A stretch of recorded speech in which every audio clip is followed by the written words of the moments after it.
promised the plan wasn't to be chasing him around, stopping him from doing all the bad stuff. I promise that's not. Yeah. He's starting the year off right, that's for sure. He is starting it off the right way. Chasing him around like a toddler. That's all I've been doing all morning, is not really chasing him, but like following behind him, stopping him from doing like all the things he knows he shouldn't be doing. Like, it's like he decided just today of the days to just, you know what? I'm going to test all this stuff, all the buttons, all the stuff, all of the things. I'm like weary on where the hell he's at and what he's chewing on and digging on and being a terror.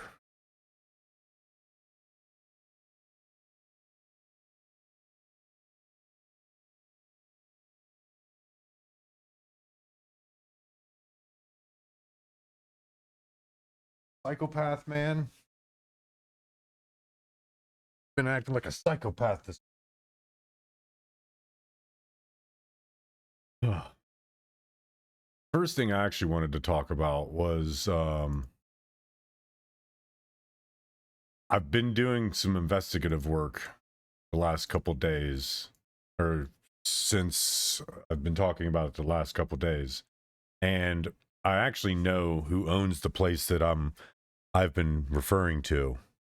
So I got in contact with them, and yeah, they're actually not one of them. The reason that it looks like it does is because that place actually used to be a different place that was closed down, and someone I know from high school, their sister bought it, and it's a private learning facility. It's not actually government funded. It's a private learning facility. And that's kind of what I've been doing the last couple of days. It's ultimately why I didn't really want to go into a whole lot yesterday and essentially just do a shorter stream. And that's because I wanted to get in contact with some people, because I had been reaching out and things like that, and try to get into contact with some people about some stuff. And I figured out who owns it. It's private, which is why the licensing isn't. I mean, they have like state licensing, um, state quality, and stuff like that. But the funding they get isn't necessarily state funding.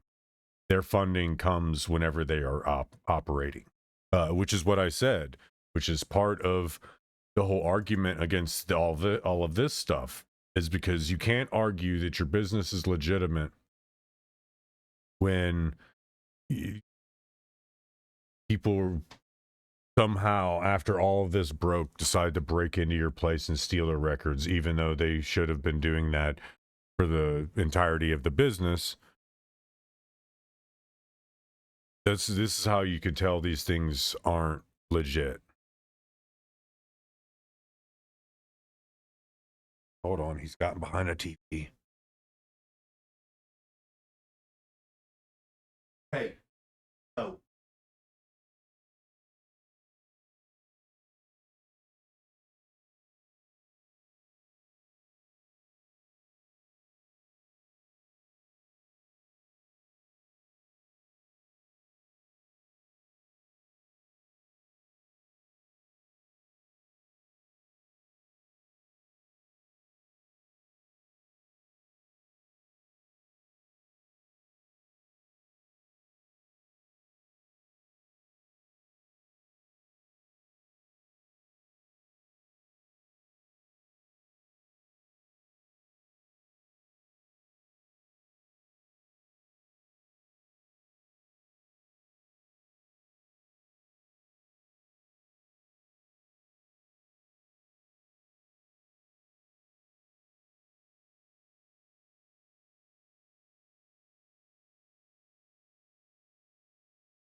So as I was saying, one of the big things about this whole situation is that we don't care if your business is permanently closed, if you're having issues or anything like that.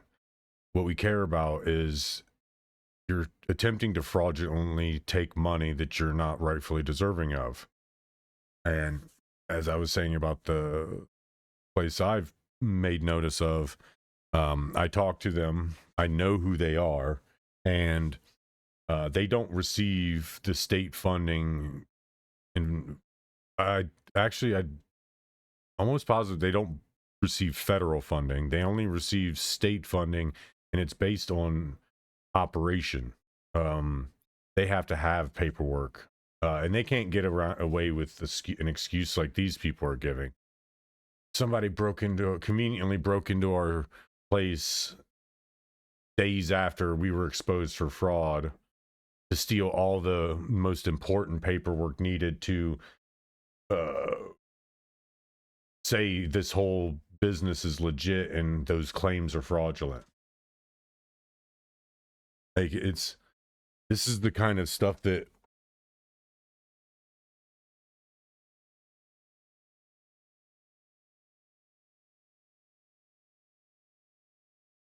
educate. Yeah, rightfully so. Mad. Be mad. You can come say something about it. Come say something about it.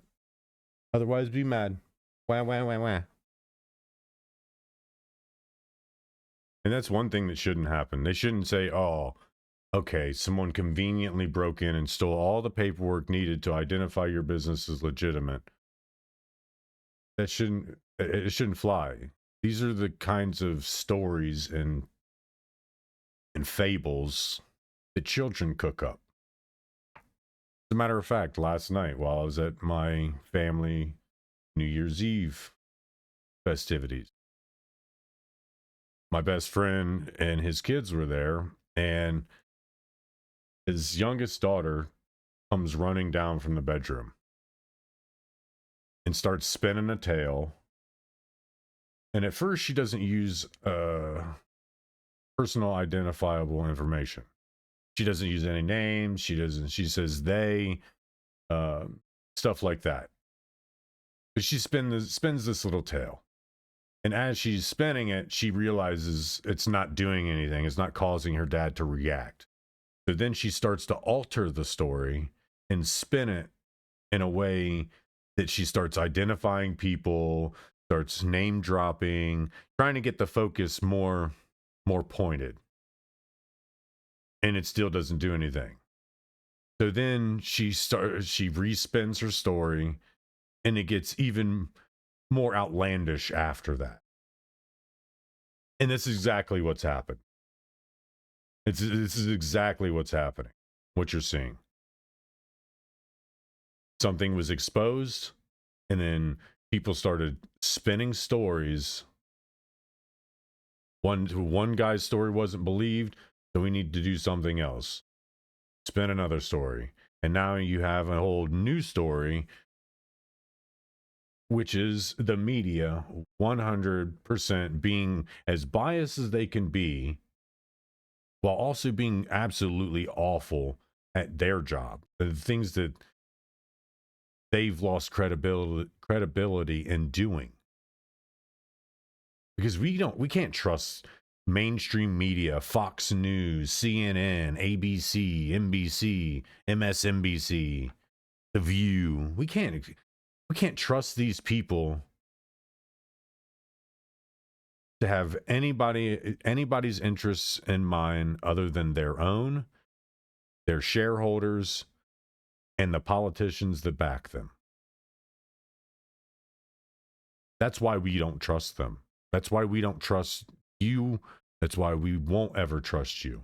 And until we see a major change here, we won't trust you all ever again.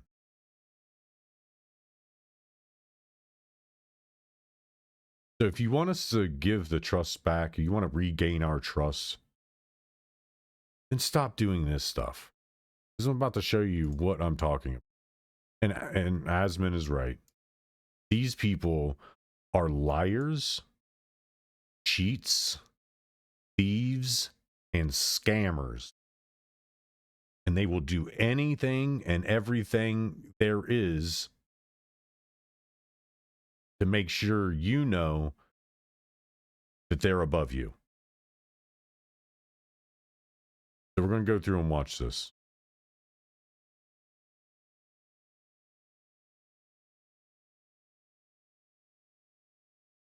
So this is direct evidence that Nick Shirley is a liar. As I said before, the media is the enemy of the people. I say it over and over and over, and it only becomes more and more true.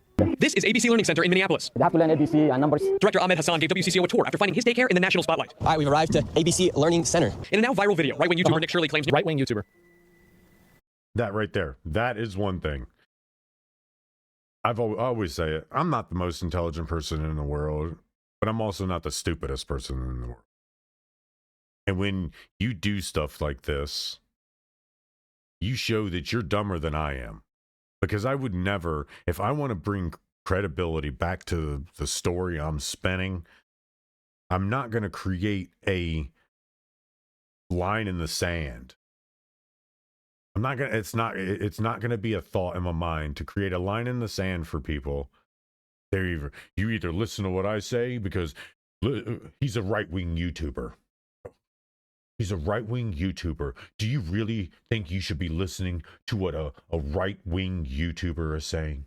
Look at all the right-wing YouTubers. Candace Owens is losing her mind, going down a rabbit hole with Private Snuffy. Valhalla VFT is just attacking Candace.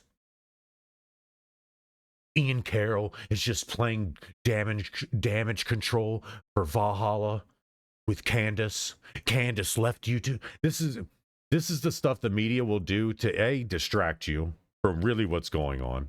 B, to try to get into your feelings and get you to do what Karen set out to do every day. Every day a Karen steps out her front door, the one thing on her mind is to impede somebody doing something. That's it. That's the default setting for a Karen. Impeding someone's something. And it's blanks. Impede blank. This is the Karenism. This is the Karenism effect. And these media sources, guess what? You've joined the Karenism movement. You are no different than the Karen that's standing between ICE and the illegal immigrant. Using out of context words, out of context sentences, out of context articles and videos and cam footage that you just conveniently missed a glaring portion of it. This is what you do. This is why you have lost so much credibility. And we have 23-year-old YouTubers doing a better job at journalism than the people who have degrees in journalism and their press passes. You all have press passes, have access to some of the most closed off places for anybody. And yet, instead of using that press pass wisely, you go, you contact them, and then wait 3 days for them to build their response and then build their little dog and pony show to show we've always had kids in here, even though nobody wanted to produce any type of information on putting a kid in here. So did he need to speak Somali to be able to get that information? Because it's not lining up, and the media doing what they do best and making sure it never lines up. You're doing a fantastic job in continuing to ruin and destroy the credibility. You are doing a fabulous job at it. The thing I will say is thank you for showing me that you've joined the Karenism movement, because now it gives me more content to talk about and go after you on, because it's going to be hilarious.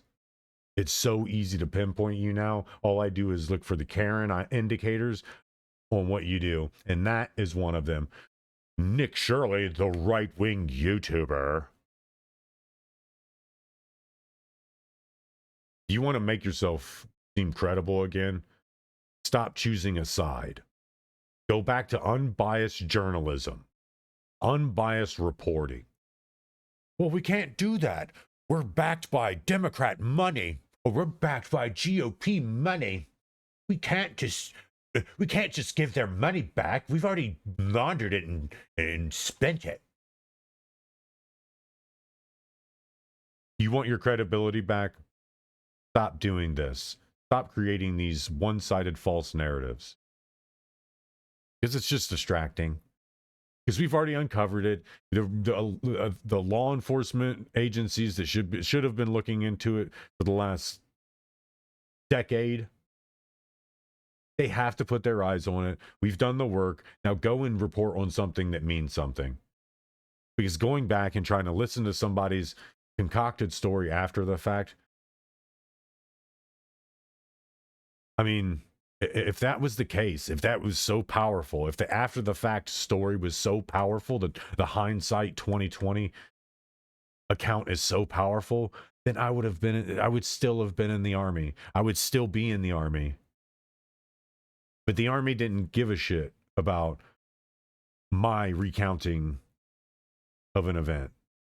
No, they're like, yeah, no, it just doesn't sound credible to us. Here's a general discharge and under honorable conditions for all your hard work over the last 3 years. The schools you gone to. The fact that me and my fire team were like a kind of like a backbone of my whole company.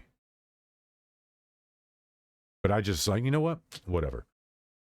That tells me that I probably would have went there and died for somebody's BS agenda. So that's fine with me. But this is what you guys do. You guys come after the fact and try to spin tails, make connection points where there otherwise weren't any. And then you still don't produce any evidence. Instead, you produce a story about the place getting broken into, vandalized, and the most important, like, this isn't a GTA online lobby. People aren't running around starting administrative heists to break into the wall from outside with construction equipment that wasn't noticed all night long. Because to break through block like that, it's going to be loud. It's not just going to be all of a sudden. So were they already in the building when they broke in? Or did they break in from the outside? And my nieces and nephews taking Taekwondo could probably kick that door off its hinges.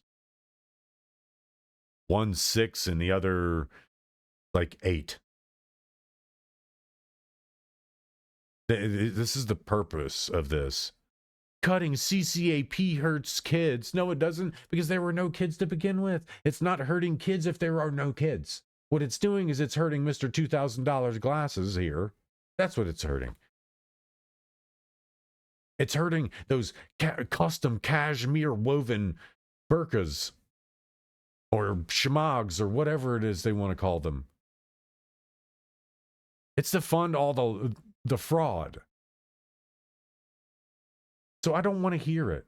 I don't want to hear it.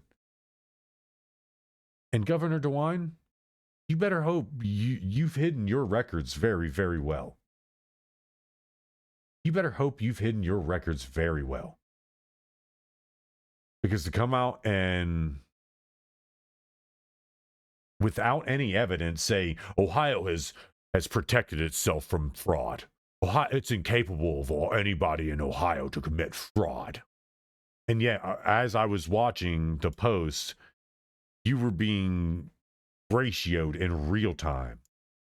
People dropping case after case after case after case after case of fraud in Ohio. So you can't lie and say Ohio is protected from fraud, because that tells me you're part of it.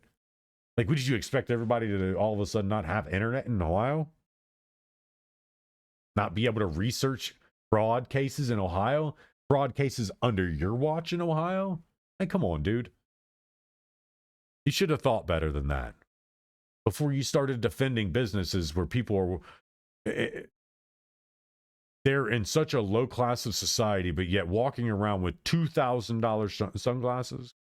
And even if it's not $2,000 pair of sunglasses, those are still expensive sunglasses.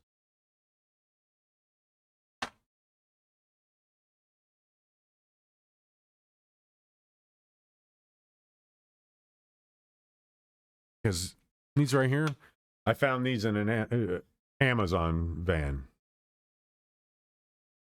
Found these in an Amazon van when I was an Amazon driver. I inquired about them, and they said, well, we don't know who drove that van. Nobody said anything, so I kept them.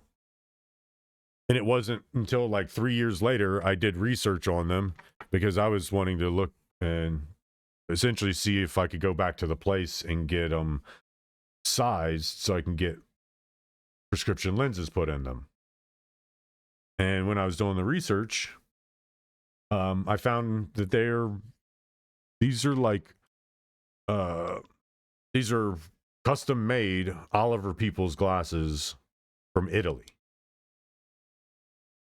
And this pair actually doesn't exist anymore, but when it was on the market, they were like $300 to $400. I mean, maybe it's that instance. He happened upon them and, ooh, these are nice. I'm going to get them fitted in my own lenses, put in them and all this stuff.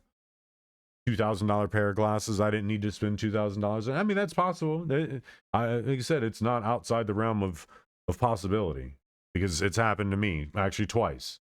I've happened upon two very expensive pairs of sunglasses.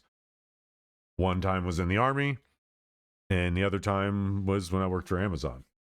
Time in the Army, I stumbled upon a pair of sunglasses that somebody had left on a range. Plopped down, and there was a pair of Oakley wireframe sunglasses pressed into the ground.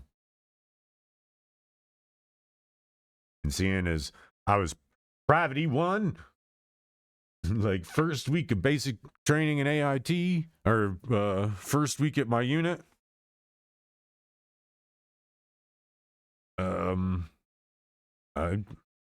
I just assumed that it wasn't us.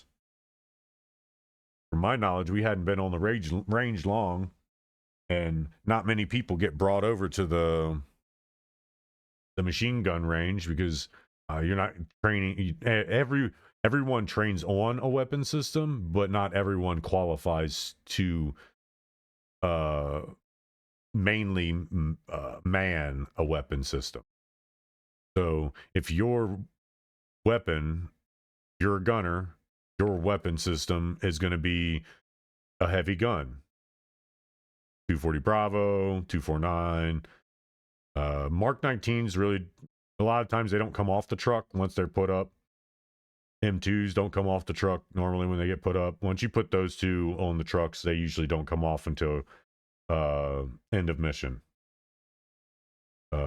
Or something happens and you need to strip vitals off the truck. And then that's one thing you're trying to pull. You're trying to pull weapon systems, technology, anything that's critical. Proprietary technology for the United States, you pull that before you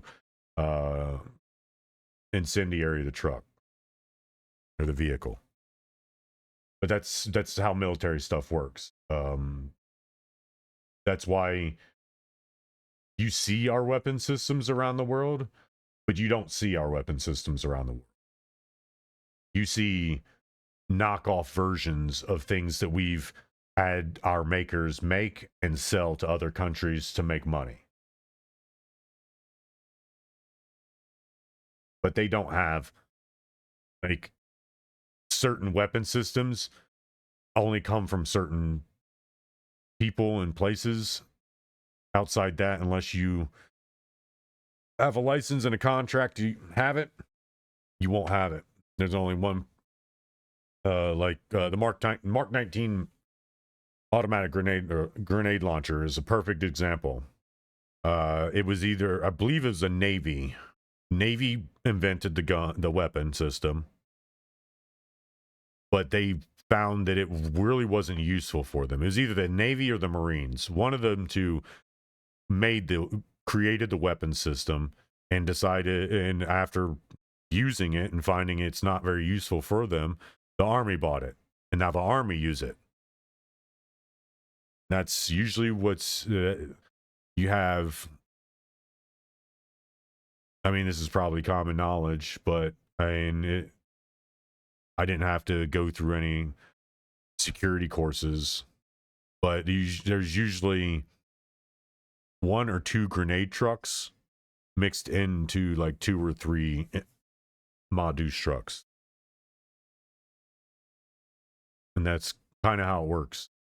The Army uses the hell out of the Mark 19 grenade launcher. I mean, rightfully so, it's a badass weapon system. It fires automatic grenades. It's just very, and they're the M203 grenades. They're the grenades that go in the underbarrel 203 propeller that's mounted on the front of an M4 or M16. Usually it's something that a team leader carries. Somebody that's in a leadership position carries the 203, or they've designated their second as a 203. I mean, I'm sure the Army has grenadiers, but I don't think the Army has traditional grenadiers like one would assume. Like, that's your weapon system. You're the grenade guy. You carry all the grenades. And I'm almost positive the military doesn't have anything like that. To be honest, that's not very practical. Not really that practical to designate somebody who has no fire team authority. Because that's ultimately, when you're in the military and armed forces, you get put into leadership positions because you've been known to make those decisions that someone under you otherwise would delay in making, which could cost lives. A good leader can make a decision really quickly. So yeah, he could have found these glasses. It's not outside the realm of possibility.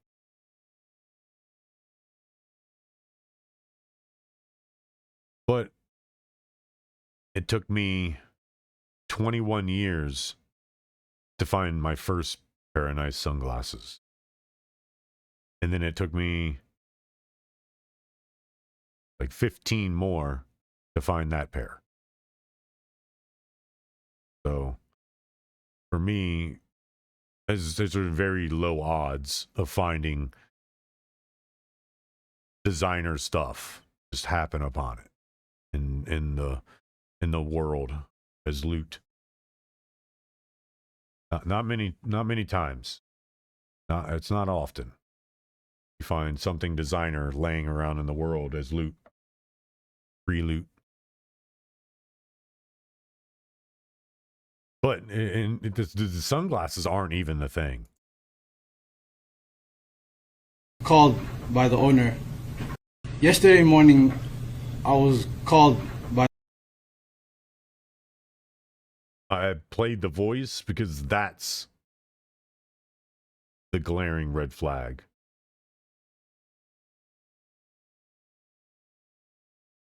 They could have easily got somebody who can speak to do this. They could have gotten somebody who has a more believable demeanor, because even if this was true,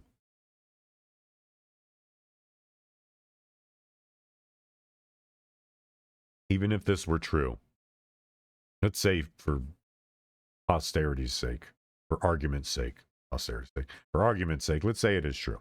Let's say somebody actually did break into this place and decided to steal their documents and destroy checks.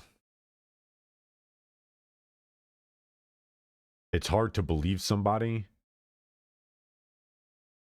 The owner when they sound like this. because unfortunately, someone came in to our daycare.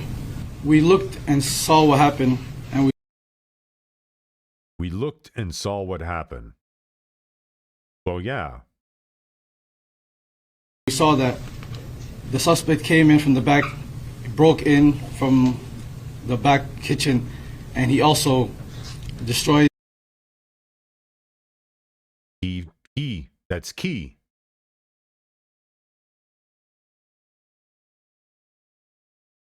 I mean, you can say, well, it's not. I mean, people just use that. He is default. Listen.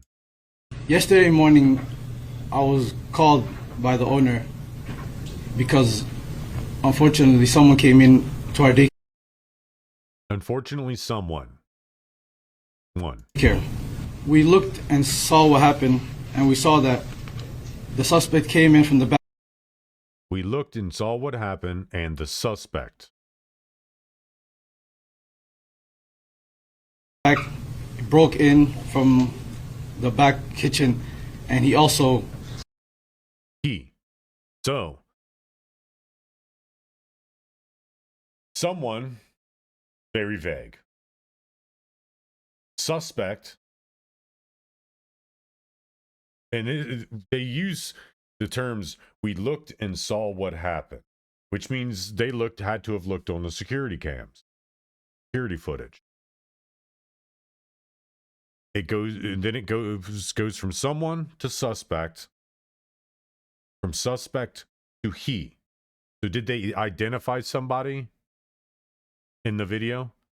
Or they just identify it as a he? They can tell by the video that the person that did this was a he. Because you don't go from broad, vague, and non-pinpointed use of words when talking about something like this to he. Unless you already know who it is, you're going to naturally continue to use suspect, someone, they, because in your mind, they is anywhere from a single person on out to an enterprise, a cartel of people doing this. This is why they probably should have used someone to tell this. It's not going to essentially step on the statement they're making.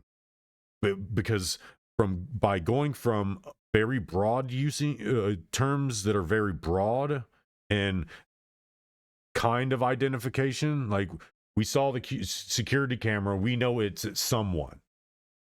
We know there's at least a suspect. And even if you see one person and you use they is a way of saying it could be either male or female. Don't know. I just know that they are a perpetrator in something like this. You're not going to go from that. They should have used somebody that actually knows how to speak and knows how to use words and not use them in a way that's going to get people asking a lot more questions than answers you're trying to answer. It kills the credibility. Because then we get into he. So, okay, you've identified, and that's where these reporters and these people should be asking the questions. Once this guy is done speaking, they should instantly go into asking questions.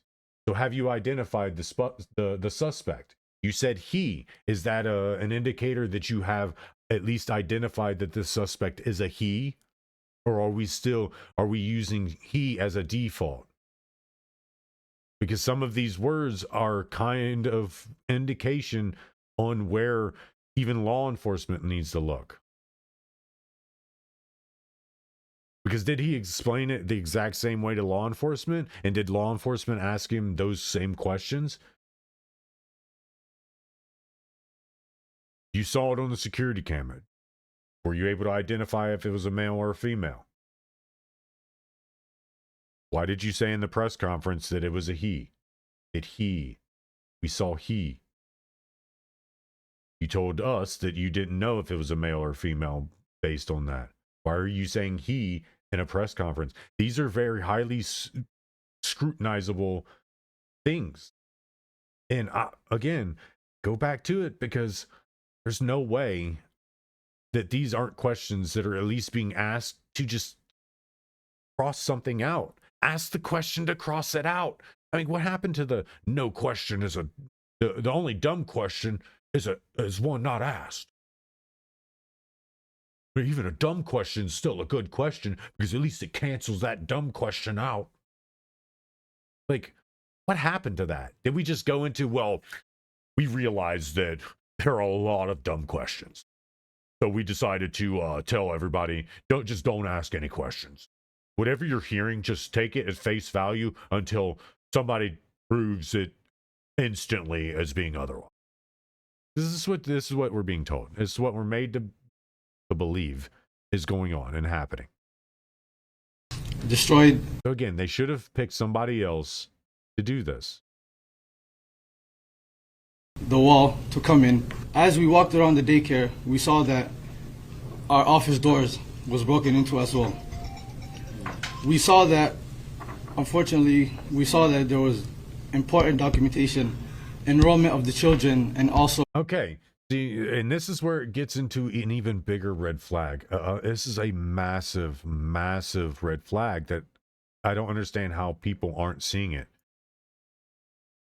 In a heist, even if it's somebody trying to prove, say somebody's trying to prove what Nick is saying is true. What if he's trying to prove that what Nick's saying is false? Like, no matter how you look at it, if somebody's going to break in and do an administrative heist and steal the documentation of this stuff, this was posted over the evening, but this has been going on for a couple days now. I think this in particular happened yesterday. So, do you mean to tell me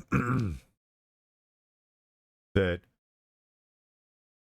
somebody broke into your establishment, stole administrative documents proving it's your illegal business, and they haven't hit the internet yet?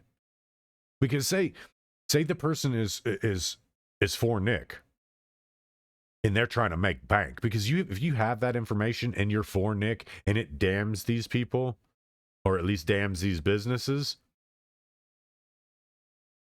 then you're a billionaire right now. You have all the information in the world that could make you a billionaire. And it's not been sold yet and not hit the internet. I'm going to call BS. In a world of information being the most powerful thing in the world, more powerful than a nuclear bomb, that is a $1 billion stack of information.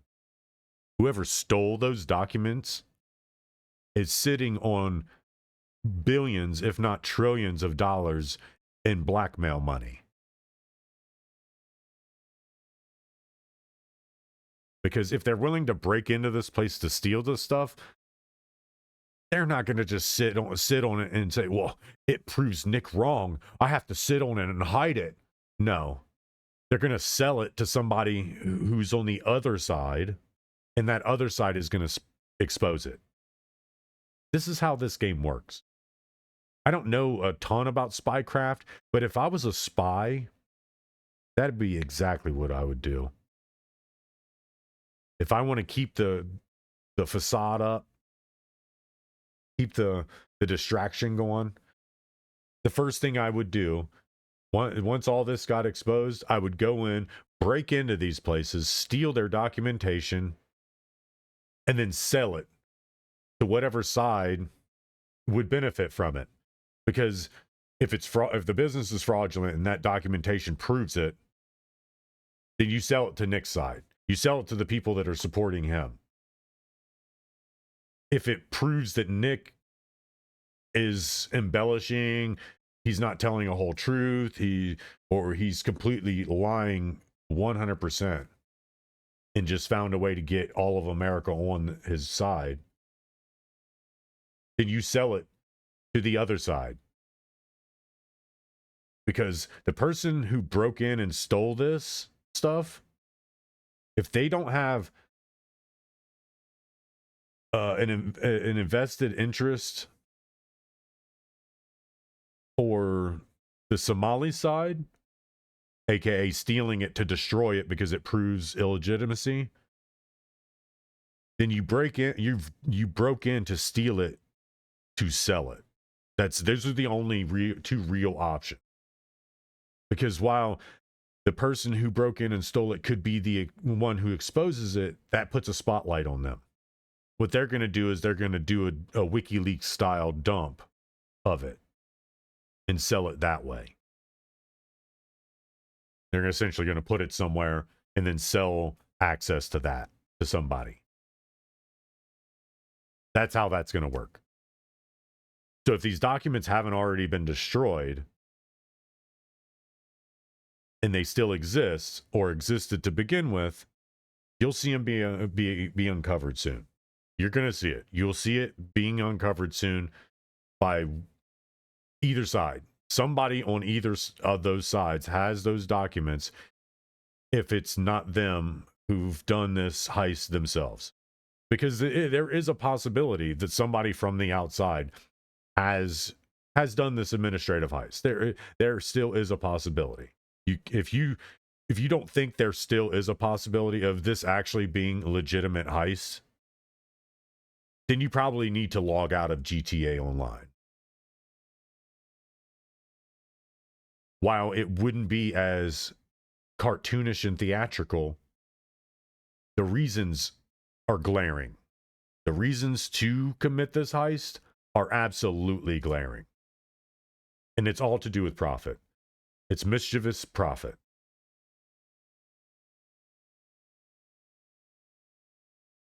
So don't think that those documents, if they're not involved in it and it actually was a legitimate heist and they just put the wrong person explaining it, then soon you will see it. You will see it. You will see it hit on one of the sides. That's if this was a legitimate heist. There won't be a case where we're going months down the line and then all of a sudden it gets whistleblown that Nick Shirley was a liar or this place is illegitimate. That's going to happen more soonish rather than later. Like this kind of stuff is going to come to a head very soon. Because again, it's going to come to a head because if the heist was legitimate, somebody's got those documents and is literally just in the process of setting up the sale. That's it. That's why it's taking so long, seemingly taking so long for the internet dump. If the heist was set up by these people, then you won't ever see the document. You won't ever see them. And we'll just literally keep doing this song and dance back and forth about it. Because let's face it, this is part of a distraction. Not set up by Nick, but it's being taken and used. Like the situation has presented itself to be a good distraction. It wasn't intended. Let's lean into it. So it is seemingly a distraction.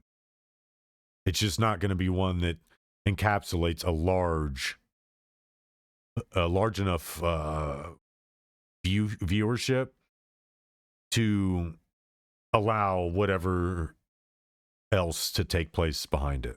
It's just not going to happen. There are way too many people who are realizing that peripheral vision exists. And you don't need to pay attention to it. It's the beauty of it being peripheral.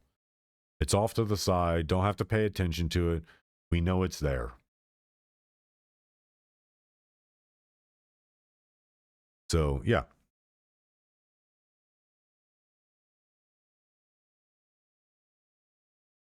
But yeah, this is what Asman was watching.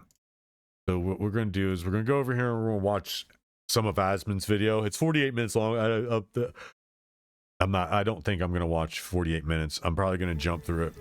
Yep. I'll probably jump through it, skip through it, just hit key points and talk about, because there's some things in here that are going to be glaring red flags that we've already talked about. I've already talked about. This is what they do. It's all about framing, misrepresentation, dishonesty, lying, everything else like that. This is what they do every single time. And I just want you guys to see this because it just happens over and over and over.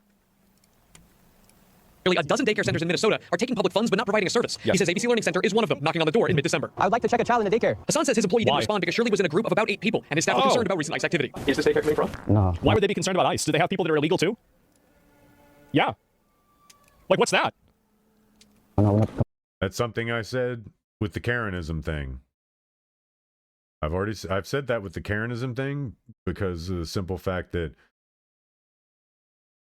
Karens, even if a Karen doesn't know that the people in the establishment are illegal or whatever, by them stepping up and using terms like it's ICE, don't come outside, they're already creating that false narrative fear to the people inside that now ICE are just going to be hovering the building, whether they're illegal immigrants or not. ICE is just going to detain them the moment they come outside.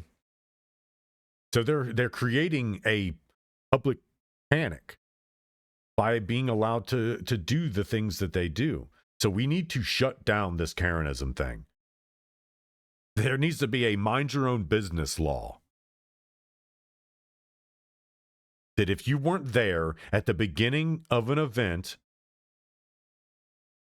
and you start stepping in the middle of something, you will be dealt with accordingly. And it's more or less being charged with obstruction of justice, aiding and abetting.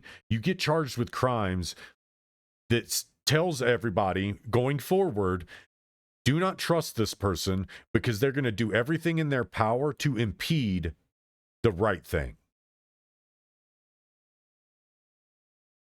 That's what needs to happen. Karens want to put labels on everybody else. Guess what? You don't just get the Karen label, you also get a terrible record. Your record gets jacked up. You get all the stuff charged to you for you thinking that you are the best person in place to step up and defend people without knowing what's going on. Especially when it comes to ICE detainment. That's why I believe that if a Karen wants to step up in between an illegal immigrant and ICE, guess what? You get treated like an illegal immigrant yourself. You want to sympathize with people that are purposely hurting this society for their own personal gain, then you get to eat some charges with them. You get to go and hang out in the jail cell with them. If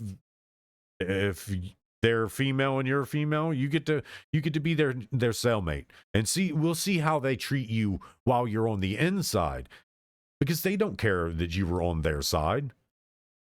They will tell you to turn out your pockets, and they will tell you to hold on to their pocket.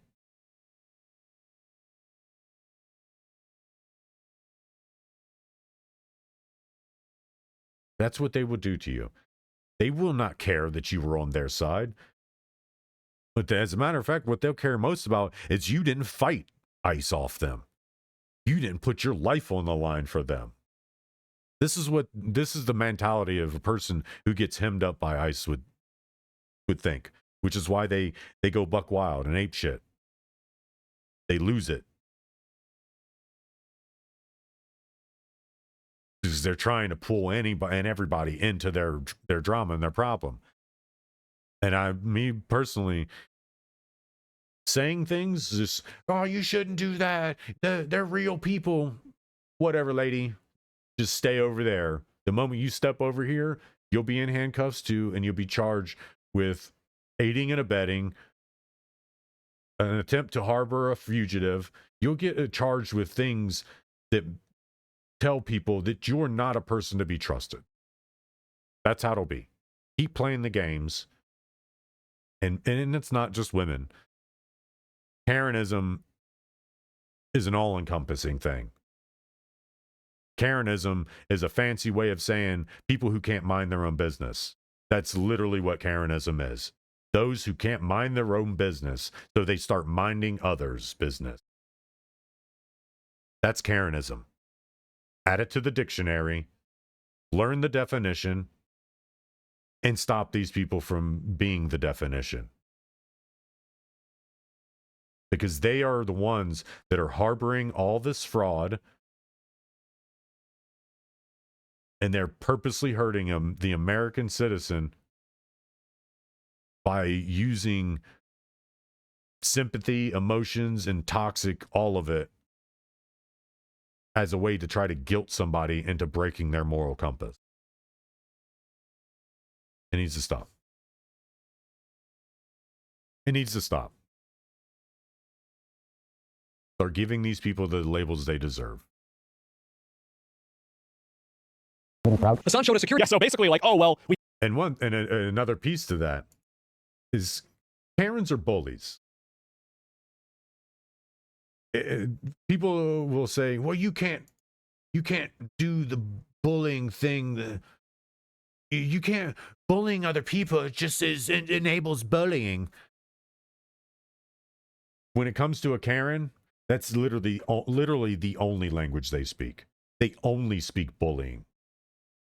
So if you bully them with the law, they can't bully anybody with a false moral compass. They can't bully you out of your morals if you were bullying them with the law and bullying them with their ignorance. So wholeheartedly, if a Karen wants to get up and mind somebody else's business, you get up and mind her business. Like, look, lady, look, guy, nobody cares what you got to say about this situation that's going on over here. It's already being dealt with and handled. Because we can easily inform them. Because you want to keep on, go over there and join them in their handcuffs, because that's where you're headed. You're headed to joining them in handcuffs. We can shut these people down. And it's not just to stop listening to them. Well, they talk loud enough where it's hard to not listen. So if we use the law, they'll shut up. We start arresting these Karens, they'll shut up. A lot less of them will continue to mind somebody else's business. That's a promise. We had to stop them because of the other crimes that we might be committing too. Footage from the same day Shirley was here. Yes. According to the timestamps in the videos, this woman takes a young child into the center at around 9 a.m. that day. About 3 hours before Shirley arrives at the door closer to the street. Within the hour after Shirley leaves, a woman arrives at the other door with a stroller. A larger family heads inside a few hours later. Tuesday afternoon, WCCO found at least a dozen children at ABC Learning Center. At least a dozen? Weren't they authorized for like 100 though? Like, so, like, let's say they have a dozen or even 2 dozen people there. That's still over 50% that they're not even at capacity. So, like, basically, I mean, your best case scenario is that they're being paid for 100 people. It was 40. Okay, so it's 40. So, like, you have 12. And that's a great point. Okay. This gives us more context to work with. So you do and did have people there. Why did you deflect so much? Why couldn't you just simply produce some a form for him to fill out for Joey, little Joey? If this was all supposedly up on the up and up, and there were people in and out all day long,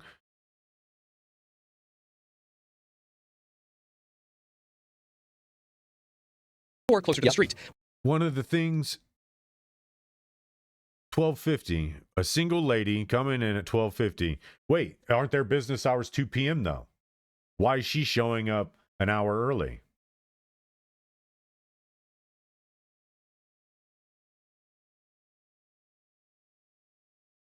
If the place is supposedly legitimate, and Nick Shirley couldn't get any type of information at 1 p.m., then how is this lady able to show up with a stroller an hour early and gain access? Well, Nick didn't have any children, but he was inquiring about it. He asked about it. Seriously, you could look at the kid and know he doesn't have children. Sorry to tell you, I have family members. I have at least one who was a mother at 12. I don't want to hear it. I don't want to hear it. He was a mother at 12. So I don't want to hear it, Nick Shirley. He just doesn't look old enough to have children. As a matter of fact, he looks old enough to have at least 2 children in comparison to one of my family members who was 12 when she had her first. So I don't want to hear that. Stop with the excuses and stop with the trying to cover someone else's backside. Let them cover their own backside. He would be able to provide all the information, all of it. Was this the place that was broken into and all the documents were stolen from? No? Okay. Then he should be able to produce, he instead of doing this little interview with, look, I got security footage. I got security footage. I got security footage. Okay, great. AI is fantastic at making security footage. Anybody could rip out the one piece of the footage where Nick exists and then add it to footage, to actual doctored footage. So did you hand that footage over to law enforcement so that it can be scrutinized with technology? Because if that's not the case, then I don't want to hear it. I don't want to hear it. Does law enforcement have access, like raw data access to those video files to be able to go in and make sure that they aren't doctored? That's the thing. You want to throw questions in Nick's direction, but you don't have any backing information on it. So for some news network to come right out instantly and start saying, well, this guy's got video. Nick doesn't have video. He couldn't even produce times and days in which he was here.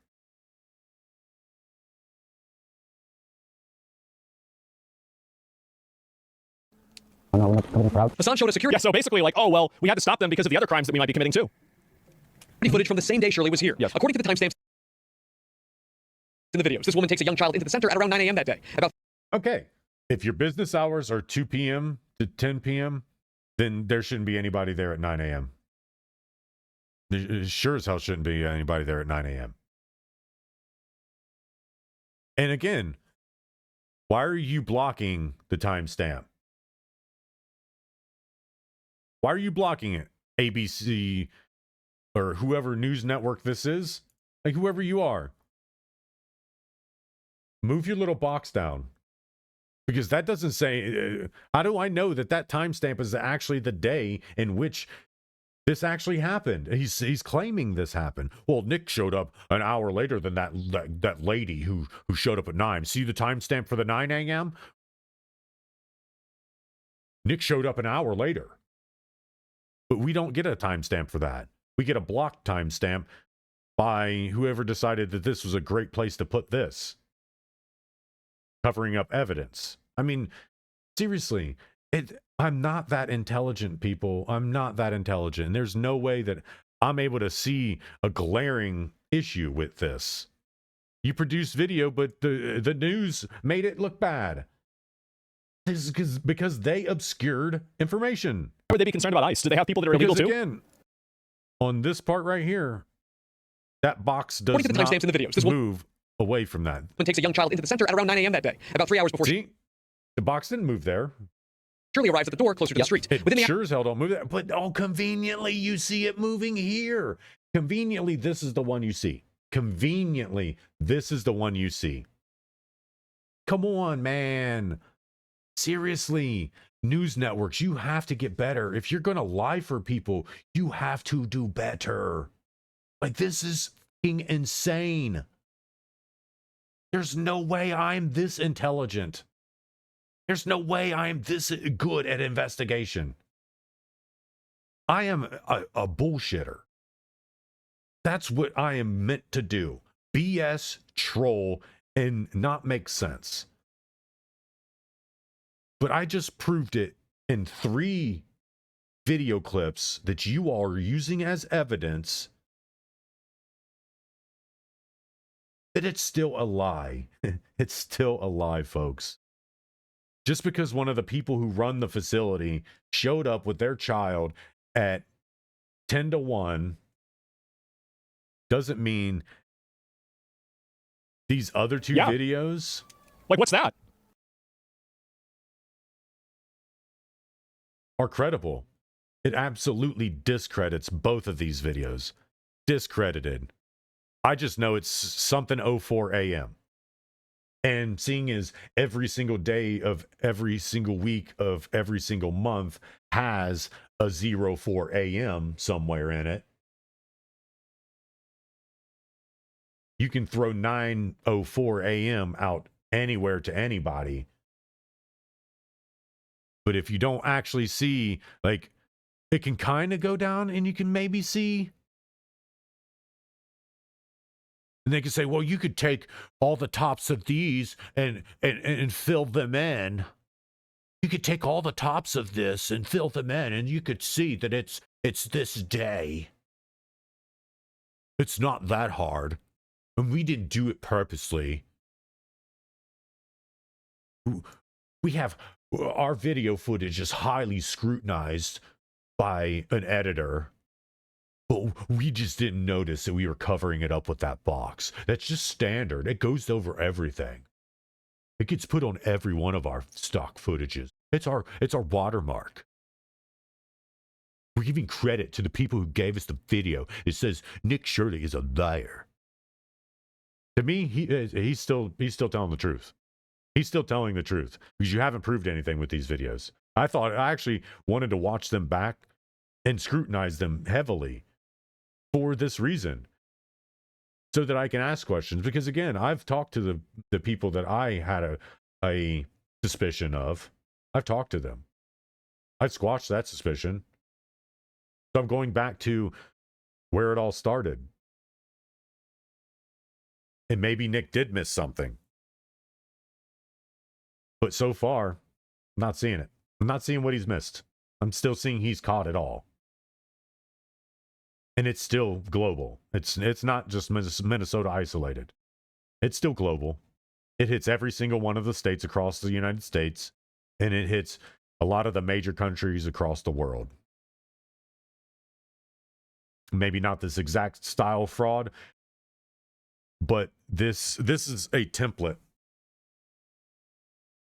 This is a template for something. This is being used as something else. This is like when Biden brought 10 million illegal immigrants into the country.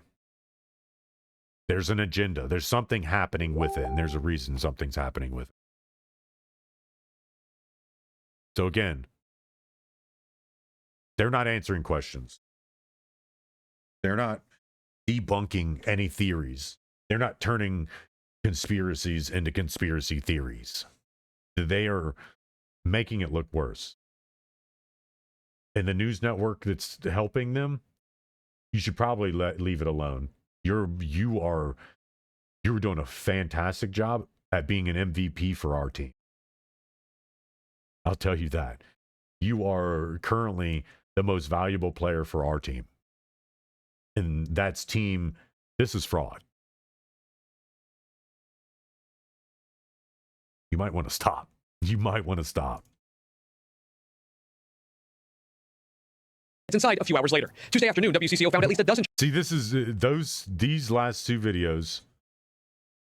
This one and the one, or the part right before it. Within the hour after Shirley leaves, Holman arrives at the other door with a stroller. A larger family heads inside a few hours later. Tuesday afternoon, WCCO found at least a dozen children at ABC Learning Center. At least a dozen? Weren't they authorized for like 100 though? Like, so like, let's say they have a dozen. So yeah, again, you're not making it any better. You're making it worse. Whatever news company this is, it's doing this reporting. You are making it worse. You're making it a hell of a lot worse because you all aren't smart enough to con all of us. You maybe before some of us became adults, but that's no longer going to happen. That's no longer going to happen. You aren't smart enough to con us anymore. You've lost that ability. So if you don't want it to keep getting worse, then these news networks just need to bow out of it. They just need to bow out of it and stop.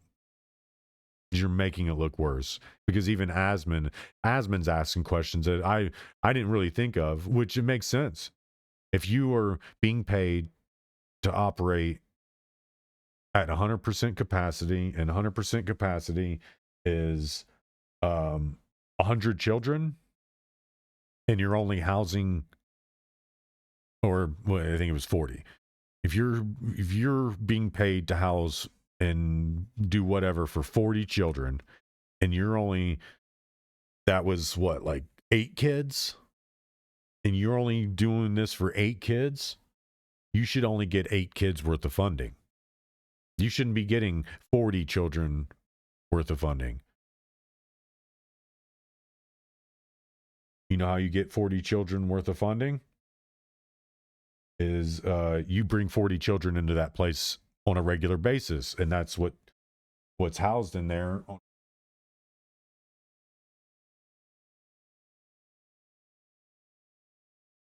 You don't get to operate at full capacity and not be at full capacity.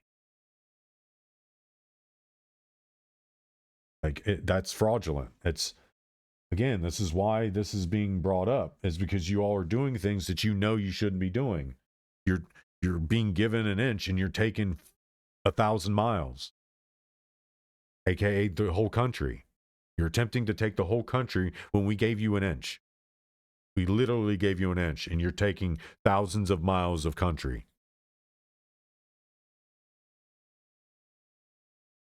We don't care that you're operating businesses. I mean, it's kind of shitty. American citizens aren't being given those same opportunities to run those businesses. But if you're legitimate, it's whatever. Like, we can't do anything about that. You found the way. You found the way, or it was given to you. Like, we can't be mad at you if you're not breaking the law.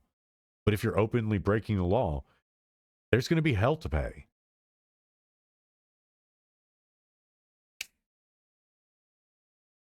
I'm going to put something in there that's going to block you from being able to get in there.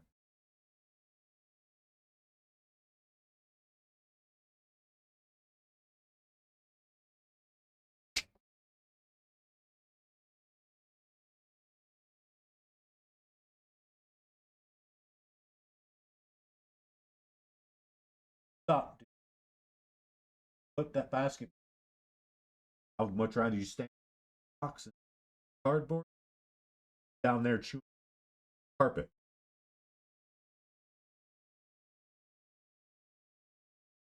I'll put this basket back in there. Get out.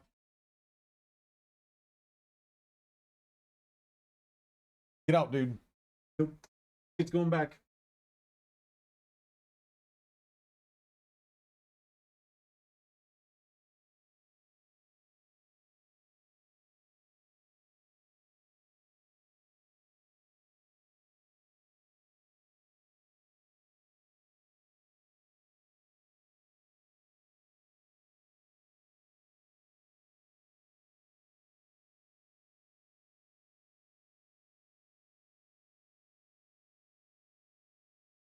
Told you no.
You've lost access. You've lost access. I didn't do that. You did. You lost access. I told you to stop on the carpet and you decided to keep testing it. You lost access. You could be mad, dude.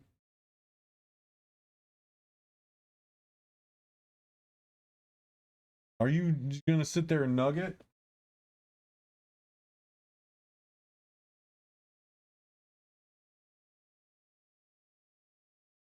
No, we're going. You're in timeout right now. No, timeout. Come on, dude. Timeout. No, come on. No, timeout.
keep forgetting one of his ways of telling me he wants more hay or he wants some alfalfa is to chew on everything. Chew on the floor, chew on boxes.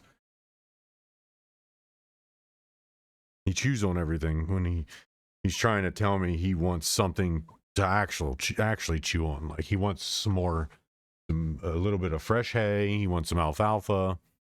I forget that that's one of his ways of telling me. So it happens every time. I go and put some hay into his box, top it off with some alfalfa, and he'll sit there for hours. And then he'll come in, he'll want me to play with him, so he'll do his few things there. And yeah, and it's just, he's like a toddler. He's like a toddler. Which is funny because I used him as an analogy to explain something to my nephew yesterday. Because my nephew, he's 14 years old. His cousins are a lot younger.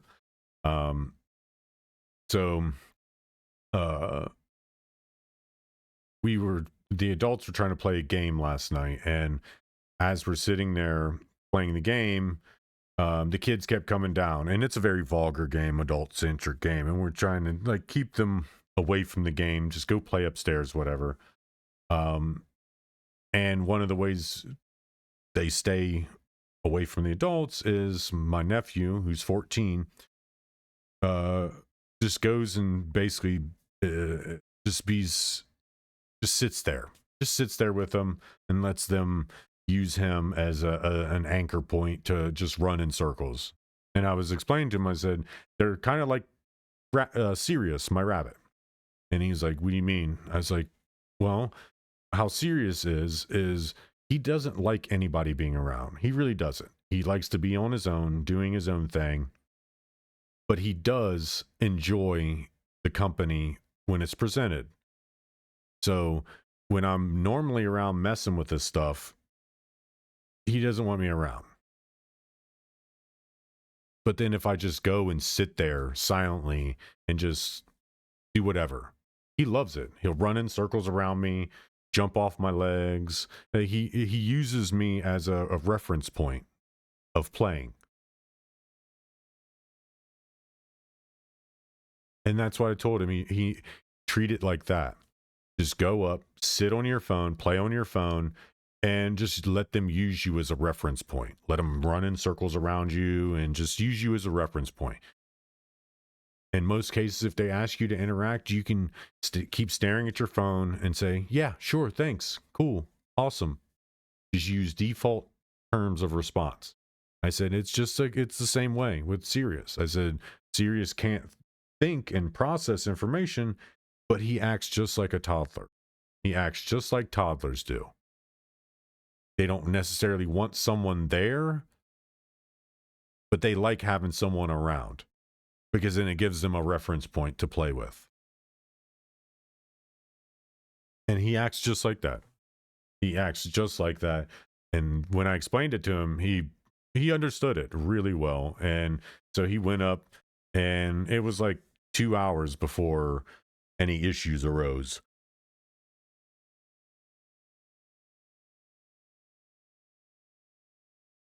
And that's because one of my nephews is a troll, and he tries to do things sometimes to get you to interact with him. He doesn't mean any harm by it. He's just he just enjoys trolling people. He likes doing what I do. I like trolling people. So back to this. I don't remember what I was talking about it, but the last thing I remember saying was the times don't match up. This news network blocked 2 of the videos' timestamps and showed the other 2 videos' timestamps. So there's no way of telling any of that is true. We just know that Nick did show up. He said that in his videos. And just like his videos, there's no timestamp. Nobody has a timestamp so far. Those 2 random videos of people going into that place have timestamps. That's it. And any excuse possible can be concocted. You feel better?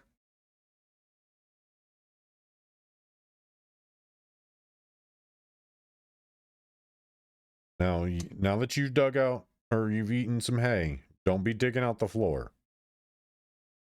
Okay?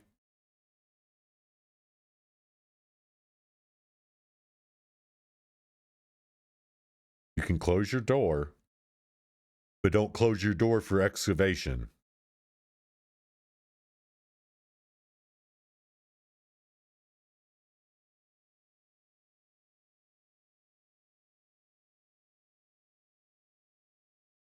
I said,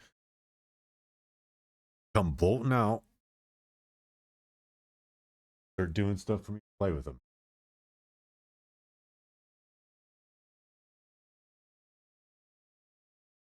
He does love back rubs. I'm getting him used to like me doing this on his back. To give him a little back rub. It gets adorable every friggin' time. Just wants to know he's safe. Just wants to know he's safe. So adorable. He just chills. He makes sure that he can be near me, he can hear me, he can see me. He just wants to be near. Like a toddler. I told him. I told my nephew, toddlers are like rabbits, and rabbits are like toddlers. They love the company, but they hate when people mess with their stuff. I love you, buddy. He's all wore out right now. He's been running in circles and causing a stir. Love the guy.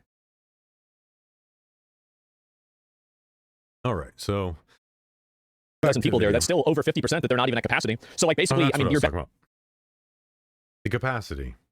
You shouldn't be getting paid for full capacity if you're not operating at it. Sorry, I mean it wouldn't be as bad if you were. You have 8 students there currently, but you shouldn't be taking millions of dollars for 8 students. That's the point. That's the point of all of this. You're claiming things you shouldn't be claiming. Just claim what you should be claiming, and not all of this goes away. All of it goes away. All of the questions, all of the suspicion, all of it goes away.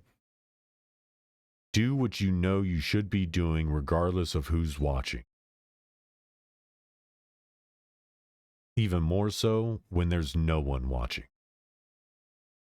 Because if you always do the right thing, regardless of who's watching, or even more so if no one's watching, then no one can tell you that you don't have integrity.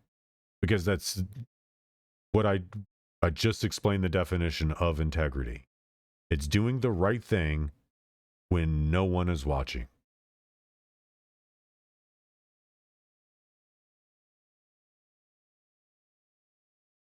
We just want people to do the right thing.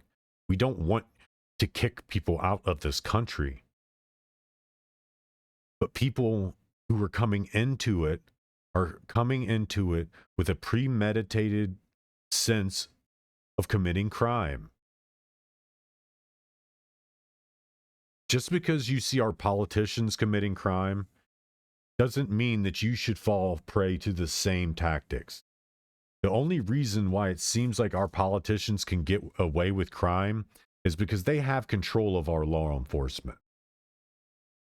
They have control of the entities in which we could use to hold them accountable. Because even if they don't have control of a police force and we get them arrested, they still have the ability to hire their own lawyers. They still have the ability to lobby for a judge and a court and a jury. They can still lobby for all of this stuff. That's why it's so very hard for regular people to fix this stuff. It's because the people who are committing the crimes are also in control of the people who enforce those crimes, enforce the laws against those crimes. This is why it's a kind of a problem. We want people to be here who want to be here, want to make America a great and beautiful country. But we also want people who want to be here and build American people. You can be Somali. You can be Hispanic. You can be Asian, European, whatever. You can be these things.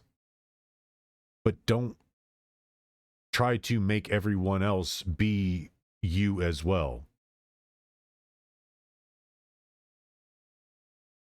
If you want to come here, then learn the customs of here. The standardized customs. Speaking English, being able to read English. One of the things that the civilian populace in this country should be doing is lobbying for all new drivers to be required to take driver's ed courses. All new drivers. You're 40 years old and you've never had a driver's license, and you all of a sudden want to get a driver's license now? Well, guess what? You get to go and pay for driver's school. Because we can't keep allowing irresponsible people, neglectful people, and otherwise purposefully ignorant people to keep doing the things that the rest of us work our asses off to do every day. We can't keep doing it.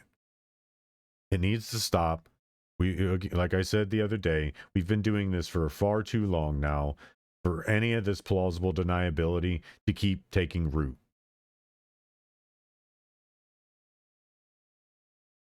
Best case scenario is that they're being paid for 100 people. It was 40. Okay, so it's 40. So like you have 12 and not 40. That's over half that aren't even there. So if there's only 12 people there, it seems like you probably couldn't fit. I mean, could you fit 40 people inside of there? I would say definitely not. So how does that even happen? The fire Not just hazard. authorized claiming? Yeah. Which is licensed with the state. Records show Minnesota officials last visited the daycare in November. Please do not use that as a way to prove legitimacy. I know of countless business.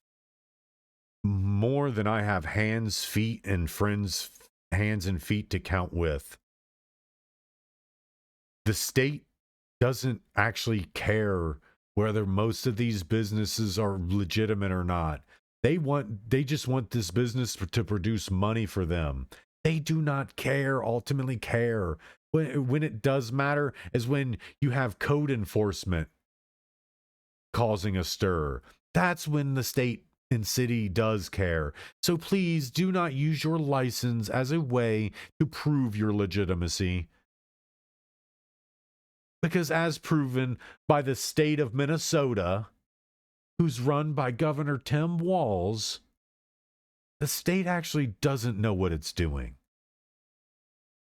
Or at least the people that run the state don't know what they're doing and are purposely committing fraud. So please do not use the state's registration and license as a means to show your legitimacy. Don't use your inspections to show a means to your legitimacy. Because I know for a fact, I've worked in many restaurants, and I know for a fact, even some of the dirtiest restaurants look brand new on inspection day. And you can say, well, random inspections, no, there's no such thing as... If there was a such thing as actual, legitimately real random inspections, then none of these businesses would pass. But somehow these businesses get foretold in beforehand every time. Every restaurant I've ever worked in was always told beforehand when we would have an inspection. Every business I've ever worked at that was being inspected for something. That's how it worked. They were told beforehand the day, the person, and what to expect. There's no such thing as actual random inspection. There's random inspection when a complaint's filed. That's it. And if nobody's filing a complaint, then it just goes on business as usual. And the state, city, whatever goes out in their normal time. Oh, heaven forbid they had to stay on the up and up for a week. They had to run legitimately for a week.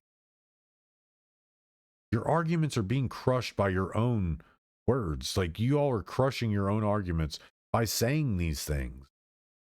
By trying to sit and fight it and using news outlets that are already proven to be biased.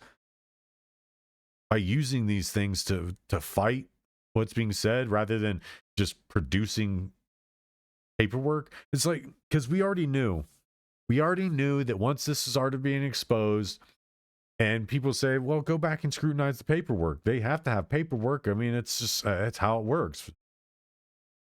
We already knew that this was going to happen. I guarantee you there's probably a subreddit out there that predicted it.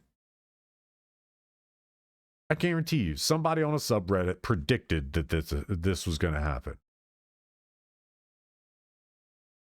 Predicted some of these places are going to start losing paperwork. Some of them were going to come out with security cam video.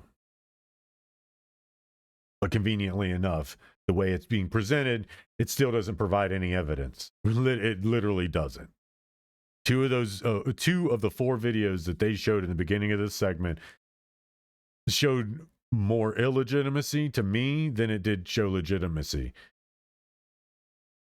Because it seemed like the news network was actively covering up the information in which they did. And they know what they did. I don't even need to go back and say it. It's guaranteed they re-released that segment and those are all moved. Guarantee you, they re-released that segment and those credit bars are moved because you don't see it credit bar here because you're still in this business's place. You should be crediting them for allowing you to continue to sit in there and ask questions and talk to them. You should still be crediting them, but you don't have the credit bar up there now.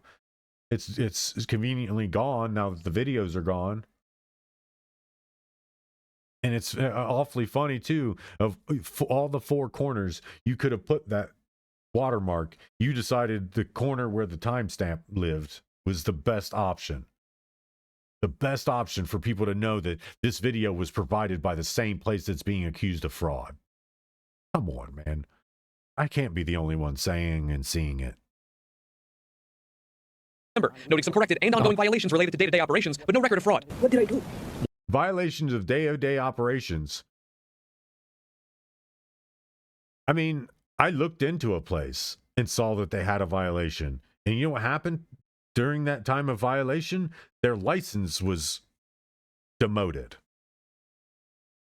And they had back-to-back inspections for the complaint for the violations they had accrued on the complaint. And that's how I know that the one that I was looking into came to be legitimate, because I went in and I didn't go in. I scrutinized records. I scrutinized the records that were found publicly online. That's how I found out it's not a state-funded or a federally funded entity. It's a privately funded entity who's licensed from the state and who gets, that's the money they receive, is based on the capacity of their license. And if the place is licensed that it can hold so many people in it, but their records show that they only have so many people that attend regularly, then they only get funding for that. I've already looked into it and I've already scrutinized it. That's how I could tell you the one I was looking into is probably seemingly the only legitimate one, because they've already provided the records that have been backed by public record. These people aren't able to back this. They pulled up some doctored up videos, used the news network to push a narrative. Then they talk about there's tons of complaints, but none of them are about fraud. Yeah, because people who make complaints about their children being left unattended outside are going to know that the entire business is fraudulent. Come on now. You gotta be smarter than this. You have to be smarter. What did I do? I'm just a typical human being who wants to live and do the right thing. See, this is the kind of like slop messaging that just totally corrupts the mind of a Karen. Like whenever a Karen hears something like that, she starts feeling bad, and it's oh no, oh my. Remember what I was saying? We are all echoing the same sentiment. I didn't create my Karenism from Asmund. No, I created my Karenism by living in this world, by being pre-COVID and during COVID. I've seen these things. I've been able to create the persona of Karen my own way, with my own skills and abilities.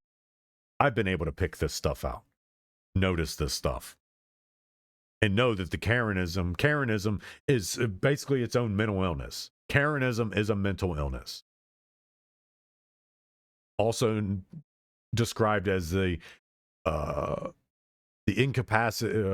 inability to mind one's business. That's the definition of Karenism.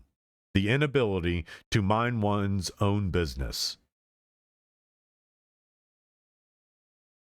And then you can kind of break it down from there. Examples, virtue signalers, self-righteous. And you can kind of go further down into there and start pinpointing to the visual aspects.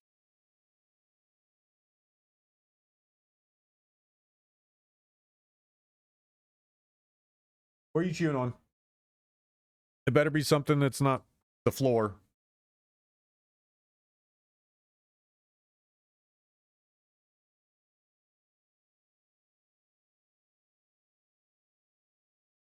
I don't care if you chew on books. Not a bookworm, you're a book rabbit. But I don't care. Chew on the books, not the floor. So yes, Karenism is a mental illness. Sorry, not sorry. You guys got to be diagnosed. You want to diagnose everybody? You've been diagnosed with Karenism, and it's a mental illness. It's incurable unless treated with the harshest response, harshest verbal response.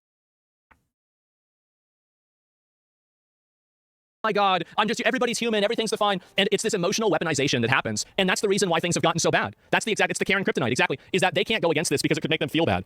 It's all about their feelings, the way that they feel, what they're thinking about like that.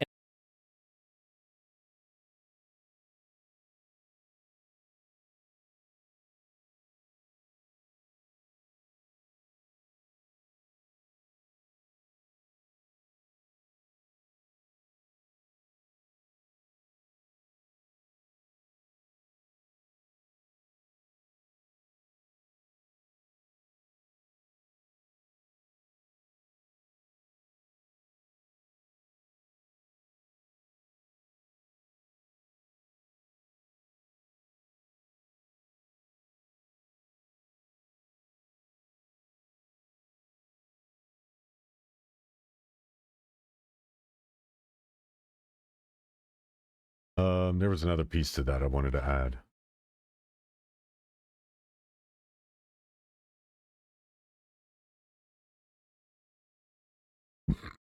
For now, we'll leave it there.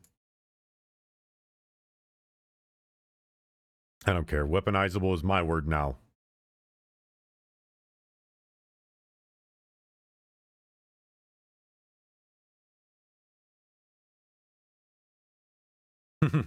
It's perfect. It is perfect. I'm coining the term Karenism, the inability to mind one's own business. It's labeled as a mental illness that's highly contagious and easily weaponizable. Karenism. I love it. I love it. I love being not intelligent. And that kind of stuff. That's their main focus and their main goal. Kids to Yeah, it's complete emotional manipulation, and Karens just fall for it like it's nothing. It's so easy to control them. It's embarrassing. Umi Hassan, the daycare's current donor, believes these latest fraud accusations are political. Both she and Hassan are Somali Americans. Well, they are political. I mean, it's true. We pay our taxes. We do whatever we can to be a I'll kind of disagree with that, because Somalians don't really have a major foothold in politics. They have Ilhan Omar, who's constantly being exposed as a fraud herself. So they really don't have representation in their community. So to kind of to say it's solely political is that's dishonest at best.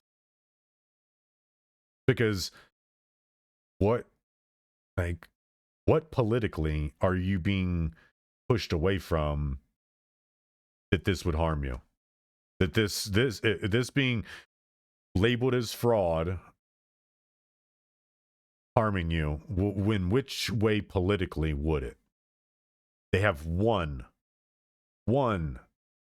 representative in politics. And she's already proven to be one of the worst representatives that they could have had in politics. Not to mention the other lady that they've been trying to push to be their next representative, who threatened to blow up a bus full of people.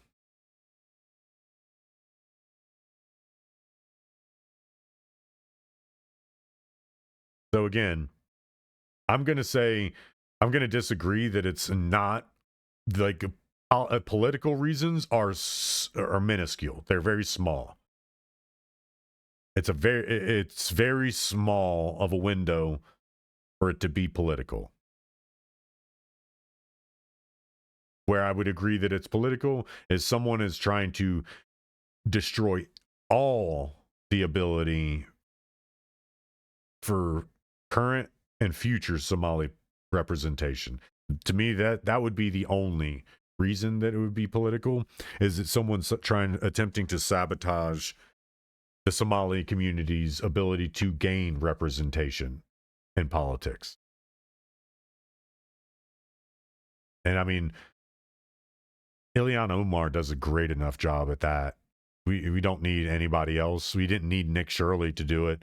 Ilhan Omar is single-handedly turning back the clock on Somali representation and the ability for someone good to represent Somalians. So no, I will disagree. It's not that political. It's minuscule in politics. Citizen. They do everything you can to be a law-operating citizen. Right. At the same time, when one Somali does something wrong, we all get collective punishment. With Shirley's video now. Yes, exactly. How's the timeline match up? Nick showed up at 9. They show up with kids an hour later, but the place doesn't open until 2 p.m. They even fucked that up. Guys, again, you should not even engage, like, to the extent that you try to engage with these people. It's like getting in a fight with a porcupine. Like, if it's a different place. So either way, it's just, you do not even engage with the facts that they're putting out there, because they're just lying. So whatever they say, whatever their explanation is, it's just bullshit anyway. You shouldn't take it seriously even for a second. So really, I mean, debunking this, like, I mean, are we really going to debunk some, like, fucking brain dead? These are people that can't even figure out how to change a sign. Like, what are we doing here? Approaching 2.3 million views on YouTube alone. They say they are getting non-stop phone calls harassing them. I was looking for a place for my granddaughter. With many of those calls attached to out-of-state phone numbers. They normally say, knock, knock, we're going to come. You're going to arrest, something like that. Good.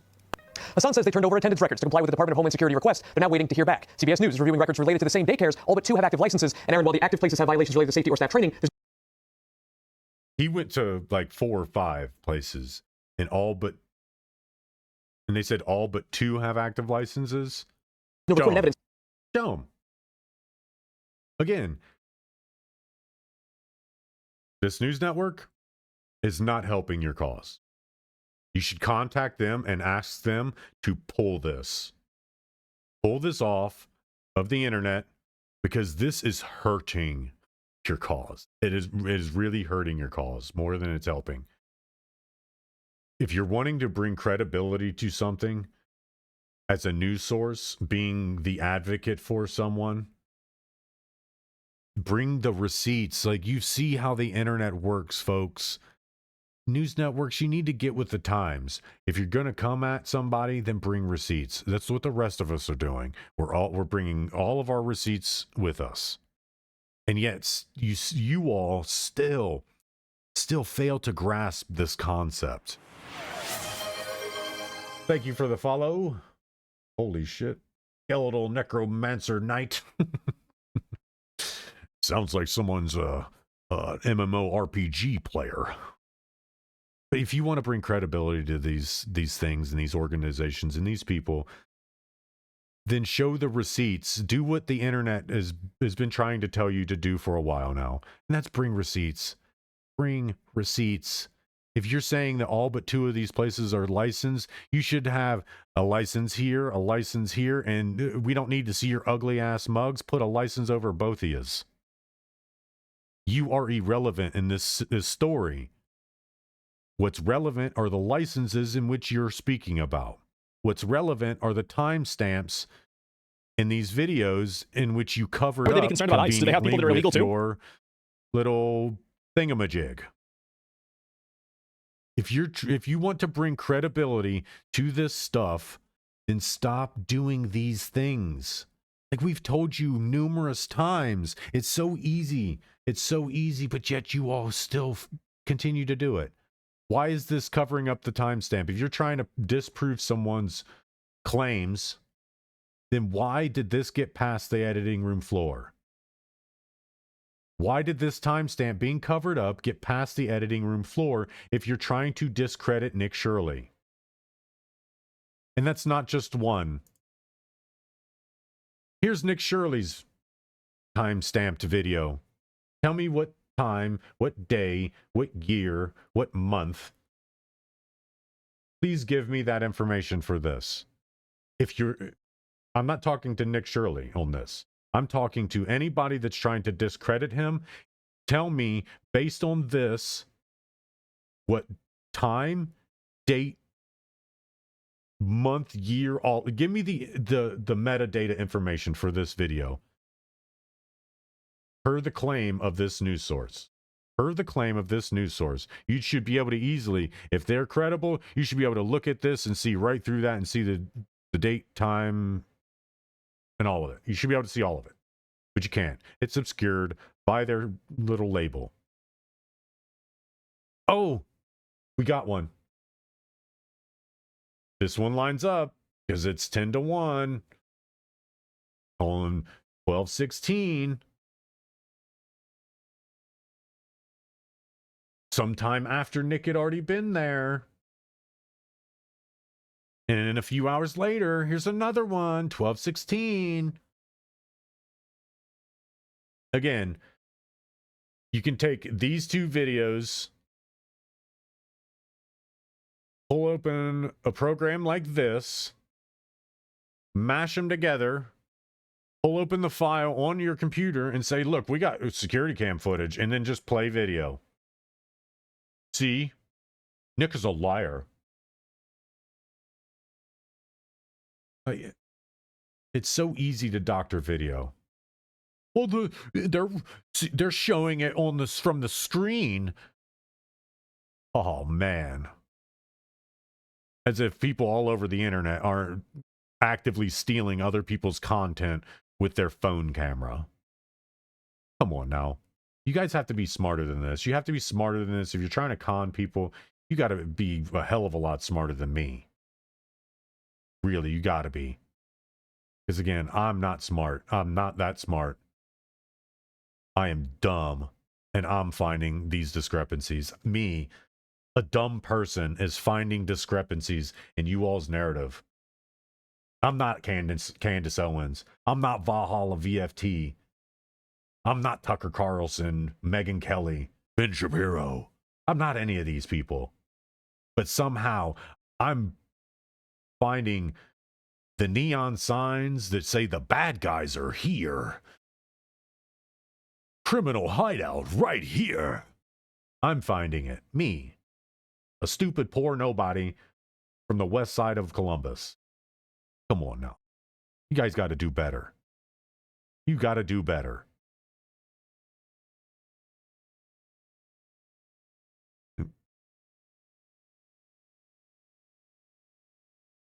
Getting nonstop phone calls harassing them. I was looking for a place for my granddaughter. With many of those calls attached to out-of-state phone numbers. They normally say, knock, knock, we're going to come.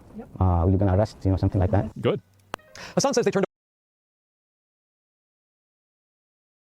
over attendance records to comply with the Department of Homeland Security request. They're now waiting to hear back. CBS News is reviewing records related to the same daycares, all but 2. So this is CBS News. Makes sense of why they have no real evidence disproving anybody's theories. Anybody's theories, accusations, allegations. No, they're not disproving anything. They think they are. They're trying to use this whole thing, this whole little segment as a way to disprove it, or maybe start the disproval process.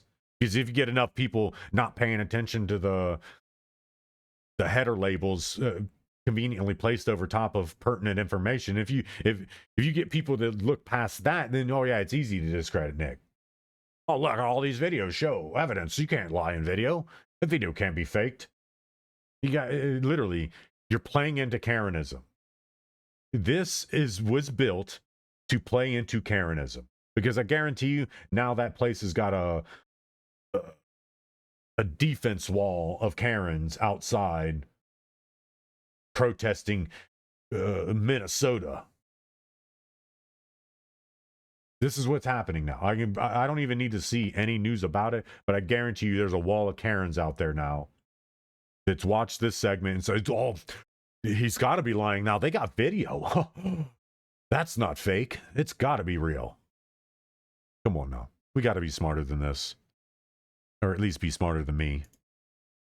Have active licenses, and Aaron, while the active places have violations related to safety or staff training, there's no recorded evidence. So they have active violations, but there's no evidence of something else that's bad? Well, there we go, guys. There it is. And so yeah, they find one daycare that isn't fully corrupt in order to cover for all the other ones. Smart. Yeah, exactly. Or at least that they can present as not being corrupt. And yeah, people hate Americans and infidels ignoring the law. What a surprise. I know. They're still distracting for all the healthcare fraud too. Oh, that's massive. Absolutely it is. 100% there's healthcare fraud. There's huge healthcare fraud. So yeah. And guys, that's what I was saying the other day. Or yesterday, or whatever day. I've been saying it for days now. Why are they defrauding children and the sick? Why are those the things they go after? That's because it's a super easy distraction. It's a very easy distraction. Because if you're worrying about taking care of your kids and worrying about taking care of your parents, then you can't think logically. It's literally what scammers do. See the scammer payback right here? A lot of what these guys talk about and do and what you'll hear in their videos is literally going on here too. They're using the same tactics that scammers use to put you off onto your heels and make you make snap decisions without putting any thought to it. It's exactly what this is. It's literally what scammers do. It's the exact thing that scammers do. They throw it out there real quick, get you on your heels, and second guessing what you said to begin with. It's a tactic. It's literally a tactic. Do not fall for this. Do not fall for this. This is the contagion that infects people with Karenism. News networks that have been discredited in the past, who seemingly continue to think that they have some type of credibility. Do not let yourself be infected with Karenism. Do not. It's the MAGA YouTuber lied. They'll never have to report on it again. I know, man. And so I don't know what else to say beyond that. All but two have licenses. Yes, of course. And here's another one here. Oh yeah, I was trying to find the local daycares. You know what's going on. Mm-hmm. The licensed property, you have a complaint, go to the state. Okay, I was trying to find out if you guys are a daycare. I was just trying to see. Well, you don't have to. You don't have to. If you have any questions, go online and ask me to ask. But No, there's nobody online to ask. I'm just trying to ask you guys. no, you don't have to ask. I don't have to? If you have any questions, go I to do. the state. I have a question. I was just asking you. Living in mansions. And See, in that right there, you come out here defensive. You're already you know you're doing something wrong. What's the saying that I heard Candace say? It's used before her and will precede her in the future, but it's a hit dog hollers. A hit dog will holler. A hit dog will holler is a proverb meaning that if someone reacts defensively or angrily to a general statement, it proves that statement applies to them or they are guilty. That's that right there. They are the hollering dog. These people are the hollering dog. They saw what's happening in Minnesota and instantly implied that it's going to come to them. Instantly implied that it's going to come to them. Even if this is in Minnesota, even if this is in, and I know it's not, you can't tell me that this weather setting it looks like this here, but at those daycare centers, it's snow everywhere. So this isn't Minnesota. This is a completely different state. So for these women to be the hollering dog and not being anywhere remotely close to what's going on in Minnesota, that right there, it screams guilt. You are a hollering dog right now. What, just because some random person showed up and to ask questions? Again, if you're getting defensive, even if you suspect somebody of trying to get you, even if you suspect that person of trying to play that angle, why would you play into it? Why would you play into that angle? It's not logical. It's not logical to suspect someone of playing an angle and then play right into the angle. It's again, the reason it's a con. The reason it's a con. Don't be a hollering dog.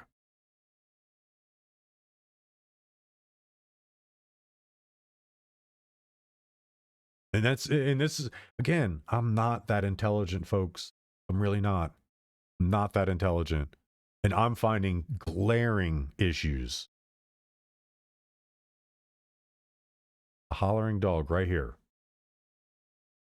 If you wanted to be discredited, do this right here. If you want to be discredited by your own account, do this right here. Be a hollering dog.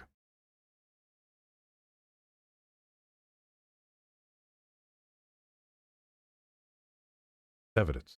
It's literally evident. These beautiful houses being completely funded by the federal government, while average Americans work paycheck to paycheck in order to fund this lifestyle. And the reason why they're doing that, let me explain the reason why all this happens. It's because those Americans are too cucked in order to just very simply vote against this. And these people are so aligned that if you don't give them free houses and free money, they just won't vote for you. You have to do the same thing. You do. You have to do the same thing. And how can you say that's that's anybody that's for the growth of the country? We won't say growth of humans or Americans. Let's say just for the growth of the country. If people are going to ultimatum you with their support by giving them what they want, do you really need that support? Because say they ask you to do something that goes against law, moral compass,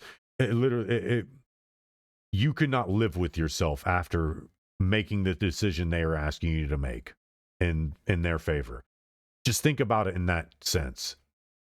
Not saying that they would, just a hypothetical situation. Say they a fraudulent community who uses an ultimatum as a way for you to get or lose their support gives you an ultimatum to make a decision that would ultimately make you not be able to live with yourself. Would you still make that decision? Would you still make that decision knowing that if you went against them, you'll lose their support? But if you went with them, you wouldn't be able to live with yourself. And that's what's happening. These people are using their suicidal empathy as a way to get everybody to live together. It's crazy. It is crazy to even consider that being a possibility. I would never.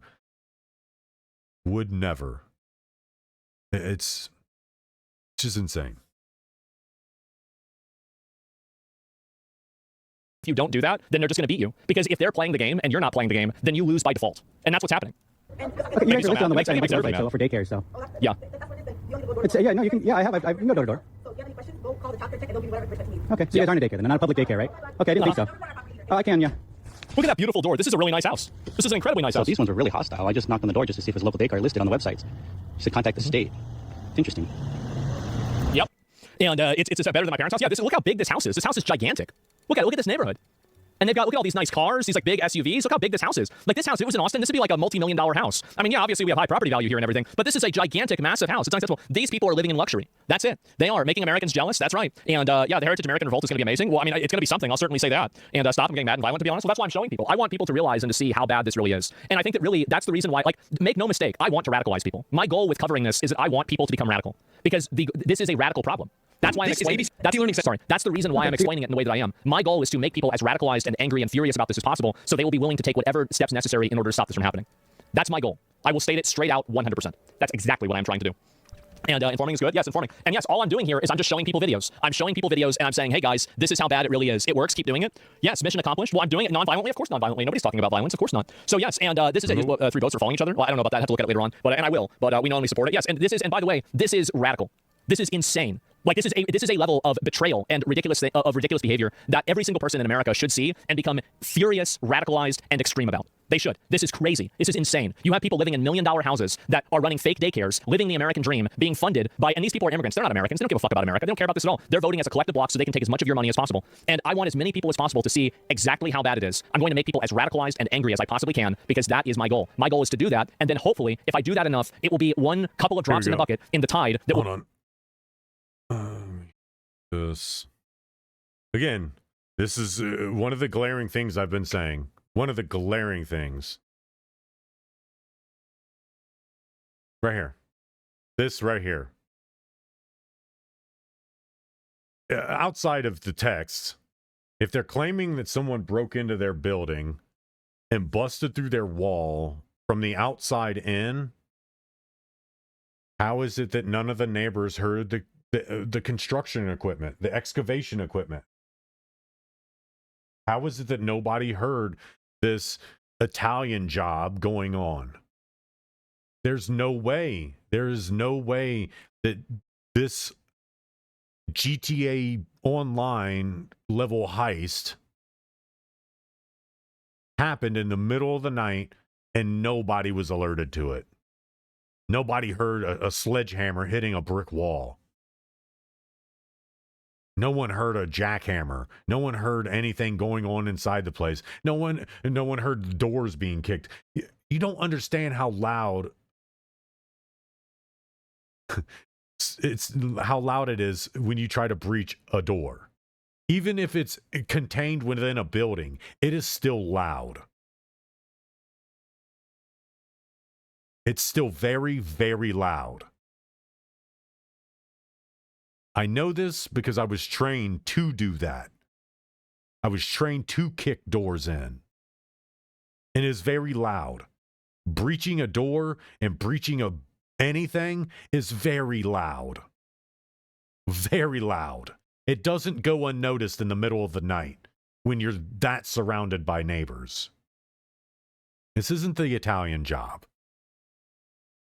And to expect people to believe that an Italian job happened in the middle of rural or of urban Minnesota is naive. It's very naive. And you have to be really, really wanting there to be some type of action film level drama going on here.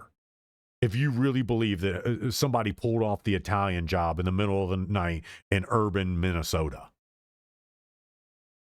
leaving no trace of evidence behind, no footprints, no tire tracks, didn't drop a single paper anywhere, didn't drop even a leaflet of anything, dropped nothing. They left no evidence. The most perfect heist in the history of administrative heists went down at this daycare center. You got to be kidding me. I could not even write that into a movie as being that action-packed. And I can guarantee you there are people right now that are making TikTok movies with that as the subject. People breaking in, somebody somehow silently breaking in from the outside cinder block of a building. Come on now. It's insane. There's no way I'm the only one seeing it. Even outside of it being look like it's all being cut from the inside. Even outside that, where was the chaos from the construction equipment that was being used to breach the concrete walls from the outside. Come on now. We are not this dumb.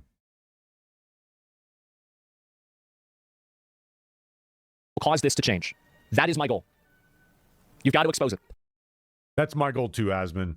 My goal is to get Karenism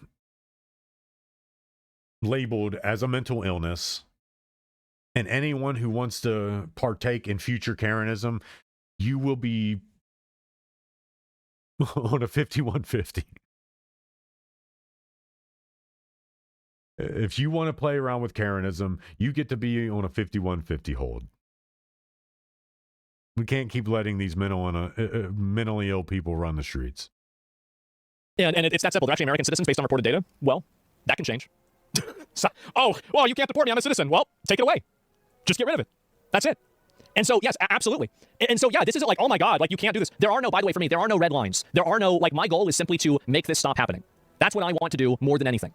And I say radical, but the truth is that this is common sense. This is the most reasonable, rational, normal, centrist perspective possible, to not allow people into your country that are scamming the government and living off of the government. This isn't like I say radical, and the only reason I say radical is because of how radical the world that we live in is. The truth is that I might seem radical, but I'm really not. Guys, if people want to address a, something I'm saying or disagree, that's fine, but you have to have an actual disagreement, not, oh, well, something that you said sounds bad. I don't care about that. It's stupid. That's what I was trying to explain to that Allure guy the other day. If you're going to come at somebody and tell them whatever they're saying is wrong or they should shut up or any of that, then bring a reason. Bring a reason why what I'm saying deserves to be silenced. Bring some intelligent reasons. And then we'll have a conversation about why I won't follow those reasons and why those reasons actually don't apply to me. So if you're going to do this, if you're going to interject into somebody's theorizing, then bring some knowledge with it. Bring some knowledge and something to converse with. Because just telling somebody to shut up, your country has low IQ people, like, that means nothing. Oh, you're going to hurt me with talking about the rest of the people in my country. Oh, that stuff's not going to hurt anybody. And it's not going to do anything but get you banned. Whereas you could have had a good conversation, a knowledgeable conversation, and kept yourself around. But instead, you want to do things like that. You want to tell somebody to shut up and not provide a reason why they should shut up. A legitimate, knowledgeable, and valuable reason why they should shut up. And these things they're only radical because the world's gotten into the habit of not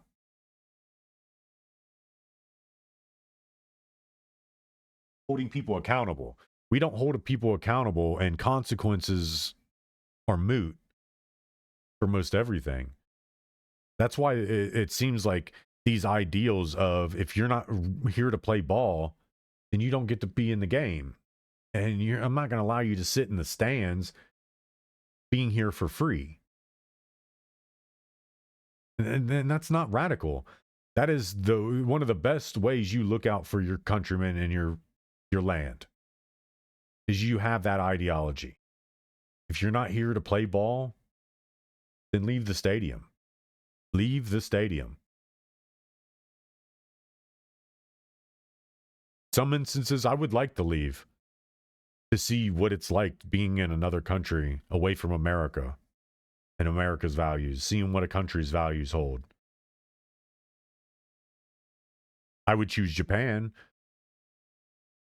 because when it comes to more civilized people around the world in this day and age and time, Japan seemingly has the same struggles we have, but on a smaller scale. So, to me, if I was to live anywhere outside of the United States, I wouldn't choose England. Sure as hell wouldn't. Because then I wouldn't be able to challenge an aggressor with force that's going to keep me safe. No, in England, you get stabbed, and that's it. You avoid being in public or get stabbed, or have the high chance of you being stabbed. Because in England, they're just basically randomly stabbing each other. Like, it's insane. That country is a PvP server right now. And the people that are trying to talk about that are only doing it in order to... Oh, wait.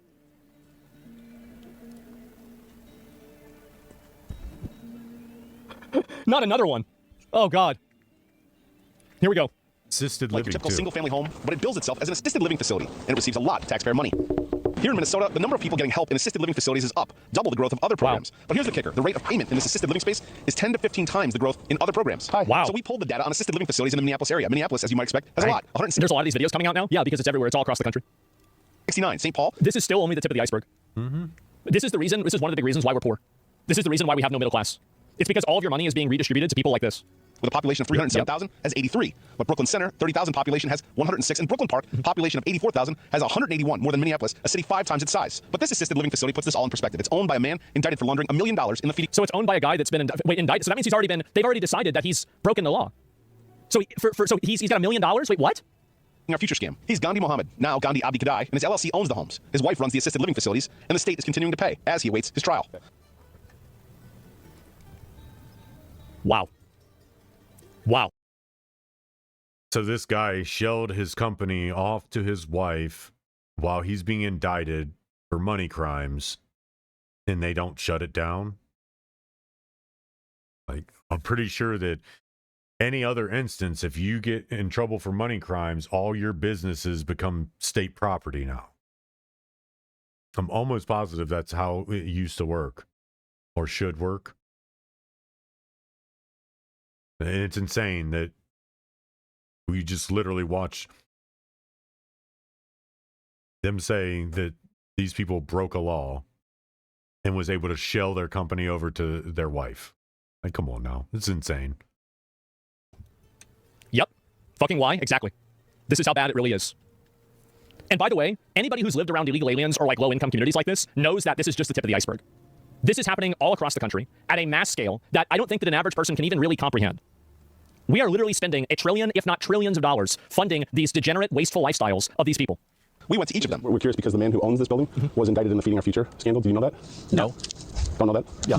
What? Do you know the Feeding Our Future scandal? This the scam that was, there's all these... And do you remember how, Destiny was using the Feeding Our Future scandal as an evidence for the Biden administration doing a good job at actually stopping the fraud? But then here's a person who got indicted for it who's still scamming and he's living in a house that's being paid for by the government.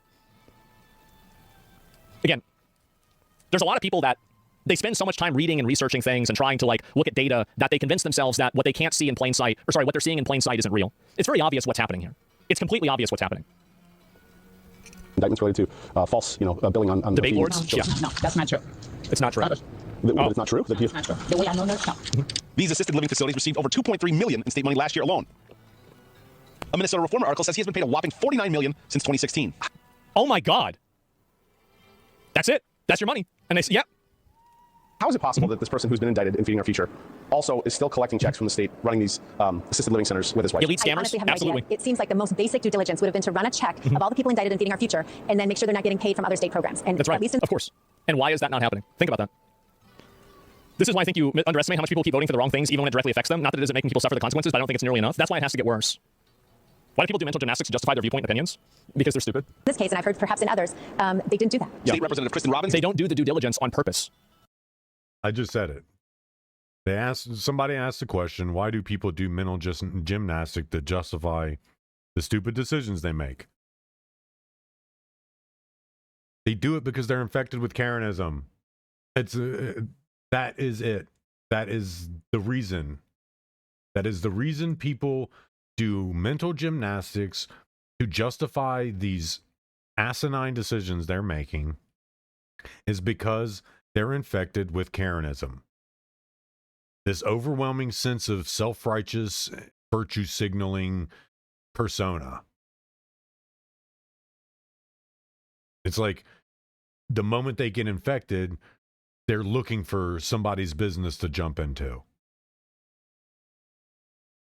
This is why, right here, because they're infected with Karenism. Like this. That's not rocket science. People do mental gymnastics to justify these ignorant decisions because they're infected with Karenism. That's it. No way around it. This is the crazy thing that so many people have a massive blind spot for. They just assume that these agencies and these people are acting in good faith. They're not. So whenever you see them, oh, but they're doing the thing, but they looked into it. No, of course they did. But they're lying. Like they're doing it wrong on purpose. That's what's going on. So let me get this straight. The Biden administration gets credit for this shit, but then the guy takes the rap and continues to get money? Yes. Yes. And this is the stuff that they're trying, people like Destiny are saying, oh, well, look at this, see, look at them, they're prosecuting it. It doesn't matter. The chair of the House Fraud and Oversight Committee here. So this person... I think they're mostly doing it out of incompetence, to be honest. If they're doing it out of incompetence, why is it that every single manifestation of that is these people getting more money? Because you would assume that incompetence would just be simply dysfunction, right? So if incompetence is not basic dysfunction, it's probably not incompetence. owns assisted living facilities, and his wife runs the service provider part of it. So he owns the property. One of the properties was purchased with the same shell company he used to money launder in Feeding Our Future. They're using the exact same... Bro. Oh my God. Oh my God. This is crazy. Wow. You know exactly what they're doing? Yes, they are. It's Occam's razor. Of course it is. How many people are living in these assisted living places? Probably two. Just like a guy and his wife. And now that same shell company has been used to buy a new assisted living facility property. It's unconscionable that they haven't done the most basic due diligence to cross-check that Feeding Our Future defendants aren't getting additional state money. I think that there is definitely some degree of them just being stupid and lazy, but I think that there's a much bigger degree of them doing this on purpose because they're able to get money and get votes out of it. Because if they go hard and they prosecute these people, they risk losing these people's vote because now you're going after one of their own. And this is the way that they make decisions. Is that, again, like remember that woman who got afraid and scared whenever she said fraud is bad? The reason why is because they don't care about what's right or wrong. They don't care about, oh, well, this is the, this is the law, this isn't the law. All they care about is acquiring and consolidating resources for people that are in their group. That's it. And so if you're moving against that, you're their enemy. It doesn't matter whether you're enforcing the law or not. They don't care about the law. Answer me, how is the IRS so light on this much tax fraud? They'll be in the wrath of God if someone not paying tax once it's in, but they don't care so much about this. The odds of the reason why is, and also, by the way, tons of people commit tax fraud, they never get in trouble for it. But the reason why the IRS is light on this is because this isn't the IRS. I have every imagination that like there's a chance that they actually are paying the IRS. They're paying the IRS just fine, but it's not about the IRS. It's about these other groups instead. Now, we reached out to this man and his wife, and we got to hear back. It's crazy how many of these average Americans just can't even comprehend the idea of malicious compliance or bad actors. It is. So we reached out to the Department of Human Services here, and they gave us a statement. In part, it basically says, ultimately, they can't cut funding from this guy because he is simply a landlord, essentially because his wife runs the services for these assisted living facilities, essentially kind of passing the buck. Yeah. Floofed right now. We made a rule that says that we can't do this. Yeah, there we go. Yeah, so there's a rule that we invented that we made for ourselves that says that we have to keep giving them money forever. Like, what are we doing? Are we, this is insane, isn't it? I propose a new rule? Yeah. Now they show the other side to do the scam. Yes, exactly. Someone brought up in Kirsten a few days ago, the idea of fraud doesn't exist outside the West. What's good for the tribe is always morally acceptable, no matter how fucked. I don't know if it's really entirely about that, but obviously these people are going to do what's in their best interest. That's obviously what it is. America, after 100 million deportations, and they put... Homeland Security posted America after 100 million deportations, and it's a nice car at the beach. Well, you better get started. Oh, and this is another person from CBS. Let's listen to CBS. According to federal prosecutors, it was really during COVID that fraudsters set up these fake restaurants or sham businesses. According to federal prosecutors, it was really during COVID that fraudsters set up these fake restaurants or sham businesses and health clinics that would provide things like meals to school children or behavioral health services. You can't listen to this retarded little fat nerd, okay? You don't want to listen to him, but we're going to listen to him. Or housing to people with addiction. And because during COVID you didn't have the same checks and balances, you had social distancing, you couldn't have the site visits, you couldn't have the in-person inspections. Well, the fraudsters got away with it all and provided the receipts and collected boatloads of cash from us, the taxpayers. More than 90 people have been charged in the schemes. It's like I would ask a person like this, like, do you really think that it was 90 people that were involved?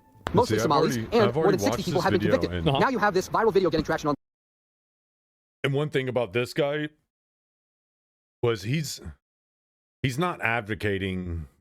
It's weird how this guy, he's hard riding a middle line. He's not, it's almost sounds like he's condemning these places for committing some type of fraud. It's not, maybe it's not fraud, but it's a terrible management of paperwork and oversight. But then he's trashing Nick and he's trashing other people. It's weird, the stance in which this guy gives. How far are we into it? So we're pretty deep into what he's saying. So you're kind of already seeing his weird back and forth stance. Things like meals to school children or behavioral health services. You can't listen. Restaurants or sham businesses. According to federal. Like I said, this is where at first it sounds like, are you trashing Nick or what are you talking about? Well, it's like he's parodying the fact that nobody can track where the money is because it's going to useful programs. It's kind of what it sounds like he's parodying. You better get started. Oh, and this is another person from CBS. Let's listen to CBS. According to federal prosecutors, it was really during COVID that fraudsters set up these fake restaurants or sham businesses. According to federal prosecutors, it was really during COVID that fraudsters set up these fake restaurants or sham businesses and health clinics that would provide things like meals to school children or behavioral health services. You can't listen to this retarded little fat nerd, okay? You don't want to listen to him, but we're going to listen to him. Or housing to people with with addiction. And because during COVID you didn't have the same checks and balances, you had social distancing, you couldn't have the site visits, you couldn't have the in-person The fat inspections. Well, the fraudsters got away with it all and provided the receipts and collected boatloads of cash from us, the taxpayers. More than 90 people have been charged in the schemes. It's like I would ask a person like this, like, do you really think that it was 90 people that were involved? Mostly Somalis, and more than 60 people have been convicted. Now you have this viral video getting traction online. It's from influencer Nick Shirley, and he visited several daycares, Somali-owned daycares in the Twin Cities, and basically accused them of doing the same thing. No, he didn't. Running these sham operations where kids didn't show up, but still billed the federal government and collected millions of dollars in Medicaid funds. We visited those sites too, as did state inspectors many times over the last 6 months, and we found the facts on the ground tell a different story. And that's what I was saying about state inspectors show up. I mean, those are bigger eyes than a YouTuber. They can foresee a state inspector showing up. They can't foresee a YouTuber showing up. They can get their ducks in a row for a state inspector to show up. They don't really have that ability when a YouTuber shows up. Asking the same questions that a state inspector would ask, doing the same things a state inspector would do. So to try to use this as a frame of reference to say, well, he's in the wrong. He basically did nothing different than what a state inspector would do to if they were actually randomly checking places for integrity. So it's how it always works. Trying to misrepresent information. Never listen to these people. They're just lying to you. Yep, they're just lying. Any mainstream media that's coming out and talking about this is just lying. Yeah, they're in on it. They're complicit. You have to understand that they want this to be okay because the goals that they have align with making sure that the country is continually overrun by third worlders. Those daycares, many of them were written up. I mean, they farm for content. Do you really think that a news network? It goes back to that movie.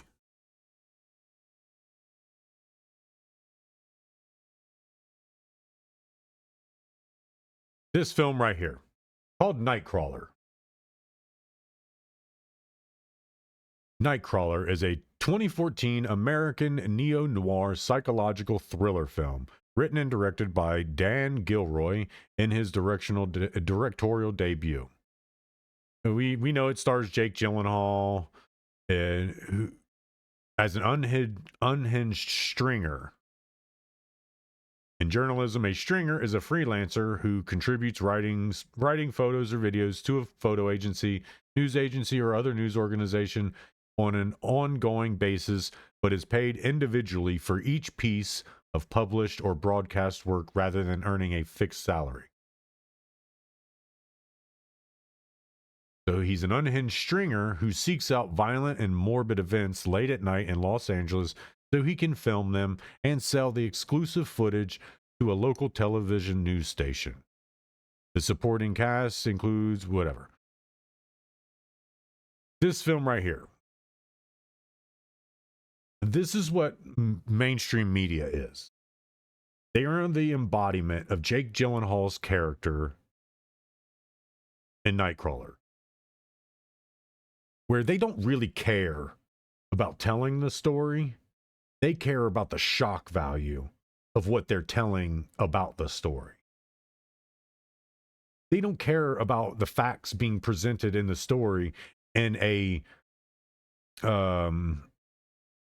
manner that has integrity, has continuity, and it actually can be followed.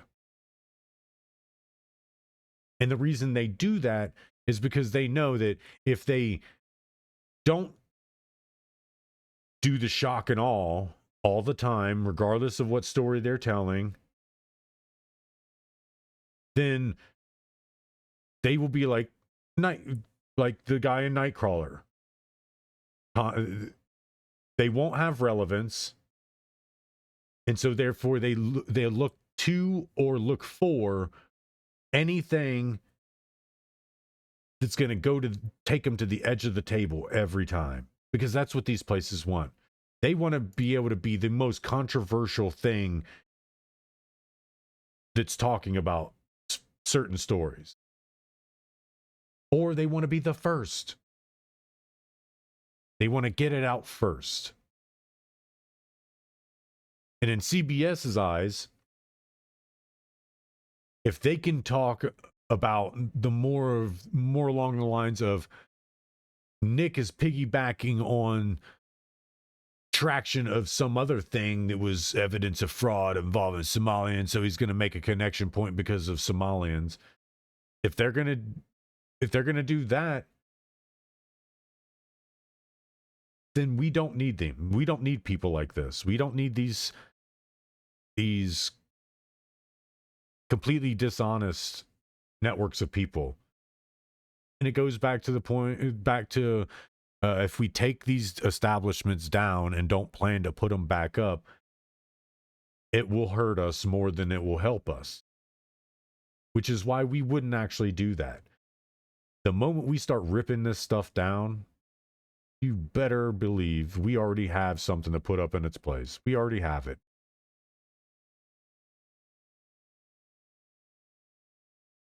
It's just right. We have no support to do it. To use a biblical thing, we are one little David trying to take down hundreds of Goliaths.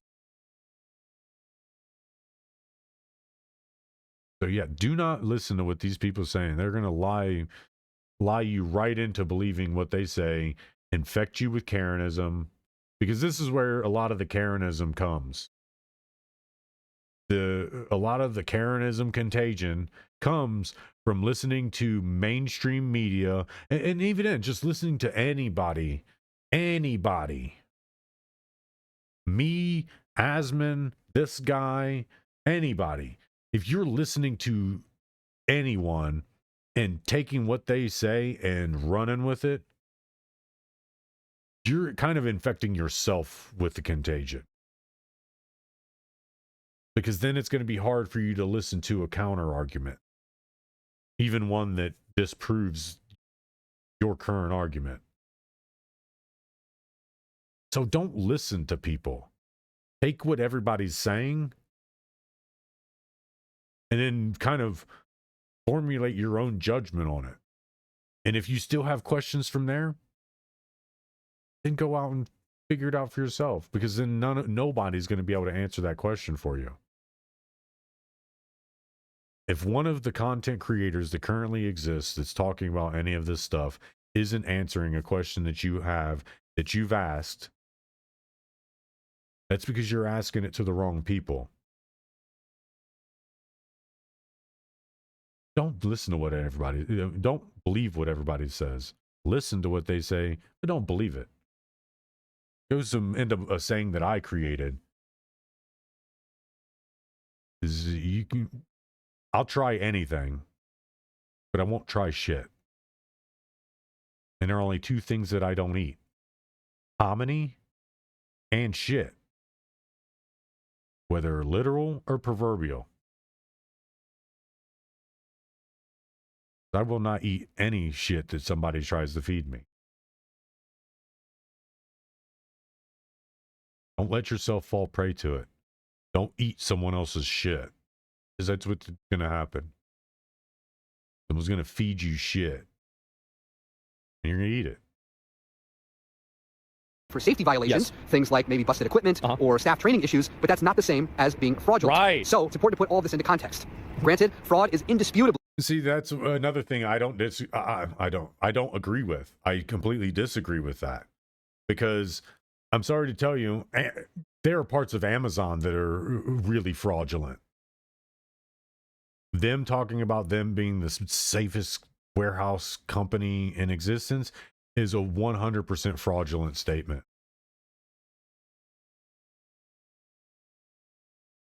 The way Amazon operates in the interior of their business on the warehouse level makes that statement look like a complete and utter lie. Because while the outside of their facilities look immaculate, and while their managerial staffs got their brand new color-coded vests, literally a new one anytime they want, walking around with laptops, walkie-talkies, all this technology. But then you go into where the actual workers work, and it's run down. It's literally run down. To the point, I mean, the stuff's run down to the point you wonder how they're still passing any type of safety inspections. But then you think, because nobody's getting hurt. That's why. That's right. That's why they can pass a safety inspection, because no one's getting hurt by it. And as long as no one's getting hurt, or you can hide the fact that somebody did get hurt, or downplay it, or whatever, or blame it on them. Worker negligence. We've already taken care of that. We fired them. As long as you can do that, everything's good. Again, even Amazon is fraudulent in parts of it. Because I can promise you, Amazon doesn't deserve the federal funding that they get. They do not. They don't even deserve a portion of the federal funding they get. And these businesses are no different. The bad thing about these businesses over Amazon and the Amazon types is that it's easier to find with these businesses. These businesses don't have a literal mountain of lawyers to block everything from you. And then to sue you out of existence when you get close to even peeking at a piece of information that's considered proprietary. That's the only reason why companies and corporations get away from companies and corporations like Amazon and McDonald's get away with it, is because they're so big that they can pay for that insulation. They can pay for that 14 layers of lawyers that are protecting them. These small businesses don't have that kind of backing. They don't have that kind of support. It's the one guy doing damage control while the people were inside controlling the damage and stealing the stuff. That's who they have. That's who they have. They have designers who aren't really knowledgeable in English and misspell a word, like the one word you shouldn't misspell when you're referring to anything learning. The word itself, learning, you shouldn't misspell that word if that's your whole business model. And I'm going to go to there was one lady that was saying, well, are you really going to blame, call us fraudulent over I think it was a down printer, like a printer malfunction? There's a printer error. Sorry, lady. That's not how print work works. You don't submit something, there's a printer error, and it steals a letter from the thing. It's not how it works. Because if there was an error, it would have still attempted to print the N, but it would have been jacked up. And you would have seen it wouldn't have just jacked up the N. The only reason a physical print is going to jack up like one single letter is if somehow, some way, the thing got crinkled up during print, and then, oh my God, it's crinkled up. Let me stretch it back out. Hopefully it fixes it. Oh, it didn't fix it. But at least the rest of the word still works. That's not how print work works. That's not how digital design and taking digital design to print material. That's not how any of it works. I know because I used to do it before COVID. It was part of my job for almost 10 years was doing digital and physical print work. So I can tell you that's not a printer malfunction. It wasn't a printer error. That was a submission of file error. Don't worry. I've stupidly done the same things. I've submitted typos and gotten things printed, but I've never actually turned back on the designer and said, you guys jacked my stuff up. No, first thing I would do is open up my copy of the file, because if the copy that I have contradicts what I see there, then they did jack it up. And then therefore I get it for free, and they overnight it because they do not want that backlash. A professional print company does not want the backlash, so they will get that there pronto. Again, I know this because I did it for almost 10 years. I didn't do print work, but I designed files that were submitted for print work regularly over the course of 6 years. Almost 6 years. Over the course of 6 years, I did that level of design and print submission. So I can tell you exactly the process in which it would have taken for a professional printer that would have ran into the instance of a print error. That sign would have hung out for 24 hours at most. And a lot of companies use local printers because they don't want to wait for the time it takes. And there was an instance in which a designer jacked up a print. But all I had to do was drive down to their office and pick up the reprint. And that's exactly how that worked. I drove to the printer, waited in their lobby. They came out with the reprint. I said, thank you, and left. And it went to be advertised. That's how print work works. You can't tell me that a professional printer basically misprinted, printer errored your sign, gave it to you, said, oh, there's nothing we could do about it. You have to give us some time to fix it. Like we're inundated. Even though we jacked your stuff up, we're inundated with work and you got to wait. That's not how it works. Sure as shit not how it works. I kind of have.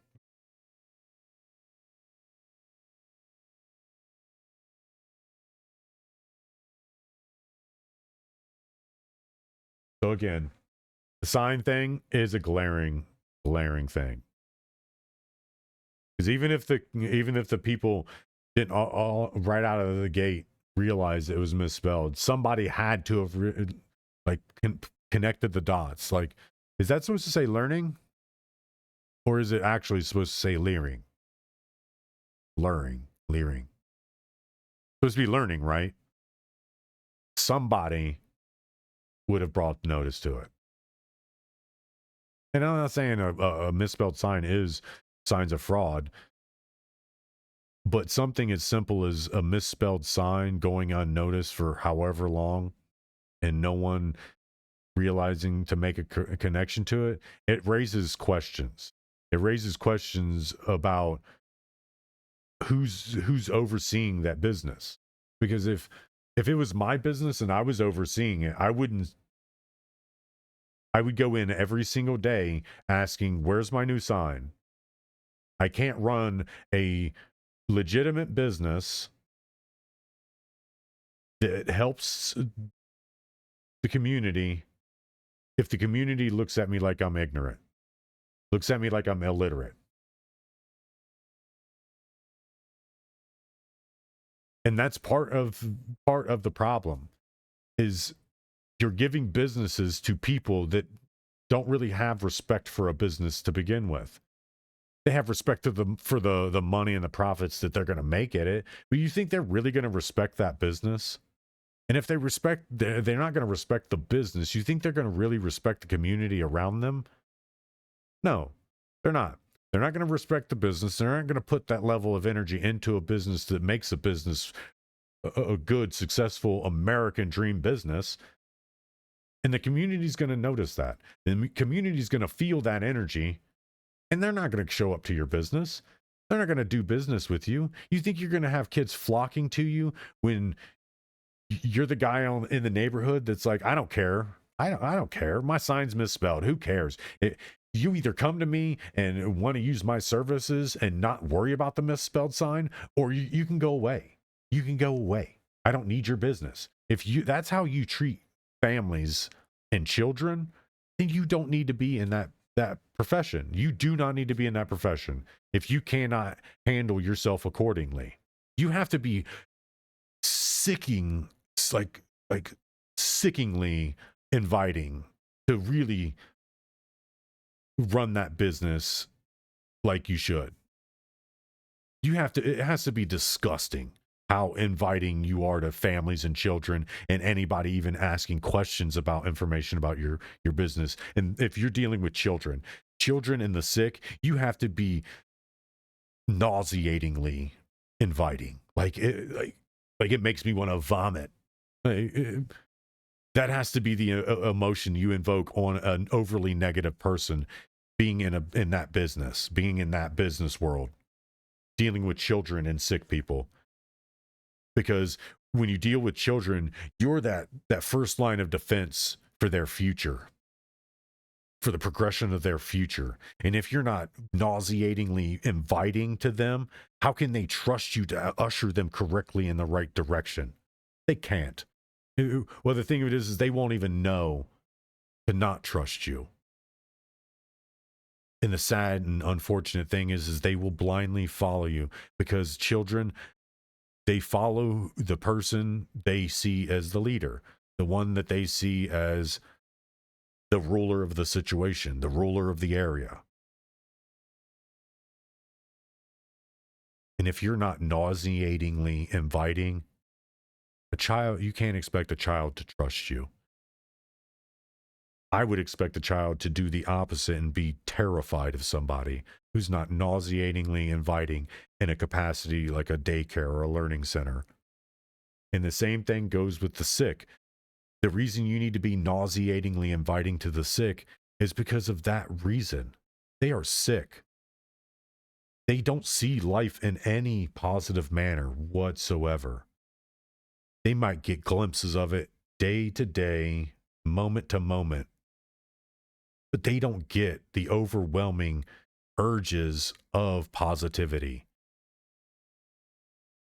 So if you're not nauseatingly sick, inviting to the sick, how do you expect them to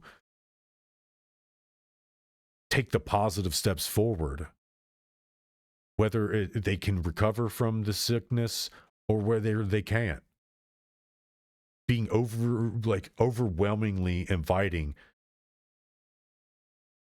for them tells them no matter what happens, you at least have me next to you to usher you down the path that we're both about to follow.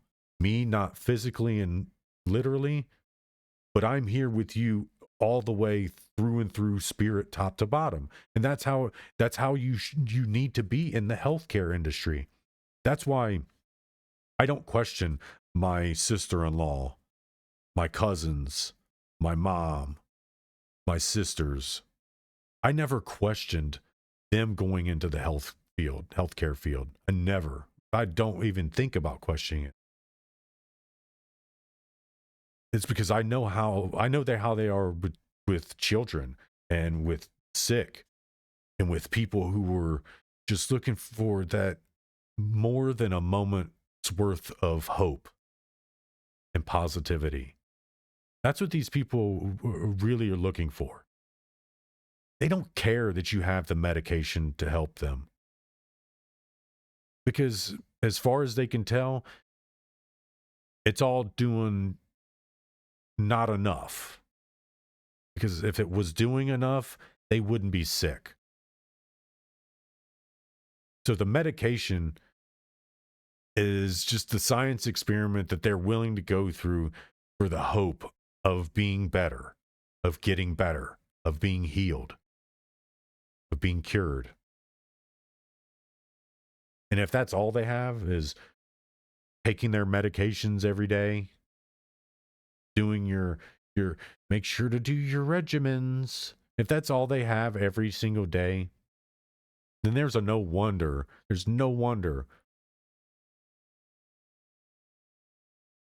that some of them would just decide, I really don't want to do this anymore. I don't feel like I'm getting better. The people that are caring for me only feel like they're caring for their paycheck and not me as the person who would just like somebody to be there, be with me while I'm stumbling and falling down this path that I'm being forced to dredge down. These people don't care that you have the medications, because a lot of them won't feel like the medications are actually working. They may feel like it's keeping them going forward, but you think those medications are giving them the positivity? No, they actually have to take another medication for that to happen, when it can just simply be somebody being there with them, their healthcare provider. This is why these things are so, we're so up in arms over it. Really, it is the money and the fraud and the constant driving this country into the financial debt and ruin. It is partly that, but a lot of that stems into watching people who otherwise can't defend themselves have to do that. Because it's not like we can all run to their rescue. It's not like we can all know beforehand that they're about to get scammed and schemed on. We can't premeditate any of that stuff. So running to somebody's rescue who's about to fall prey and fall victim to a predator, it's not possible and not realistic. So that's why we're up in arms about it. It's because we're sitting here watching it unfold, and we're being told to not pay attention to it, but to get back to work. We have an economy to run. It's very disheartening. And it's part of the reason why I would love nothing more than to live in another country for even a couple years. And I say another country, but I more specifically mean Japan. Because I love that culture. That culture is everything Americans want America to be. The Japanese culture is, well, outside of the land of the rising sun culture, because Japan has learned from those days, which is why there are certain depictions of the Japanese flag, because the Japanese flag is, I'll be realistic. I learned this from a little bit of research and coming across things on the internet, that the Japanese flag is what it is because it's called the land of the rising sun. That's where essentially the first sunrise of Earth in a day happens in Japan. Land of the rising sun. I don't know how much of that is true. That's just kind of what I've come across on random places looking into things about Japan, because I looked into why Japan seemingly did what they did during World War II, the bombing of Pearl Harbor. And it had to do with trade embargoes, United States cutting Japan off from trade, and it was their way of retaliating for that. But Japan, before World War II, they were psychotic. They're super psychotic people. Their military and the way Japan politically was running prior to World War II was, they were shaping up to be not very good people. But just like a very intelligent race of people are, trying to think of a better word than race, because it just seems so derivative to boil everything down to this race, that race. The type of people the Japanese have become are the people that Americans wish our country would be, because they've learned from the mistakes they've made. They realized that they were becoming really, really distasteful society of people. They were becoming someone that they themselves probably wouldn't do business with, which ultimately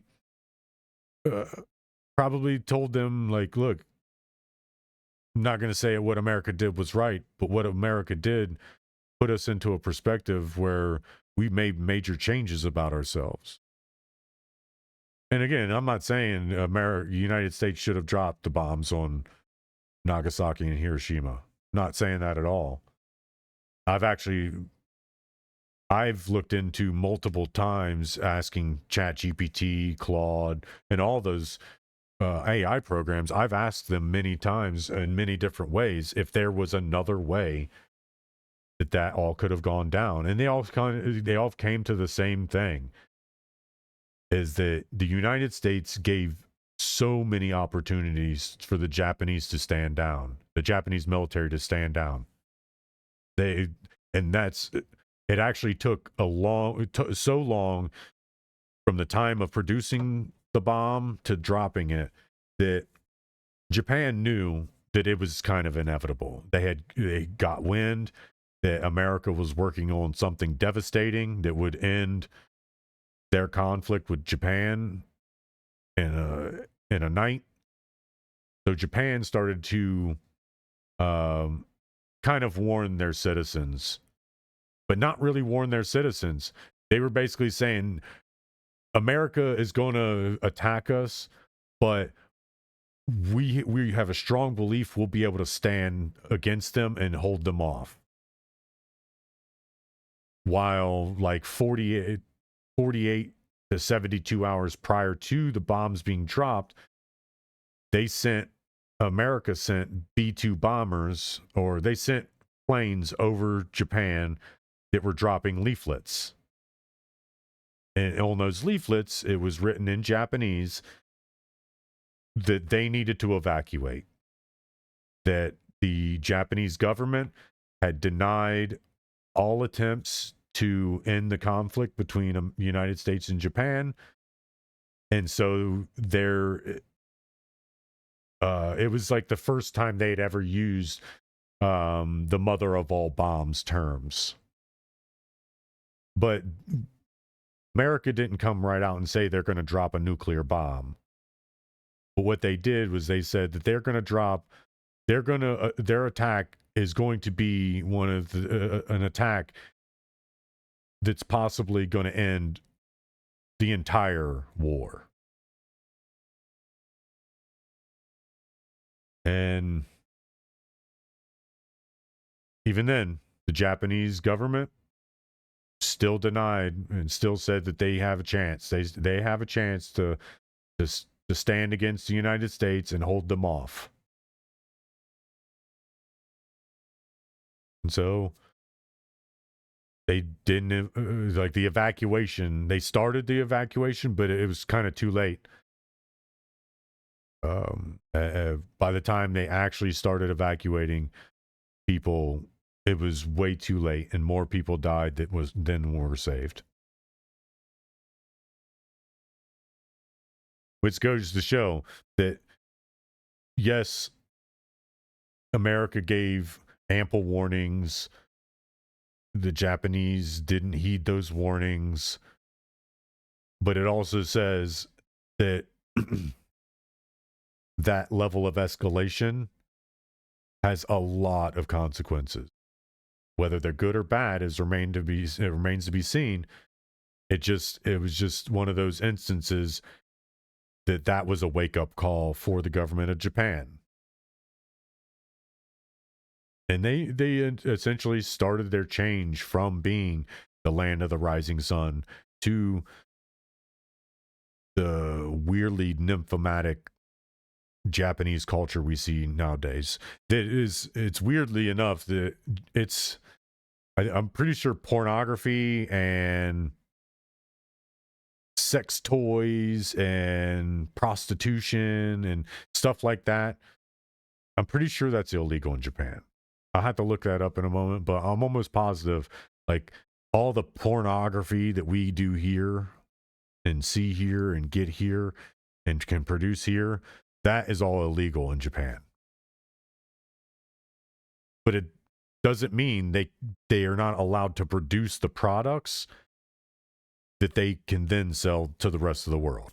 That's why they're the leaders in sex toy production. Japan are the leaders in sex toy production, research, and development.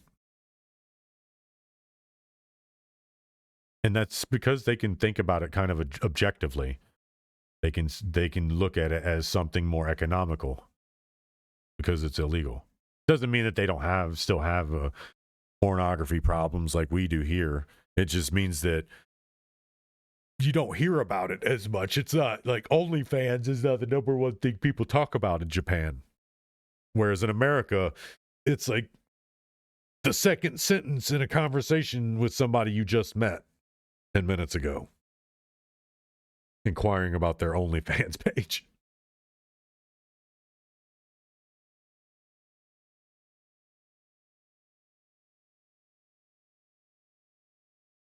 An issue in Minnesota. And next year, it's going to turn up the heat continuously on state officials, including Minnesota Governor Tim Walz, who's running for re-election. And there are 14 programs, Medicaid-funded programs, that are currently under investigation by state and federal government. But childcare is not one of them. Again, this is something we're going to keep following.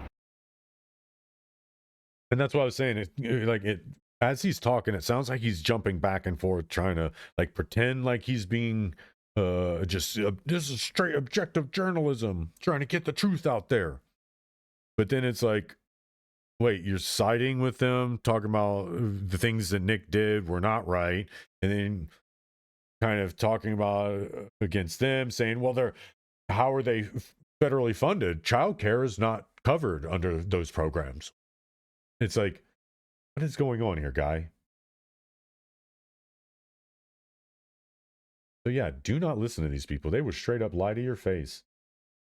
As a matter of fact, they will tell you, open your mouth, then spit in your mouth and say, well, did you feel that rainfall? That wouldn't be. I didn't spit in your mouth. The rain fell. I was about to spit in your mouth, but the rain fell at the exact same time as I was about to. This is what these people are. This is what mainstream media. Well into next year. Ignore the fat nerds and these old people. This guy's like 50 years old. We really going to listen to him? We really going to listen to him? It's funny. Somebody in his chat's like, well, you're almost 40. He's like, well, I'm 35. But regardless of the age thing.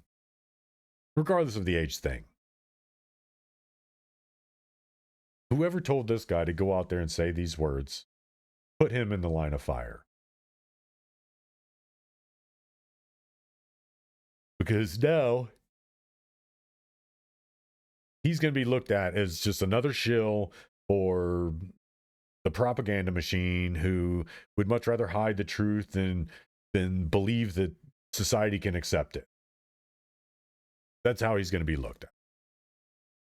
I wouldn't be surprised if this dude gets a little bit of backlash and is like, you know what? No, I'm done. And he goes to a different network. Or just leaves investigative and fieldwork journalism and just goes right back into working behind the scenes. And we're going to listen to this idiot? Because this shit's going to crush it. This shit crushes people like him who their opinion on the matter doesn't matter to them because none of this really matters to them. They get a paycheck, they go home, they slip their D in the P or they slip their D in the A and go to sleep. This is the blissfully ignorant type, which is just as bad as a Karen, really. Blissfully ignorant types are just as bad as Karens. Because it's kind of the next step from blissfully ignorant is being a Karen. For the simple fact that those that are just like with their heads in the clouds on all the goings on of what's happening, but they do have moments of falling out of the clouds. But the bad thing is 99.9% continuous of the time, they are going, when they fall out of clouds, they are out of context. They land out of context. And usually when they land next to a Karen who grabs them by the arm and infects them with the virus. So all in all, blissful ignorance is just ripe for the picking for Karenism. It's basically the person with no immune system. It is literally that. They're blissfully ignorant, so they don't know anything that's going on, so they haven't built up a defense against it. So therefore, a Karen can come across their path and instantly infect them with Karenism because they're just blissfully ignorant walking around here. And the one time they tune into reality, it's like Karen's infection. That's how it works. The blissfully ignorant get infected by Karenism, and this guy is ripe for the picking to be infected with Karenism.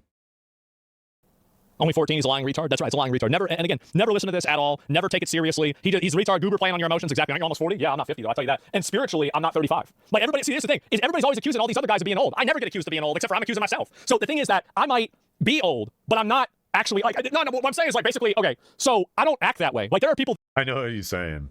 Like, there's a lot of people who are my age, 40 years old, who act like they're in their 60s. They act like they're retired and just barely can get up every moment of the day and just like, oh my God, they act so old. They act broken down, battered, and beaten. Me personally, I feel old. Like, you better believe me standing up, like that walk the other day, my legs are still so kind of sore. My feet are still kind of sore. Everything's still got a little bit of a soreness to it. So when I stand up, you'll see me like brace myself against my armrests and just making sure my feet are underneath me, making sure that my steps aren't going to be sending me sideways and throwing myself into the garbage where I feel like I belong sometimes. I feel old, but I'm not. I prove it every day. My reaction time, my ability to analyze. I am still so very young. So very young. I could end in the next moments, but as it currently stands, my mental capacity and my mental ability and my mental fortitude tells me I could go on forever. I don't need to stop, which is why I haven't really stopped in this and streaming and doing this, making videos and putting everything out there, just growing, trying to regain and regrow the things that I had lost before COVID. And I became complacent with all the BS that came with COVID. I allowed myself to fall prey and become mildly blissfully ignorant. Fortunately enough for me, I wasn't already blissfully ignorant. I just became complacent and allowed myself to be blissfully ignorant. It's like one of those things, for the first time in my life, I wanted to feel what it was like to not think about, to essentially not having anything going on up here. It didn't last long. It lasted for the 6 years I was working my job in Cincinnati. And then COVID hit, and it's like blissful ignorance is gone. It's gone. And then when I clicked back in, I was almost out of context. But when you aren't blissfully ignorant to begin with, and you allow complacency to make you blissfully ignorant, it's very easy to come back down from the clouds and land in the right spot. Not allowing yourself to be Karenized. Not allowing yourself to be infected with the Karenism virus. And this is how you keep yourself from this stuff. And it's easy. It's easy to know if you're blissfully ignorant. It's very easy. This is how you figure out if you're blissfully ignorant. What do you do on a day-to-day? Do you go to work, come home, play video games, go to bed, go to work, come home, play video games, pay bills, go to work? Do you routinely do the exact same thing without growth? or even like you don't think about it. You're like, there you go, complacency. Can you look at yourself and say, "Oh yeah, I'm content"? I can say, I'll honestly say I'm complacent. If you can ask yourself that question and say yes, then you're probably blissfully ignorant. And it's not a bad thing. It's good for us every once in a while to become blissfully ignorant, because then it's a way of detoxing, detoxing the stresses of reality, detoxing the world's weight. It's good to do that every once in a while. And I recommend everybody with a rabbit hole addiction to try to work that in. Work in that detox. Like 1 weekend. Just don't plug in. Don't dive down a rabbit hole. Just be blissfully ignorant. Because we all need that every once in a while. We all need the detox from blissful ignorance. But some of us have to kind of like seek out blissful ignorance. Or it comes with kind of like career changes. When you go from being this, a talky bum into a microphone. When you go from that to working a career job where you have to create a rigid routine, lest your performance suffer. When you have to do that, complacency and blissful ignorance it takes hold easier, and it's easier to allow yourself to become that too. It's when you're constantly paying attention to the world around you and all the inputs and outputs, everything. When you're constantly dissecting input and output, and you can't really allow yourself to become blissfully ignorant, because you're always going to be tuned into something. And that's the opposite of blissful ignorance. Blissful ignorance is not being tuned into anything, just tuned into your reality. And again, it's not a bad thing. It's not a bad thing to be blissfully ignorant.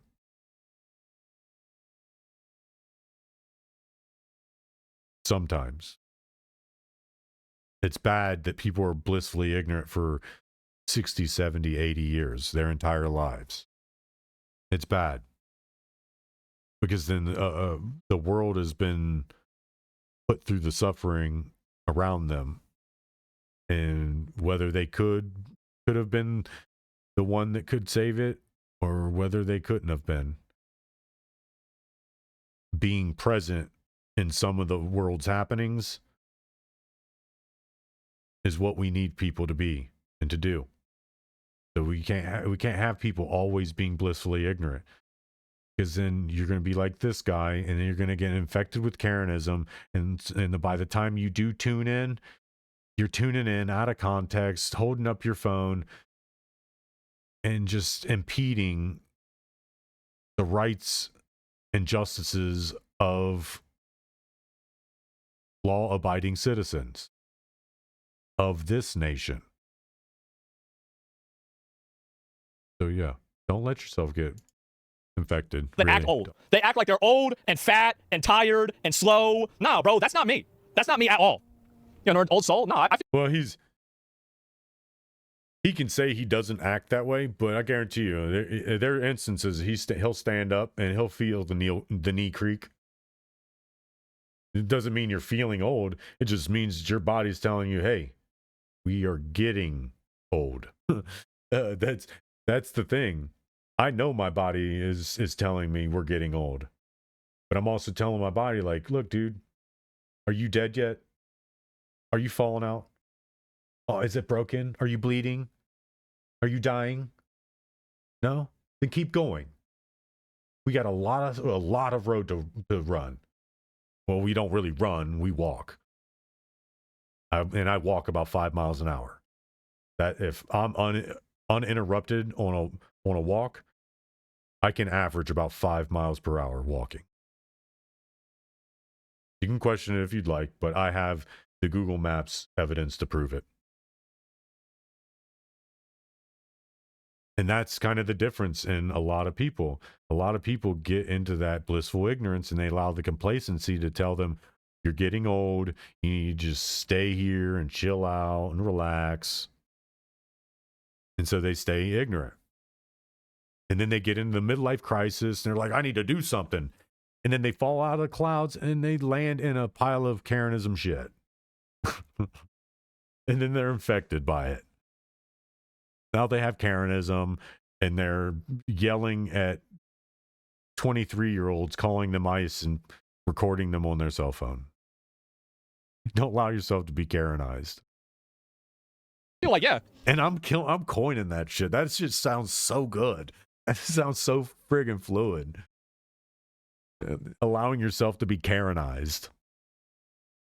The Karenism virus.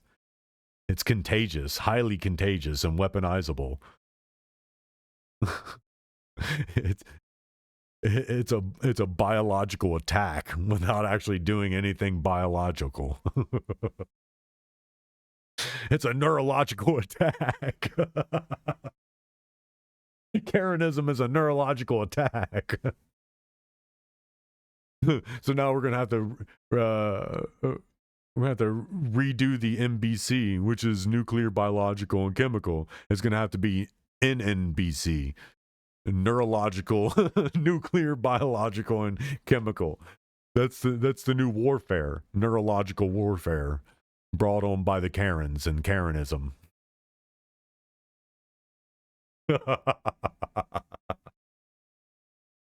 No, my real age, my actual age is more like about 25. Okay, guys?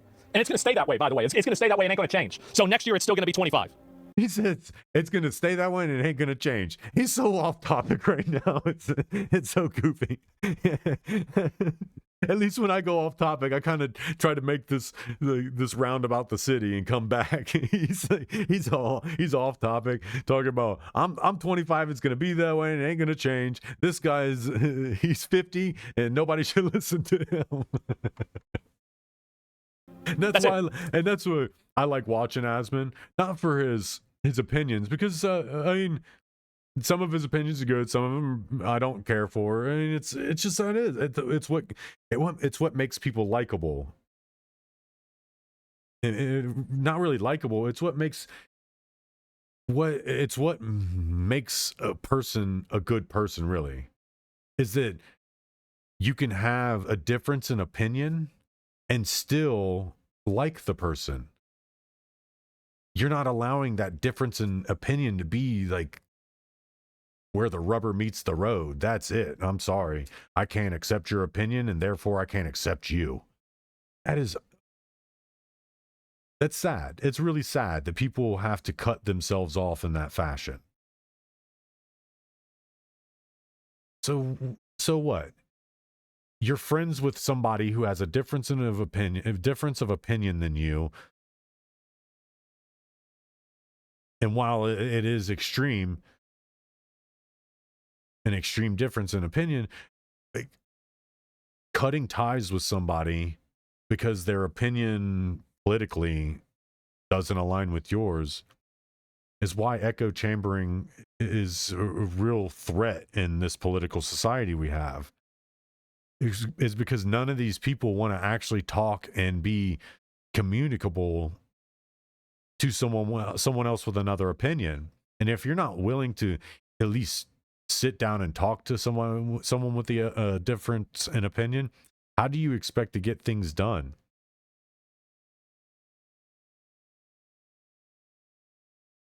You're trying to beat all of traffic and it's not going to work. There's always going to be somebody ahead of you.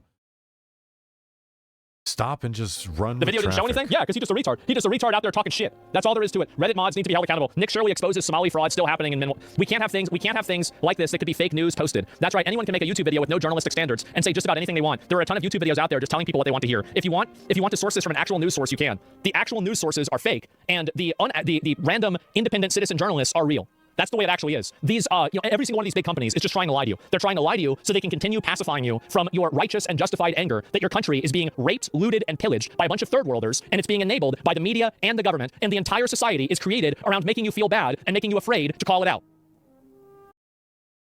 I said that the other day.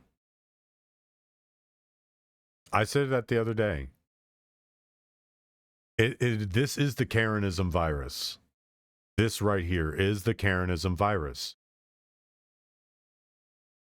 The government and the media working together to pacify people, aka stand in the way of our given rights, whether it's God-given, country-given, forefathers-given, birth-given, our rights as born citizens into this country, legal born citizens into this country, regardless of when it was we came here.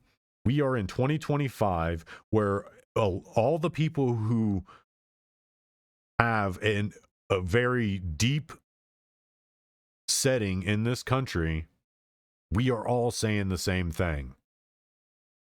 And it's what he just said, and it's what I've been saying. This Karenism virus has infected our government, and they're using it as a way for us to stand in our own way so that they can do everything that they want and set out to do. That has no benefit to us, by the way, has no benefit to us and will not ever be beneficial to us.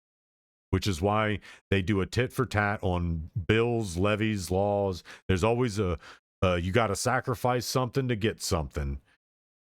Whoever put that in existence can take it right back out of existence, because it doesn't always need to be a tit for tat when it comes to government and people. We are allowing you to be here and otherwise keep us safe, because that's the only thing we have actually sacrificed. And in the world of politics, the most detrimental thing to politics and government is the natural order, natural choice, the natural way of living. So in order for governments to work, we have to be willing to sacrifice mainly that complete and naturalistic choice and complete and naturalistic order, also known as RNG. Also known as RNG. Because RNG in video games is literally the same thing of how reality works. There's a bunch of random series of events that happen, and without laws, without government, without military, without some type of entity regulating it all, we break out into chaos. Because then you have this person choosing to do whatever they want. You have this person, these people, everybody's doing and choosing whatever they want. That's RNG in reality, is everybody choosing to do whatever they want. RNG in reality is also known as anarchy. And that's what we sacrifice. Because the natural law, natural order is 100% anarchy. And to have true RNG would be to have anarchy. Then it would, because it would be completely random. It would actually be random. And we can't work in that kind of randomness. So therefore, we create government and we create law and standards of living as a way to say, I'm sacrificing the natural way of doing things for safety and security. Because I know that even though I don't have my natural the natural order of doing things, like I want that, I'm taking it. You want to stand in my way? Delete it. That's the natural order. Kill or be killed, survival of the fittest, natural selection. These are the natural orders. These are reality's RNG. government, laws, politics, country organization, that is taking RNG out of the equation and giving us more of a chance to keep chaos from coming about, keep anarchy from taking a hold.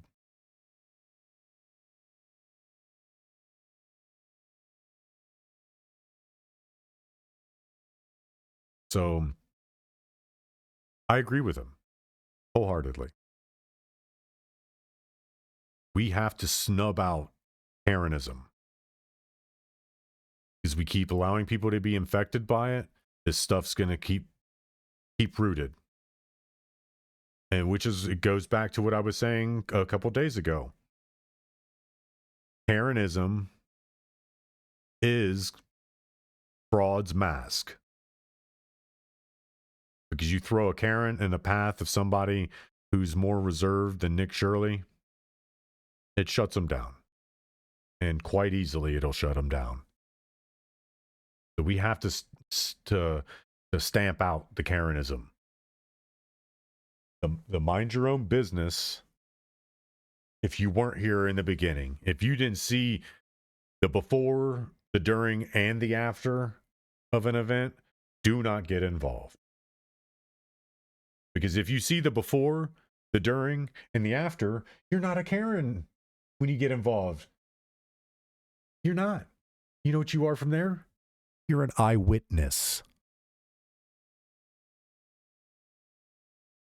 See how that works, Karens? If you want to have validity in the world of news, stop showing up at the wrong time. Stop pulling your phone out at the wrong time. Stop pushing out of context information. If you want to be believed and be looked at as credible, then stop showing up at the wrong time. Be here for the before, be here for the during, and be here for the after. Because even if the singular you isn't there for the before, the during, and the after all in conjunction, being there for the before starts the context. It starts the gathering of context. So that when there is another person for the during, they can add to your context. And then even if they don't have the after, there's going to be somebody with the after. And to squash your Karenism, to cure yourself of the impending Karenism, you get together, you pool your resources, and you have the whole story. But you're still susceptible to being infected by the Karenism virus. And that's by looking at what you see and denying it. Or accepting it as 100% objective truth.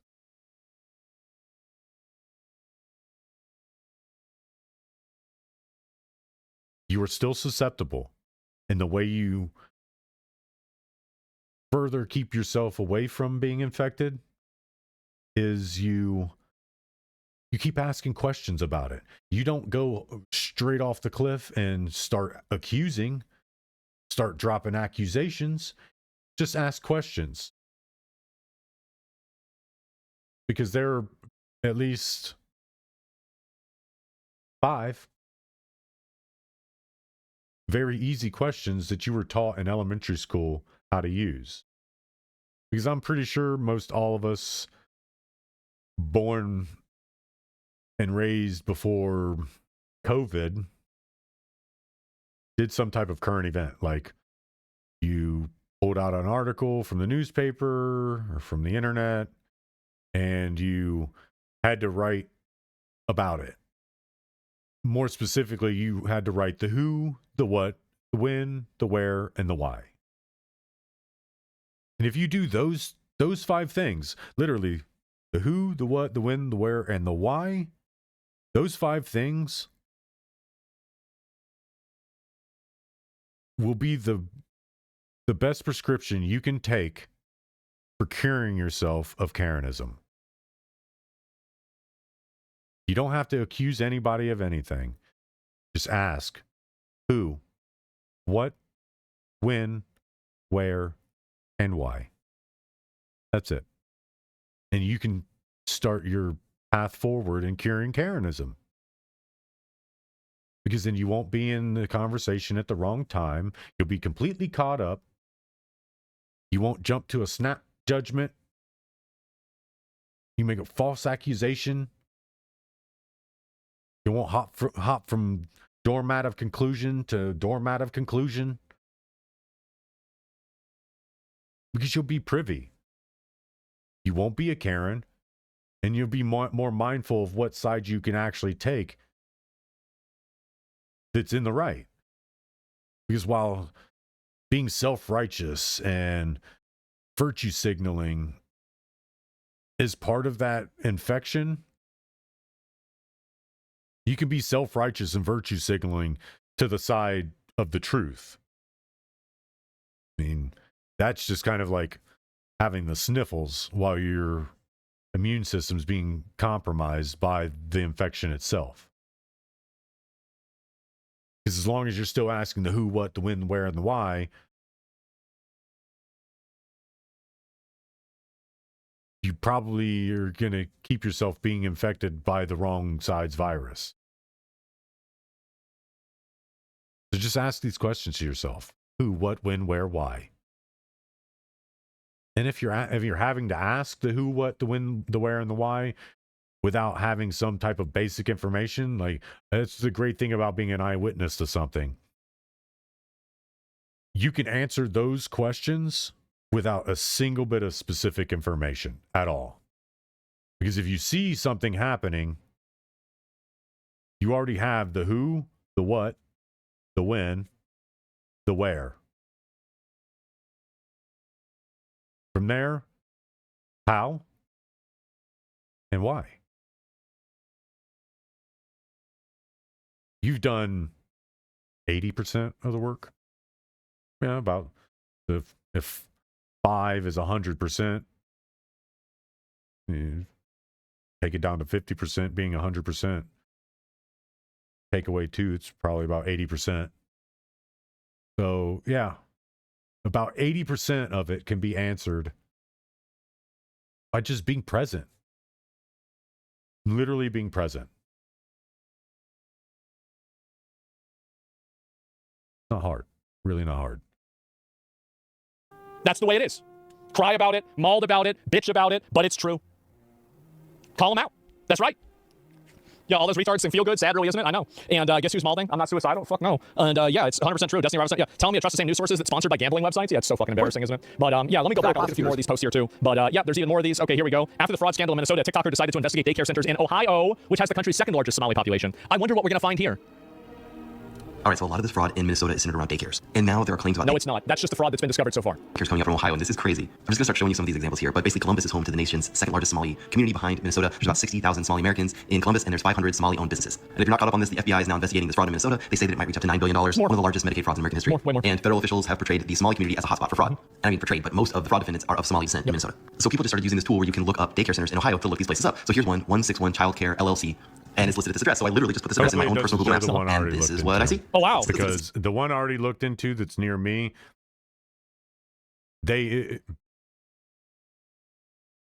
from somebody who doesn't know the people personally and is able to kind of go and talk to them personally,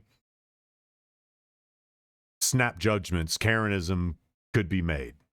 Which is why I say, before you make your Karenism snap judgment and get yourself infected, ask the who, the what, the when, the where, and the why. If you can't ask that immediately, there are millions of ways to do it without actually encroaching on someone personally. Call the business. Look online. That's how I was able to follow lines to find that I actually knew the person. I know the person, a family member of the person, which is an easy, just as easy line to follow. It's easy. You follow the connection point from there. I was just lucky enough to know somebody who knows the owner personally. And from there, it gets uncovered and unfolded. That hopefully that's not one of the ones that they bring up here, because the public records do not look good. I'll say that. The public records don't look good. And if somebody who's infected with the Karenism virus, they're going to jump to a conclusion that they shouldn't be. And remember, I've already said it, Karenism can be on our side and it can be on the other side. It's allowing yourself to be infected by a virus of snap judgment and standing in the way of people figuring out what's actually going on. So don't allow yourself to be infected by the Karenism virus and stand in everybody's way. It's a smoke shop? Okay, and then here's first choice child care. First choice? It's listed at this address, 4303 Cleveland Avenue. And this That's not my first choice unless I want to make a meth lab. I mean, if I want to make a meth lab, then yeah, I'd go there. Kids? Probably not. is what I see. You know, it's just like the windows are all blacked out. There's no playscape. There's nothing for kids. Yeah, they got kids. Maybe the photo was taken at the wrong time, but not many cars there. All right, and then there's Bonatti Childcare too. Bonatti? And it's at 3629 Cleveland Avenue. And here we go again. Oh, wow. Part of it is a boutique with bars on it. And here's the childcare center. These all say 6 weeks to 12 years old. And if you have kids, you would know that most childcare centers do not. Yeah, you don't do that. You have to have them segmented out by different like age groups. Like, you don't want to have 3-year-olds and 12-year-olds. That's crazy. Enroll kids that are between 6 weeks and 12 years old. That's way too big of a spread. But it enables you to get more kids enrolled hypothetically, or at least claim that they're enrolled. And then you just start looking at the reviews. And so if they even have reviews, like this place got 2 reviews 2 years ago, and they're both 5-star reviews. Wow. And again, I don't know if you have kids, but daycares get reviews. Okay, and then you got the Hyatt Learning Center. And Hyatt? It's at 2599 Killer Lane. This place you can't even see. Oh, I see it. So it's inside of the tree. Google Maps. But you can see that at this address, there's like all these businesses that are listed there, and this learning center is just one of them. And so everything is inside of the tree. It has no reviews. Of course. And then this one, It's Cod like Childcare, which is listed at 2635 Dublin, and that's this spot here. Cod Childcare, 1-star award winner. I believe that. Gotta love the 1-star award winner. But mostly you just notice like there's no playground, there's no kids. But I will give them some benefit of the doubt on that. The star rating isn't universal, folks. It's not universal. The star rating it's used in different capacities across the world in a multitude of things. Like, do you think there's a such thing as a 5-star Michelin rating? Seriously, just ask Google that question. What's the highest Michelin star rating that a restaurant has achieved so far? And if you go by credibility of a business based on Michelin stars, everybody's bad. Everybody's bad. If 1 to 5, everybody would be bad. So using the star rating system as a means to credibility, it's a stretch. It's a very big stretch. You're probably going to get called for reaching in basketball. I'll say that. It's a stretch. I've looked into the rating system for childcare and childhood development, and it goes on kind of like a bronze, silver, and gold standard. Bronze obviously being the lowest, silver being the second highest, and gold being the highest achievable. And those have to do with tiers of benefits. But these are all for fully licensed by the state child care and development places. And that would be a 1 to 3 star setting. And child care and childhood development and learning, 1 star is still good. They've just taken and assigned stars to the tier system. Bronze, silver, gold. They've assigned stars to it. So a 1 star for a childhood development place, child care, daycare, 1 star is not actually that bad. 1 star could be indicative of them having a bronze standing, which means that there are just things that they need to do and do better to get a higher standard. And that all gets evaluated and reevaluated every time they have an inspection. So using the star system in this capacity as a way to say, oh, they're not good, they're bad, It's not. That's dishonest. That's kind of misleading. It's very misleading, actually. Now, Google reviews, yeah, if they got bunches and bunches of 1-star reviews on Google reviews, and people are saying this is not a good place, this is not a good place, then yeah, might start looking at it a little bit harder. But just because it says 1 star on the outside of their building does not mean that they're fraudulent or not credible. They could just simply, and this is not me coping for them, not shilling for them and finding excuses. This is breaking down and explaining that the star rating system, you can't translate that back to what you're seeing here. Because in this world of childcare, childhood development, daycare, people that know about how all of this runs, even if they're just a parent of a child, they know what they're looking for when if they see somebody that says 1-star rated, they know what that is actually indicating. And that doesn't mean it's 1 out of 10, 1 out of 5 stars on Yelp. A parent's going to register that different. It's going to be a lot different to a parent. To a parent, that might register as they have bronze level of care at this place. And some parents use that as a way to decide what places to go. Some parents don't want to put their child in the care of a facility that's still got a lot to learn, still got a lot to do to grow and evolve. They would love to help that place grow and evolve, but they're looking for childcare. They're looking for something for their child to do and somewhere for them to be while they're at work and doing work. So some parents will look for the 1 to 3 star rating if that's what this place is doing, just assigning stars to the color tiers, because it does sound weird if they were to put a sign outside their building that says we're bronze rated. Someone who's just starting out in this world, who doesn't have a lot of information, isn't really going to understand that. What they will understand is the star system, and they'll see the 1 star and they'll say, they'll ask a question about the star. What's the significance of advertising that you only have 1 star? Isn't 1 star bad? And it'll kind of go into a conversation of quality from there. And they'll say, no, as a matter of fact, we are just assigning stars to the tier levels in which the licensing is.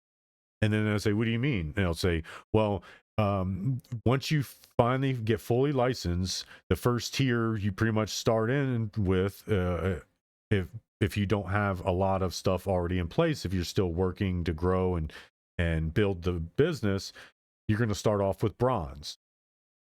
And then once you start to correct any issues, you get better, more people, and the facility becomes more credible, then you can go up to silver, and then you can go up to gold. And instead of having it very confusing that way, it's easier to explain that we've assigned the star system to that system as a way of saying that we are at step 1 of becoming a 3-star or a gold tier child care and child development center. And that's all I'm doing with that. I'm explaining that we don't actually know the symbolism behind the use of their sign, their 1-star rated sign. So to insinuate that that's part of the fraud is a stretch. It's a very long stretch. This place is listed as being permanently closed, but it got 1 review and it's been open since 2018. So in the last, 5-6 years, 1 review. And it gets spicier because there is this congressperson, Ismail Mohammed, who's of Somali descent, who is receiving campaign donations from these daycare centers. Star Zone Daycare, Bright Kids Academy. All right, so here is Bright Kids Academy. We get the class. Amazing. Truly amazing. So they're funneling money so they can run their own candidates for public office, and then they can rule over you. That's amazing. Wow. And see, I will agree with that. I will agree with that because I've already said that. That's why Hillary Clinton was pushed for so hard to become president.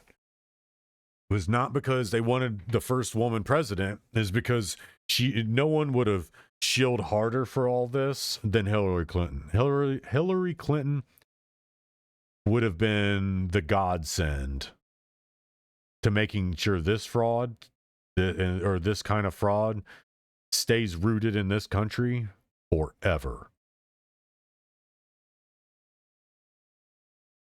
That's why they were wanting Hillary Clinton in the Oval Office, not to get a woman president. It's because nobody is better at shilling for fraud than Hillary Clinton.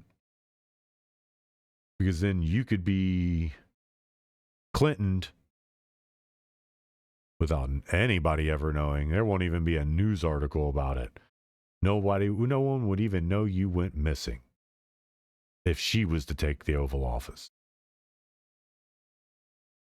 I wouldn't have even been able to get that out of my mouth, and somebody would have showed up to my door to make me disappear. So yeah, I will agree with that. Classic blacked out windows again. No reviews. Yep. Here is the Star Zone daycare here. Again, blacked out windows, no cars, no playground. They do have a few reviews, and this lady said it's a joke. The teachers are not trained and are basically women that bring their kids to the center. Unless you are Somali, there will definitely be a language barrier. There's no structure here. The food is so unhealthy. And this is going to come back. Here's another one that donated to his campaign, Primo One Daycare, and classic no cars. Primo One, that sounds like a race car. And they had the wherewithal to put up these, nice looking photos, but again, no reviews. Not a single and review. Here's this one, Rise Up Daycare, which is in this place. Again, classic, no playground. They say that they've enrolled 71 kids, right, which means they're getting reimbursed for more kids. That's a lot of people. But when they were actually inspected, there was hardly any kids in the building. So they were enrolled with 70, but they got inspected and they had 1 to 3. So these are people that were basically just putting their own kids in a daycare. So yeah, it looks like the same scheme that's been used in Minnesota. Likely seems like it's going on in Ohio. Yep. And when I'm reflecting on this, it just makes me remember that Somalis follow this Islamic tradition where men can marry up to 4 wives, provided I did not see the one near me. So Why is it not 5? I'll say it's probably been proven, as I said. Support them, and based on my research, it just seems like oftentimes what will happen is there will be one official marriage and then more cultural marriages. But then I started thinking about this lady's review where she was like, hey, the teachers aren't trained and they're basically just women that bring their kids to the center. And I was like, oh yeah, of course. That might check with this whole thing. And so it's like, all right, cool. So if the guys are able to support them is the big thing. But just are we the ones supporting them? And if so, just a genuine question. Do we want to do that? Nope. Just send them all back. There it is. So it's happening again. And just got to hit the button. There's a literal fix everything button. And there's another thing that goes on with that. It's easy to hide that kind of fraud in that because we can't legally tell them they can't marry as many wives as they want. Like they can't use it for tax purposes, but we can't actually tell them they can't marry as many wives as they want. So what's to stop them from marrying a bunch of wives and having these wives shell company this stuff into existence? And just taking the one guy is taking millions and millions of dollars from all of these women's businesses and getting rich off of it. That's kind of the catch-22 about it, is you don't want to damn somebody's religion,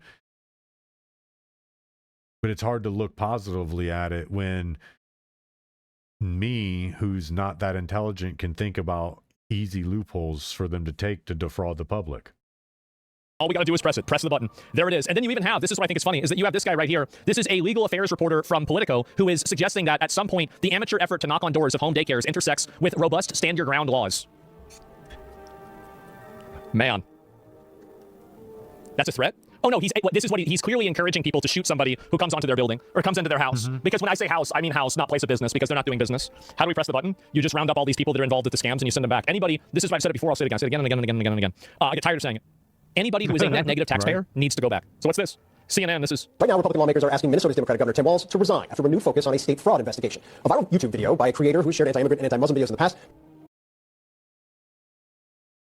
discredits him as a news source. The moment you say something like that, you're discredited as a news source. Because now you're trying to use his assumed political ideology as a way to say, you can't believe what he's saying. Or you have to question it highly because he's put out anti-Islam and anti-Muslim videos in the past. Or anti-immigrant. This is why people like CNN have no credibility. And they're basically just a sitcom now.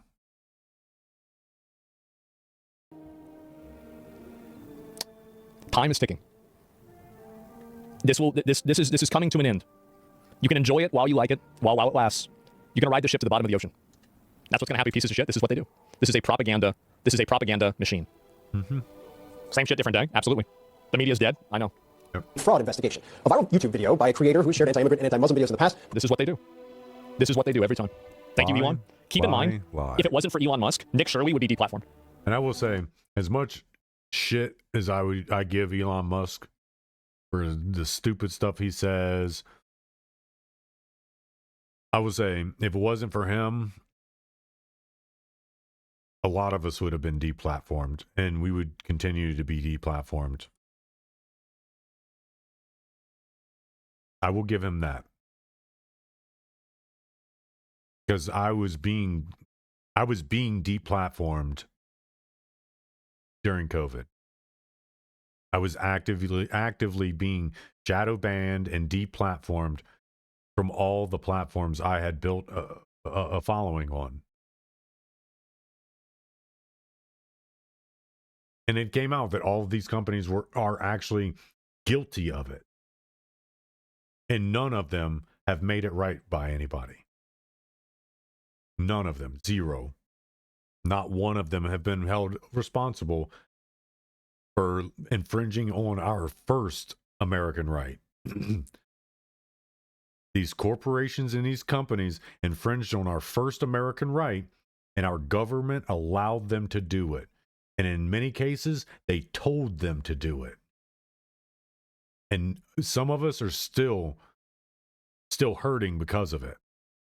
Not literally hurting, but my social following, my content creator following was booming before COVID. It was growing. It was growing immensely. I went from just being a random variety streamer on Twitch to gaining a fan base and a following in GTA RP. And I was able to start switching from GTA RP to doing VR. I was able to kind of go back to variety gaming because with doing GTA RP, I was able to go from nobody streamer, or still nobody streamer. I was able to go from not able to make any money streaming to being affiliated in less than a weekend. And with that, I was able to kind of not transition out of RP, but encapsulate other things into it. Do other things around that weren't strictly RP. And I was growing before COVID. And it wasn't until I dropped a TikTok video basically calling both political parties dunces during the 2020 election. And that started my deplatforming. It started with a shadow ban. And when the people who were used to get notified of my content stopped being notified of my content, it started to be assumed that I stopped doing content or I died during COVID. So I lost all of my fan base because TikTok shadow banned me. And that started my deplatforming. I wasn't publicly deplatformed, but they used their backdoor power to deplatform me. And they still in some ways continue to. It's just, there's too many eyes scrutinizing freedom of speech right now. And will be in the future for them to be able to actually do it and it lasts long term. It won't be able to last long term anymore. They're deplatforming and shadow banning. While they can shadow ban you on their platform, shadow banning as a form of like premeditated deplatforming, it won't work. It won't work in the future because there are too many avenues of approach to get your voice out there and heard, and the people who are needing to hear what some of us have to say, they'll find us. They'll hear what we got to say, and then they'll spread that to others. Like, oh yeah, remember so and so who had such and such to say? He didn't go away. He got deplatformed. So he had to change his approach. That shit won't happen. It won't happen in the future. Not at all. It won't be able to.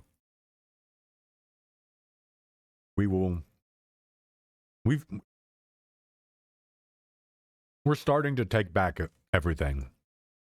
Slowly. I want you guys to never forget that. When you're criticizing and complaining about Elon doing something stupid, keep in mind that if it wasn't for him, Nick Shirley would be deplatformed, called a racist, potentially debanked, and totally ostracized from society in every single way. Yep, buying Twitter was a total timeline shift. And if it wasn't for Twitter being bought and free speech being restored, we would still be getting ruled over by these people that want to replace you by third worlders. Yep. That's it. I will agree. Put a major national spotlight on the investigation. Video claims Somali-run child. Put a spotlight on the investigation. You see how they're putting a spin on it that implies that Minnesota was already doing something about it. They're trying to like kind of pre-flight the idea that he wasn't actually bringing up any new information, and this was just existing information that was happening before then. Care centers in Minnesota are committing widespread fraud. Yes. It provides limited evidence to support the allegation. Limited evidence. It's very obvious. And he even said, despite evidence of it. Despite evidence. Again, they will do any and everything they can to try and discredit a regular person. Because remember, how they're spinning it is, well, we're able to get better access to this information and these people in these places because we're like the news. We're better equipped to get this stuff and not this independent right-wing radical YouTuber. This is the stuff they do. This is why they're liars, can't be trusted, and don't put your credibility in them. If you have an egg in their basket, take it out right now.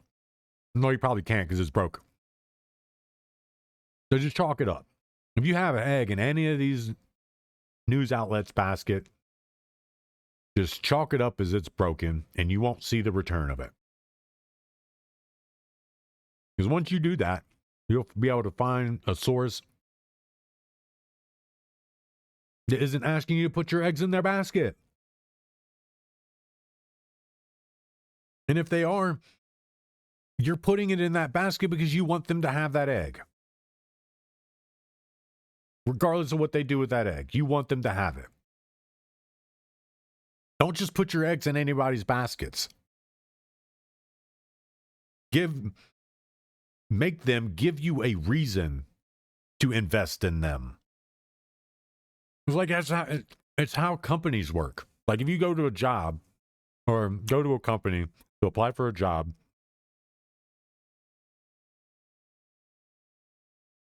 and they're just like, oh yeah, come on in. Would you really trust that company?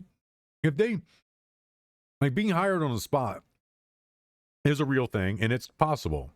Very few of us have the capabilities of being hired on the spot for a job.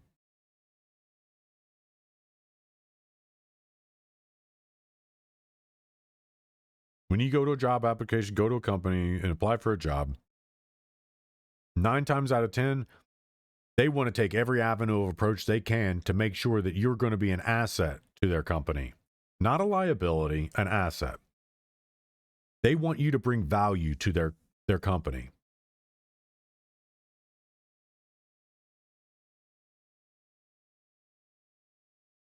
So expecting us to invest anything into you when you continue to lie is bonkers. It's absolutely insane that we're even talking about it.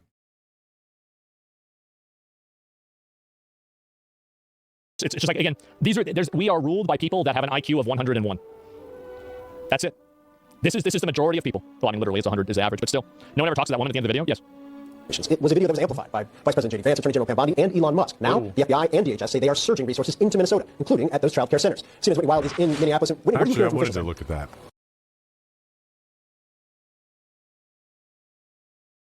I don't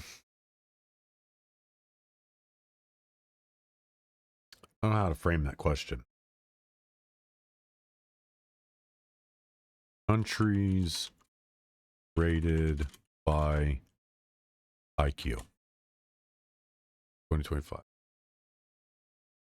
Because we haven't gotten into 2026 yet.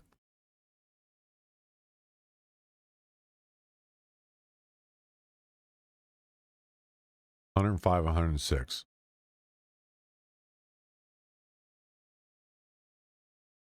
So the highest IQ, seemingly the highest IQ in the world, is Japan.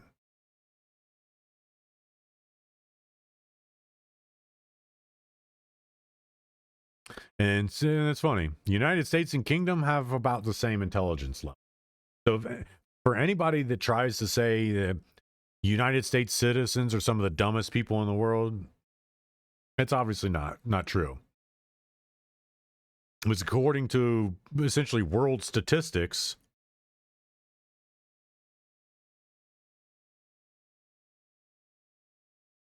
Like pulled by Google's AI engine. The smartest people in the world are actually the Japanese.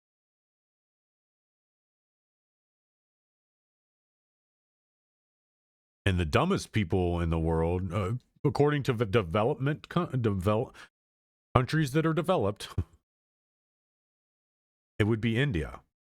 But India's not that far off of the UK and the United States. But the bad thing is the problems with these two countries is that we are overly inviting too low IQ people. So yes, it will drop our average immensely if we're bringing in 20 IQ people. If we're bringing in people, we're pulling out of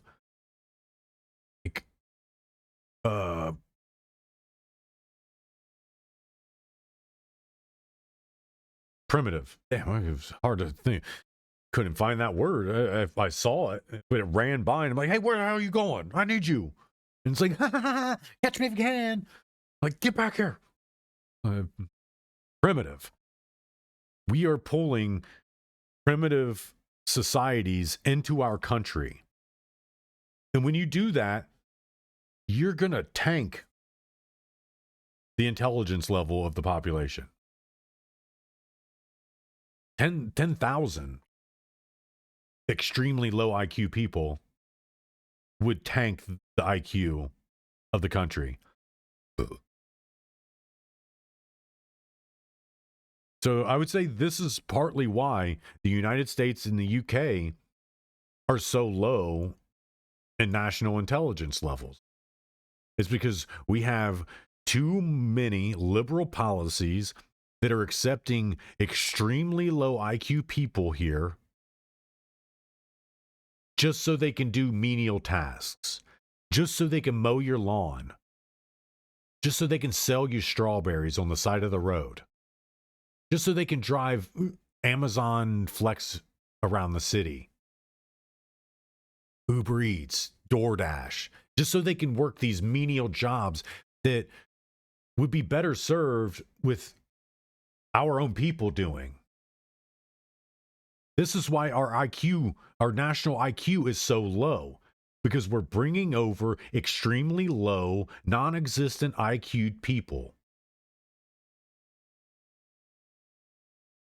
who come from primitive life. These people, a lot of these people you're bringing over here, they come from such primitive living that a cell phone blows their mind. What's the first thing they do when you give them a bunch of free money? Nice car, nice clothes, fingernails, makeup underneath their things. Even Hispanics are the same way. That you look at any Hispanic who's getting free money. Don't say, well, they work hard. No, they do not. There's a lot of them that don't do half of the jobs that they should be to be driving around, wearing, doing what they do. I don't want to hear it. And even then, you can't tell me that somebody who is applying for a green card can come up into this country and have so much credibility that they can go out, buy a pickup truck, start a business, and become accredited construction workers. How is this possible? Because this is what we see. This is what why I'm saying that it is impossible for what you're saying is going on to be legally going on. It's impossible. It is impossible. Because the first thing a lot of these immigrants do when they come up here and get given their free money is they do the exact same thing Americans do. They go buy drivel. You think an overwhelming amount of the population of immigrants, their first thought is, I'm going to start a business? The American dream isn't to own a house, a car. It's to own a business. That's the number one American dream. No, they see that because somebody told them that. Somebody told them, yeah, all that other stuff's good and all, but buying a business, running a business is number one. Number one. Very, very small amount of that population coming up here are going to have that intent. Going to see the American dream isn't just owning a house and property and big family and retiring at 65, 70. No. Americans see that plus owning a business as the American dream. You can't tell me, and even then, Americans, not all Americans, and I'd say not even half of the population of actual Americans even see owning a business as part of the American. They probably see that as part of someone's American dream. That's not part of mine. I'd say the average American dream is to have a family, to be able to raise a family that you can support, work a job that you're getting paid like you matter, and having a house. Those are the three main hopes, wishes, and dreams as an American citizen. Those three. Only some of us dream of the extra piece, which is running a business. Only some of us. And it's only some of us because not everybody can be business minded. Not everybody can sit up the top side of the proverbial top side of a business, look down and see all the individual little components moving around as if it's a little miniature set, a little motorized miniature set, moving all the pieces perfectly in place, trial by error, making sure that no matter what, you always have every angle accounted for. There are a very small amount of this population in this country that actually thinks that way. And I'd say even a smaller amount of them want to run a business in the capacity of what should be running in this country. Because we have a lot of business owners in this country that shouldn't be allowed to run a business. They shouldn't even be able to clean the toilets of most of these businesses, let alone running the company, making decisions. No. And that's what's crazy. Well, it's not. That's part of the American dream. Part of the American dream for a lot of us is to run a business where we can make all those major decisions. It's just unfortunate we see how many companies have bad actors in them. And it's a lot. It's a lot. There's a lot of them. There's a lot of bad actors out there everywhere doing most every bit of everything across the board. So yeah, I would say the reason these two countries' population have such a low IQ currently is because they're way too inviting to the lowest IQ people across the world. Way too inviting. Why don't we reach out to Japan and come to an agreement? Like, You're having population problems. We're having population problems. We could work together and get rid of our immigrants, and we could help build each other's populations. Be the first time in the world two countries who were once enemies created a dual citizenship growth, where the two cultures aren't being molded together, but they're being complemented with one another. You're seeing the ancient traditions of Japanese culture all the way back thousands and thousands of years ago. And then you get to see how modernism explodes and goes from being just a land of what was once known as savages to a land of opportunity. One of the greatest lands of opportunity there is in existence. Defies all logic in how this country exists and continues to exist.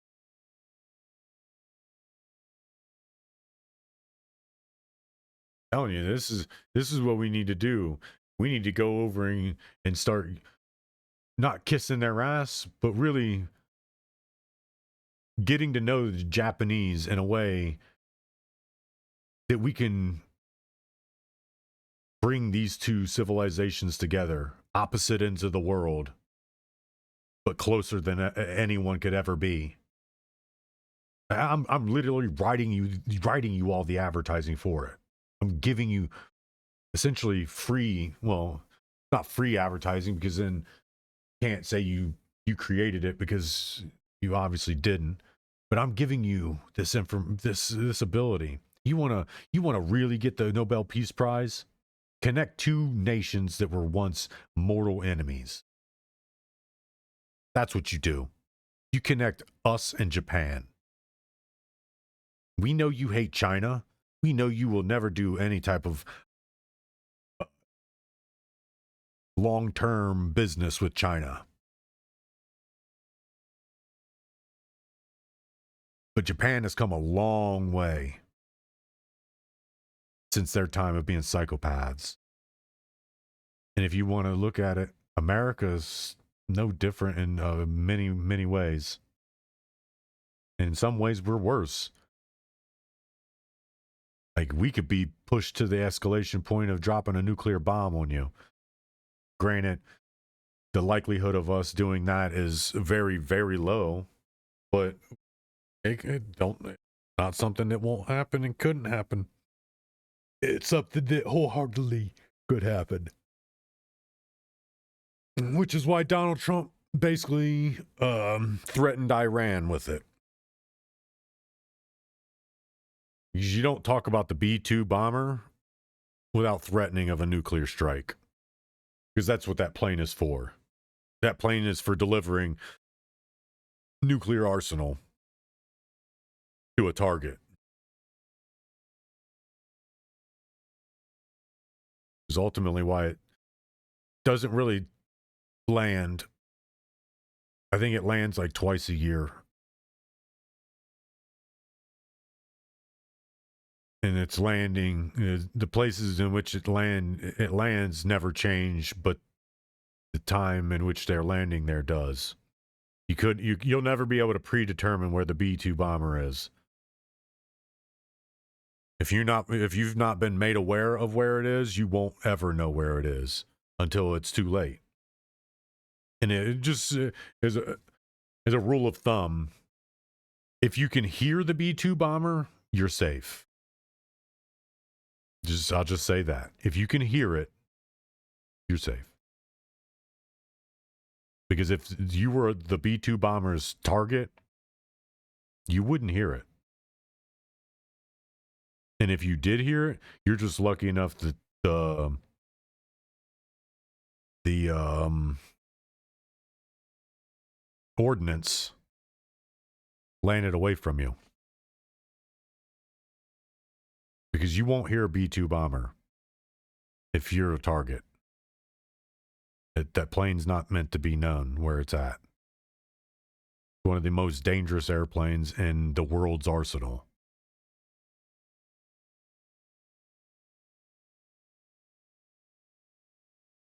Completely invisible to radar. It's because of the material that the plane's made out of, the profile, everything. That plane was designed by geniuses. That plane was designed by people who knew how to hide, but also be the loudest, most dangerous thing in existence. That plane is like an airborne Genghis Khan. Yeah, B-2 bomber is an airborne Genghis Khan.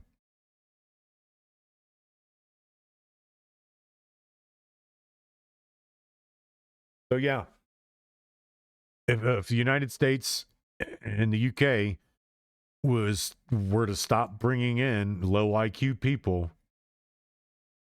our nation's national average of IQ would go up, and we would sure as hell be a lot higher than some of these other countries.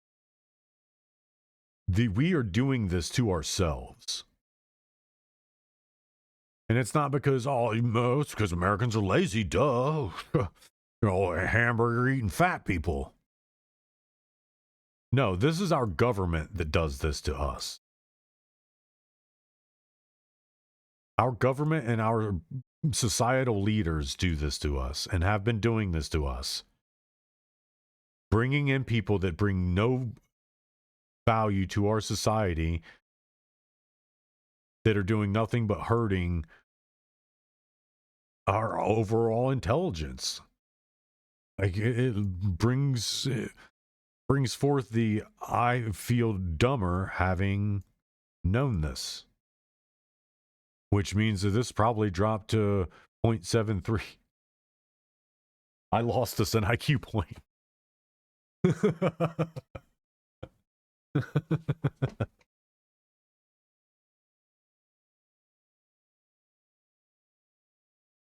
I'm gonna go feed Sirius. I'll be back.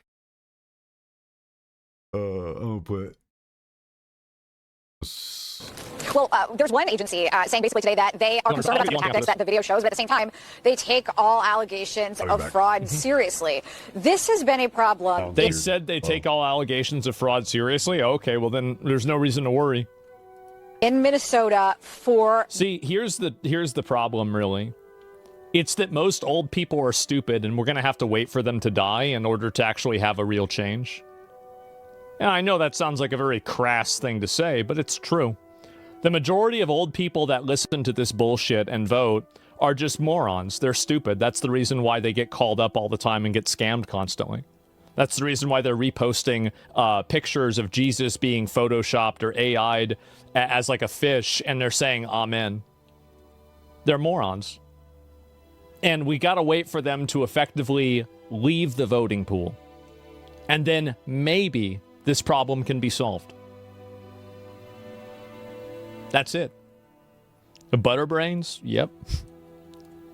The young are also from the brainwashing? I know that. But you can approach them in a way that you can't approach the boomer audiences. And it's also that the young people listen to their own like bullshit on the internet, but the reason why mainstream media still exists is basically because of old people. That's the reason why. Many, many years. You can look it up yourself. There are stories about, alleged fraud at daycares stretching as far back as 2015. There were a round of indictments back then. Fraud continues to simply plague the Minneapolis area and Minnesota at large. There have been, in recent years, Phil, dozens of indictments, at least 80 for various types of fraud, COVID relief fraud, other types of housing fraud. And federal officials basically call this like an ongoing fraud investigation. If you look the latest press release, the reason why they have an investigation into it is because if they do that, they can stop these people from getting arrested immediately. They do an investigation in order to pause all other legal action in order to effectively protect them indefinitely. From the U.S. Attorney's Office here in Minnesota says 6 more indictments in this ongoing fraud investigation. So this has been going on for quite some time. Local news has been all over this. Producing. This is the thing is like a lot of people like people are so stupid. They don't understand. Like, I am a scammer. I'm a scammer. That's how I know they're doing it. If you're a scammer and you have the mind of a scammer, you can immediately see what they're doing. But the problem is that there are enough people that aren't, that don't think like that this kind of stuff legitimately confuses them and they buy into it. Award-winning series on fraud issues in Minnesota. But even still, it wasn't until, as you point out, that video that this fraud issue in Minnesota really exploded. I mean, that video from Nick Shirley has more than 115 million views. It has now caught the attention of very powerful voices in America. Here in Minnesota, we are asking leaders what is going on and what the impact of that video has. So here's our interview with Speaker Lisa DeMuth. She is a Republican and explained to us why it is so important for a national spotlight to be shined here on Minnesota. Their state dollar. Nobody cares. Anyway, so that's pretty much about it. And I'm not a scammer, but I don't trust people. Yeah, you should never trust people for this at all. There's no reason to. And the video isn't even the problem. What is this here? And stop talking about the video. Well, I mean, they care about the video because they want to focus on the video rather than something else. And this is apparently James O'Keefe in 2020. James O'Keefe here in downtown Minneapolis at the scene of the crime. The person you're about to meet, Liban Mohammed, aka King Liban 1, boasts about the hundreds of absentee ballots in his car. Numbers don't lie. You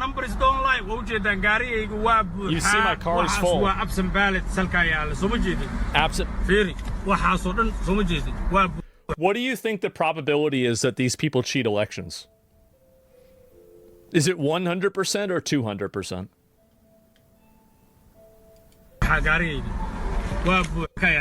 Yeah. All these ballots are for Jamal. Yep, there it is. And I guess this is probably somebody who's part of their community that they're all trying to collect votes for. Just today, we got 300 ballots. 300 Yeah. There was video. You can see the video. There was a video out and about that he has the ballots in his car. Yep. Right. And talking about the only way you can win is with money. I was looking at them and they were not filled. They were blank. Who is the one filling out the absentee ballots? People who work with, like Ilhan Omar. Where do they pay the money? Crazy. The minute we sign the thing, the election, that's what you get paid. Money is everything. Money is the key in this world. If you ain't got money, you should not be here, period. Yeah, I agree. Yes, they're taken away from the elderly. It's taken away from the elderly, so they're using old people to vote. Yes. There's 3 towers called one tower. Okay. And it's all seniors, and they took every ballot. Every ballot. They just take them from them. Every single ballot. They knock on the door and say, your ballots, come give it to me, give it to me. They don't even pay them for it. They just take them. No. So they just take the ballots of these old people and then they fill them out? This is pissing me off. Well, again, the reason why nobody wants to go after this is because these people are non-white Democrats. That's the reason why. That's it. And the ones that didn't vote on ballot. So you can't approach it in the right way because too many people are afraid to talk about it. The young people and the women and stuff, they were paying cash. They were getting bags of money the last 1 year to drive people.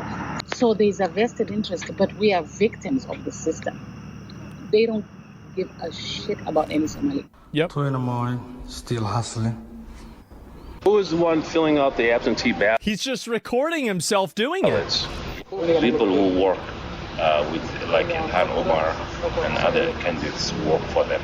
They came to us, to our apartments. They tell us that this year you're going to vote for Ilhan. You don't go nowhere, you stay home, we will tell you fill up, so you absentee ballot. When it comes, we'll come and get it. You just don't go nowhere, you stay here. You have to fill it out for us.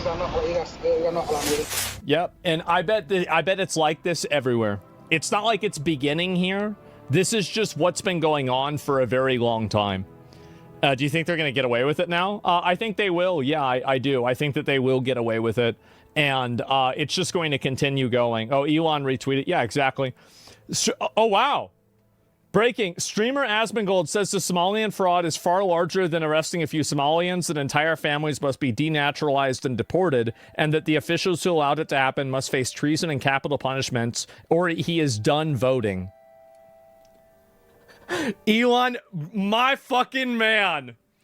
Fucking based.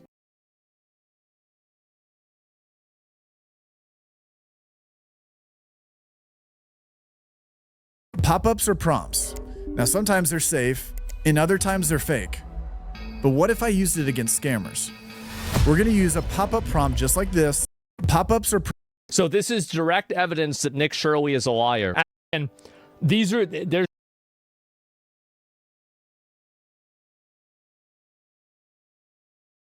I just want to see what the end of. I don't think I've watched. We are ruled by people that have an IQ of 101. That's it. This is the majority of people. Well, I mean, literally, it's 100 is the average, but still, no one ever talks to that woman at the end of the video. Yes. It was a video that was amplified by Vice President J.D. Vance, Attorney General Pam Bondi, and Elon Musk. Now, the FBI and DHS say they are surging resources into Minnesota, including at those child care centers. CNN's Whitney Wild is in Minneapolis. And Whitney, what are you hearing from officials there? Well, there's one agency saying basically today that they are concerned about some of the tactics that the video shows, but at the same time, they take all allegations of fraud seriously. This has been a problem. They said they take all allegations of fraud seriously? Okay, well then there's no reason to worry. In Minnesota for... See, here's the problem, really. It's that most old people are stupid, and we're going to have to wait for them to die in order to actually have a real change. Yeah, I know that sounds like a very crass thing to say, but it's true. I actually have said that exact same thing multiple times. And no, not a single person said, oh, that's crass. Why would you say that? As a matter of fact, during election day, during November, not November, but during the midterm election, May, this past May, I had an old guy tell me, why aren't more young people in politics? I said, unfortunately, young people aren't being given the proper foothold in politics. He's like, well, looks like it's going to take a bunch of old people to die before you all be able to take control and fix this government. And that came from somebody who's part of the boomer generation. There are boomers that are out there that are sick and tired of all this stuff. There are Gen Xers. It's just they're overshadowed by the rest of the people in their generation who don't see a problem with anything. Majority of old people that listen to this bullshit and vote are just morons. They're stupid. That's the reason why they get called up all the time and get scammed constantly. That's the reason why they're reposting pictures of Jesus being photoshopped or AI'd as like a fish, and they're saying amen. They're morons. And we gotta wait for them to effectively leave the voting pool. And then maybe this problem can be solved. That's it. The butterbrains? Yep. It's only extreme because it makes the most logical sense.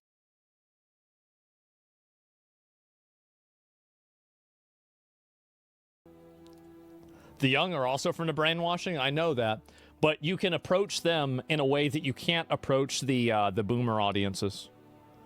And it's also that the young people listen to their own like bullshit on the internet, but the reason why mainstream media still exists is basically because of old people. That's the reason why. Many, many years. You can look it up yourself. There are stories about... Unfortunately, once the older generation and older generations start to slow down internet activity, I mean, that's where the inevitability comes in, where these news networks actually do bite the bullet, is when a lot of people are kind of forced to log off because they can't actually physically log on anymore. And when that happens, you'll have to find a new job with a new company. And if she's not ready to welcome her own independent journalism and having to do all of the aspects of journalism, not just stand out there talking to her little lapel mic and then return the rest of the segment back to the studio, when she's going to have to be the one to do it all, is she going to be able to withstand? Is she going to be able to persevere? And this is what it's going to be like for the future of journalism, the future of all of this. Because while Asmongold has his own level of production team, I'm almost positive he himself has the capabilities and know-how to pick this up on his own. Granted, it'll cut his time live down, because some of the time that he would otherwise be live, he has to spend editing and sourcing. But he's intelligent enough to be able to do this on his own.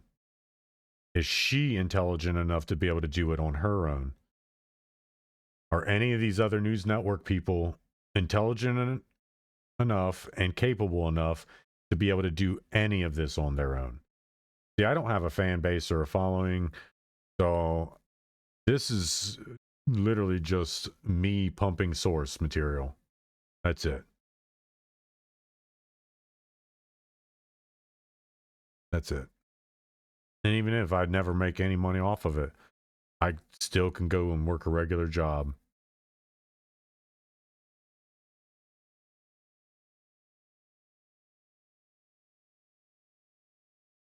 I don't believe a lot of these people will have the ability to bounce back when mainstream media goes kaput completely.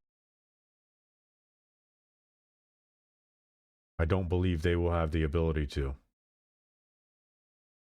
Some of them, I say some being kind, more like a lot of them, will be changing career paths.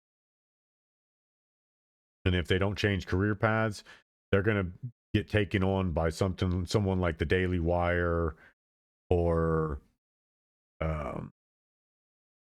one of those publications that aren't what they want. They're going to have to do what they don't want to do if they don't start evolving their abilities now.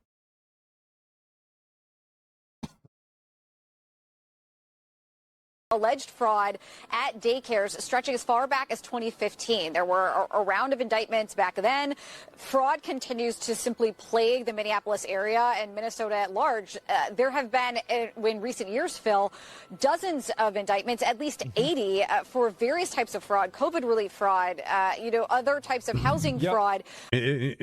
Again, are you using that as a way to say, you can't just you can't say this is also fraud because there's so many different levels of fraud going on? The fact that there are so many levels of fraud going on, why wouldn't this also be part of it? Like that's what I don't understand, how she can with a straight face stand there and say that. Imply that, well, there's countless fraud going on through the state. What makes you think that this is fraud?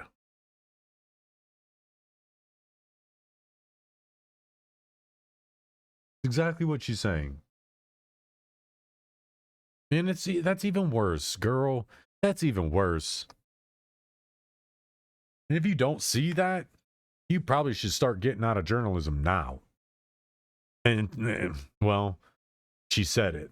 She said what she said, so she does believe it. So there's no hope for her. She's cooked. She doesn't know it yet, but she is cooked. She is cooked. She should have just bowed out of this report. She should have said, can I do a different segment? I don't want to do Minneapolis fraud. Can I just do any other segment? I'm about to be slayed in the comments of this post. Can we do anything else? No, girl, you gotta do that. And take it. The rest of us went through our humiliation rituals. You need to go through it too. You want to survive in this world, you gotta go through the humiliation ritual. And saying dumb things in a video, that's step one.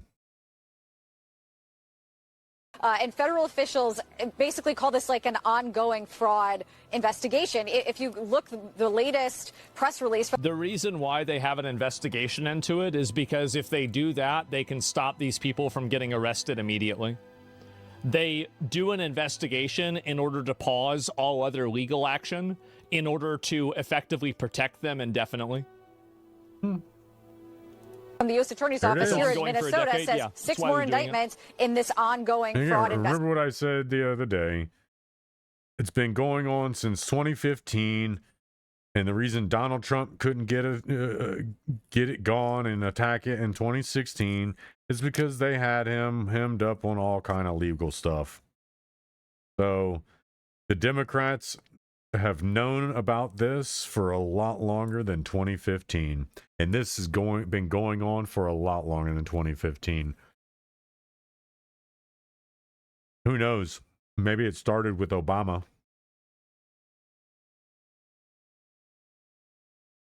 But then again, it was probably going on with Bush in office. But that dude, he was so worried about making his dad proud. He wasn't paying attention to fraud. He was trying to make his dad proud by going after Saddam Hussein.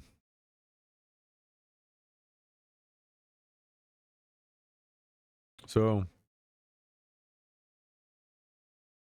I'm going to ask the question. Did Obama know what was going on? Was Obama aware that there should have been fraud investigations going on around the country, looking into Medicaid,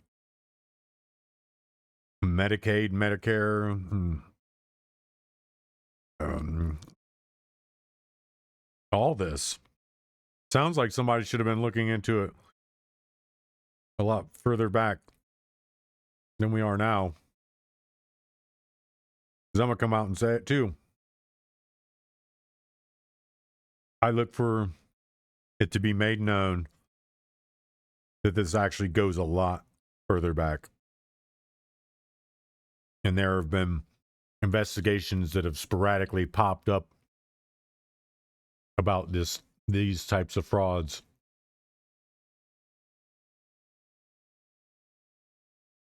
Since Obama, and maybe even before Obama.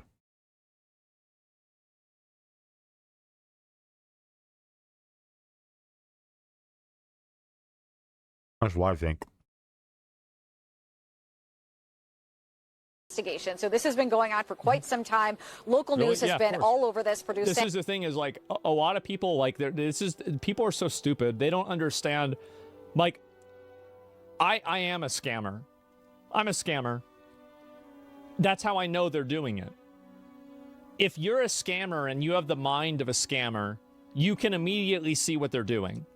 But the problem is that there are enough people that don't think like that this kind of stuff legitimately confuses them and they buy into it. Mm-hmm. Award-winning series on fraud issues in Minnesota, but even still, it wasn't until, as you point out, that video that this fraud issue in Minnesota really exploded. I mean, that video for Nick Shirley has more than 115 million views. It has now caught the attention of very powerful voices. Think about that. 115 million views, and we have like, I think it's like 350 million people in the United States.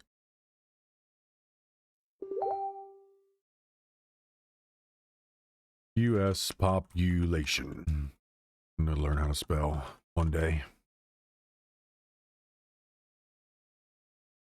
341 million.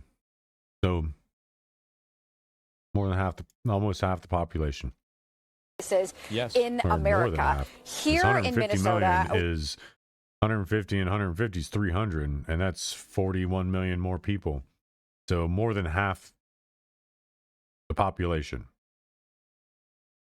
Put that back into Attorney's perspective. office here in Minnesota says 6 more indictments in this ongoing fraud investigation. So this has been going on for quite some time. Local news has been all over this. Producing. This is the thing is like a lot of people like people are so stupid. They don't understand. I've seen that video.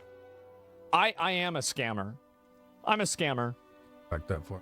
That's how I know they're award-winning series on fraud issues in Minnesota. But even still, it wasn't until, as you point out, that video that this fraud issue in Minnesota really exploded. I mean, that video for Nick Shirley has more than 115 million views. It has now caught the attention of very powerful voices in Almost America. Half the country Here in Minnesota, we are asking leaders what is going on and what the impact of that video has. So here's our interview with Speaker Lisa DeMuth. She is a Republican, and explained to us why it is so important for a national spotlight to be shined here on Minnesota. You know what? I will give CNN some credit. Maybe she has what it takes to survive when CNN dies. She stayed very, very objective. She went right into the story, said what needed to be said, didn't kind of she kind of hinted at a little bit of a biasness in talking about the story, his part of the story, making the whole thing explode.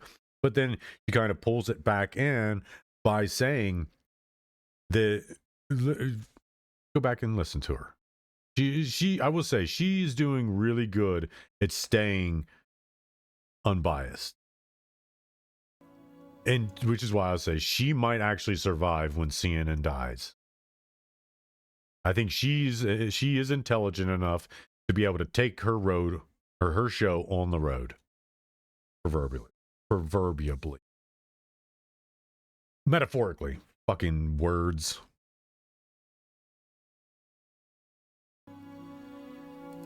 Award-winning series on fraud issues in Minnesota. But even still, it wasn't until, as you point out, that video that this fraud issue in Minnesota really exploded. I mean, that video for Nick Shirley has more than 115 million views. It has now caught the attention of very powerful voices in America. Here in Minnesota, we are asking leaders what is going on and what the impact of that video has. So here's our interview with Speaker Lisa DeMuth. She is a Republican, and explained to us why it is so important for a national spotlight to be shined here. And see right there, she's not saying, she's not just trying to discredit Nick. What she's saying is, by Nick doing what he did, regardless of the implications,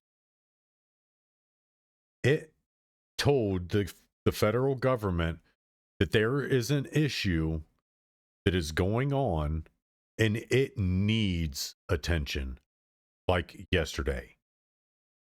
And that's what she's saying.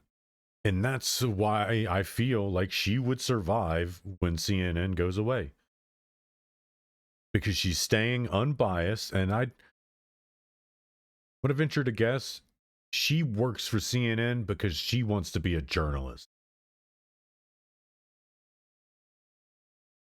I really don't think that she is a biased journalist. I think that she is a real journalist, which is why she is trying to deliver this in a way that is satiating the rabid dogs at CNN, wanting the condemnation of anything against somebody that's not a white guy. And if it makes Donald Trump look bad, they're all for that too. You can see that she's being economical in her job. She's keeping them satiated while also delivering us what it actually means and what should be going on, because she's a Minnesota person. They're asking the questions. What does this mean for all of this in Minnesota? And what does this mean for the rest of the states in the country if we have such widespread and rampant fraud? Who's going to pay the price for this? Who's going to give all these families back what they've lost because it was funneled to illegitimate businesses and ultimately illegitimate politicians' pockets? Because you can't tell me that just the people running these places are profiting. No, there are politicians that are profiting to keep it all quiet and keep people like Nick Shirley at bay. But unfortunately, you're not going to keep a pissed off 23-year-old American kid at bay right now. Especially one that is an America first person. In Minnesota. Is there state dollar? Nobody cares. Anyway. Our reaction was the same. The moment I seen her face, I knew. Hey, Karens, you want a mascot? You want somebody to carry your torch? I found her. Right there. There's your torchbearer. I'm glad he turned that off, because I would have felt obligated to listen to her drivel. State dollar. Nobody cares. He was like, the moment the first word came out of her mouth. See, people say, well, he's just doing that because she's a woman.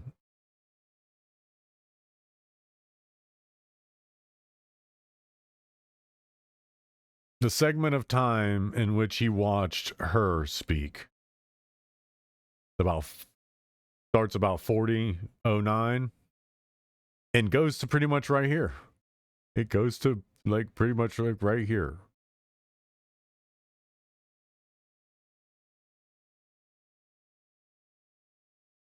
That's not misogyny. That's this person thinking that she's the all-knowing world of whatever the hell she's about to all-knowing the world on. And he ain't about it. Give me a objective truth. Objective truth. Not opinionated blabber. Because that's what she was about to feed. That CNN drill, and that's why CNN put her on. They didn't want the girl with the insight, the information, and the questions that need asked. No, they needed to counterbalance that with a Karen, with somebody who's so infected with the Karen virus that CNN thinks that they can infect the rest of the fucking world with this Karen virus. Come on, man, that's funny. Anyway, so yeah, that's pretty hilarious. much about it. And I'm not a scammer, but I don't trust people. Yeah, you should never trust people for this at all. There's no reason to. And yeah. No, not at all. Do not trust anybody. Trust your instincts. If you have a question, ask it. If not, then piss off. That's how it should be. Oh, I am subscribed. Yeah, this is my brother. My brother and his kids. They make crafts and DIY stuff. You know what? We'll do this. We'll do this. We'll watch a couple. We made this. Ooh, cool. Hey everybody, so welcome to the channel. This is This is my brother Ryan, Finley, and Aiden. Obviously, his wife Nessa isn't a YouTuber. Our first video, and we are the Moors. We are here to make stuff. I'm not sure what or how it's going to go, but we're going to give it a shot. Yeah. So, my name's Ryan. My name's Finley. My name's Aiden. And today we're going to make skeleton earrings. Yes. And who are they for? So awesome. I love this. Today, because tomorrow is her birthday. Yes. So follow along, and we'll see how it turns out. You know what? Hopefully it's good. If not, well, at least we'll have fun. Okay. So Finley is going to tell you some of the materials you need to do this. You need some of this. What is that? A UV flashlight. And we need this. Which is mold release. And I'm not sure if we need this or not yet. Paint. Yes, this is, we are using the mica powder. Paint. And we're going to also use, hold on, let me go get it.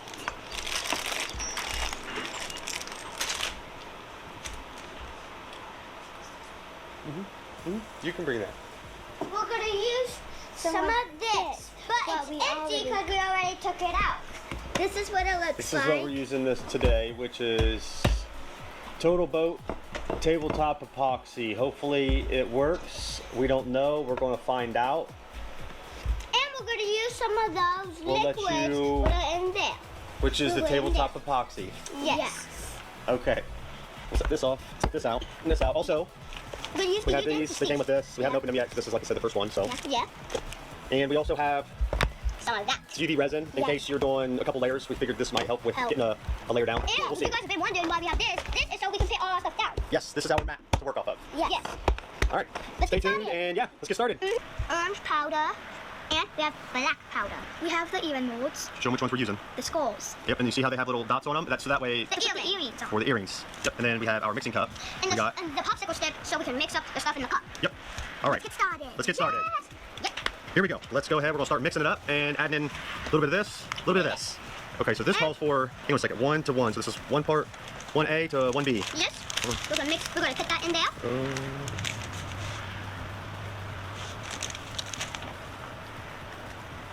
Okay. I wouldn't recommend using your finger to do that. And now we're gonna add the color. He's right. The epoxy is it's sticky. It's sticky, can get everywhere, and it's kind of, it creates a film, and it's hard to get off once it starts to dry and harden. I knew the moment he wiped it, he was about to say I'd recommend not doing that. It's so funny. But first we gotta add in part B, the hardener. Yeah. Ooh, good thing I was close. That was almost close. That one almost looked like glue. Yeah, it looks like glue. It really does. It's super thick. No, you're not doing I would not recommend using your fingers to do this. I would recommend Do not gloves have a towel. or paper towel. Exactly. because it's gonna get really. It's gonna get messy. Yeah. It says mix for 3 to 5 minutes. Okay. Or until mixture is blended thoroughly, taking care when mixing not to whisk excessive air into mixture.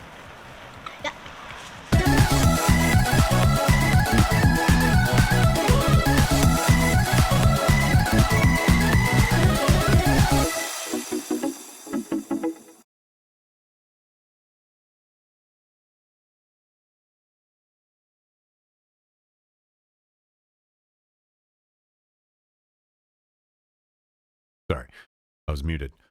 If you see any snack pop up, like these chocolate chip cookies, if you see any drinks, anything like that, my brother runs a vending machine company. He owns and operates, sole operator.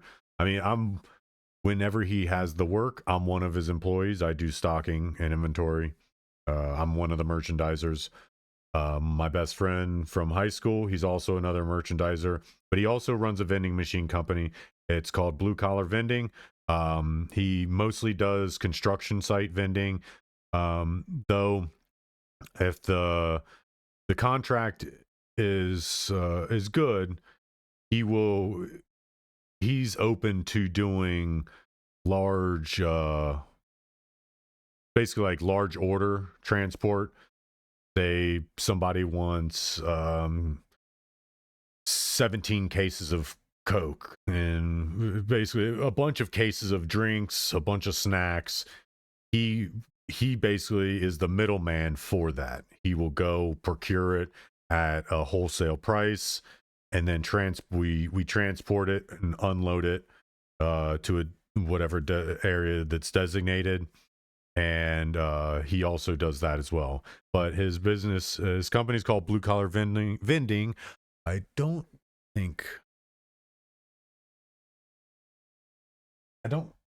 have my truck, so I can't get the pamphlet that I have for him. So what I'll do is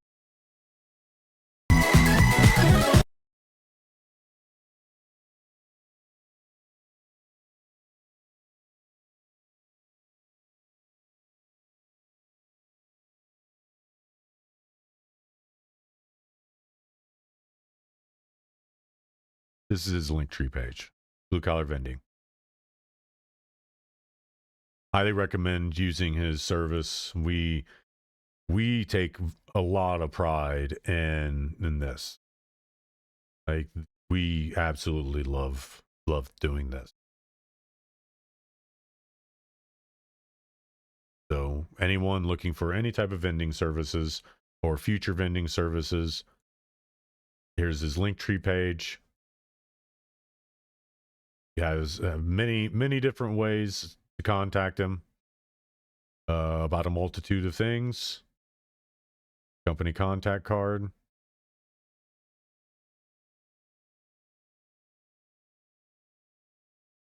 So give him a call. Reach out for vending services, and you will not be disappointed. I promise you that. And it's also you're buying into American business and local Ohio business, because that's where we're out of. We're out of Ohio. Local, family owned and operated business. We have other businesses as well, other small family businesses as well. My younger sister is she has a porch bakery where she offers sourdough breads in a multitude of styles from her front porch. She goes by Needy Nurse on Facebook.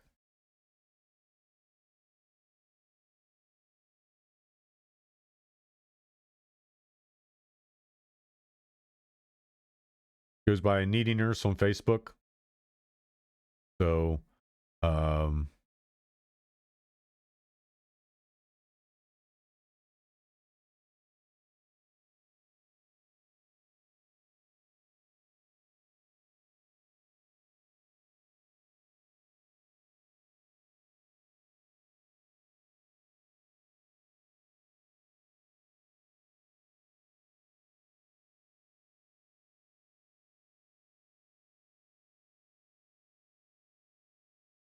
yeah, this is my younger sister's company. Makes bread, sourdough bread, runs a porch bakery. Really phenomenal bread products. For my for Christmas, she actually got me, and Secret Santa, she got me a countertop mixer, which is an inexpensive one, because I've been doing all my bread mixing and other mixing. I do it all by hand. It's all done by hand. So she knew that her and I had talked copious amounts of time about bread and countertop mixers and all that stuff. So she got me one for Christmas. But yeah, she runs that. And my mom also does printing. She has her own little business called Libby & Co. She does t-shirt printing. She does all kinds of stuff. T-shirt printing, mug printing, stickers. She prints the trophies for our gingerbread house competition every year. As a matter of fact, I'll go get that. Small enough, I can carry it.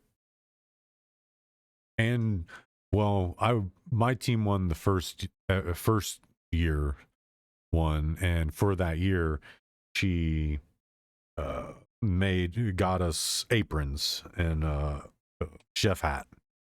But I'll bring the current award, the award for last year.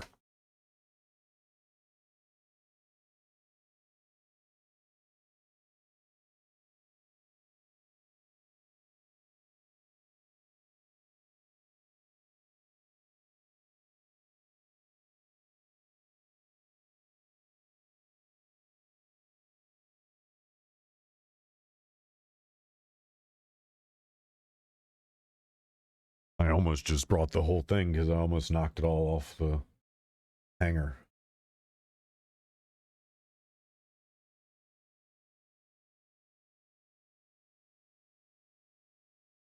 That. She made that. And it's kind of what my brother's making, and him and his kids are making in this video. They're not this, but things like that.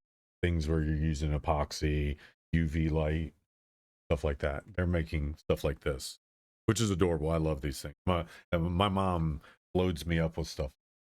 She is the queen of knickknacks, and I love it. I love the knickknacks she gets. This little guy here, I don't know if you can see that. There's a little spaceman hanging out on my microphone. That's from my mom. You know what?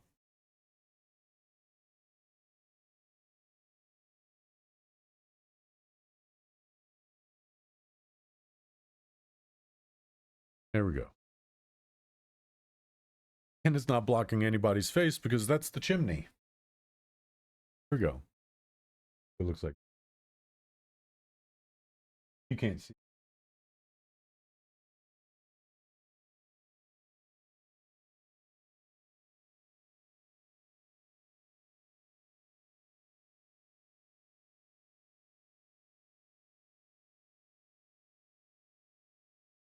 Hanging off the microphone.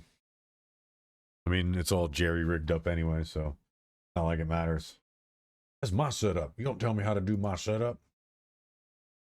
All right, so let's go back over here. Probably chilling. Big old full belly. Let me go pull his house down.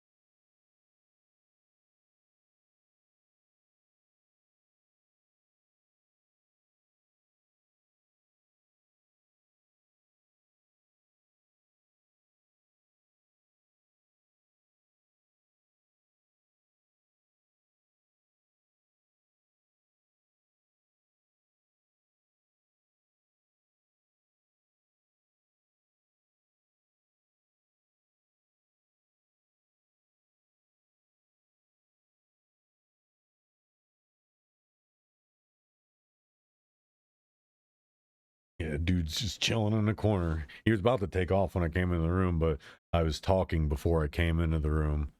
So he didn't actually take off. That's the best way to get a rabbit not to bolt when you come in the room, is to talk to him before you get there. Because they can tell how close or far away something's getting to them. So if you talk to them as you're coming to them, it's less likely they're going to bolt. And there's a high chance that here in the next hour or so, he'll come out here, want to hang out, chill. I just know my little guy. I'm learning how he works. It's his adorable little mannerisms. I love him. Somebody told me today, let me see. She sent me a message that says, I love the way you love him. and that's like the most adorable way that somebody could say it. I love the way you love him. Yeah, I love the love you have for him. Because I love the little guy. He melts my heart. Melt my heart.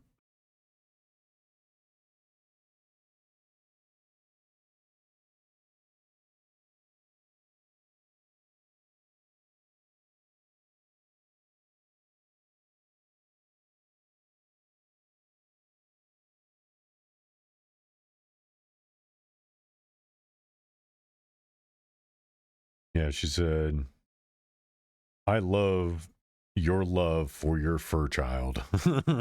Because I put this video up on TikTok the other day.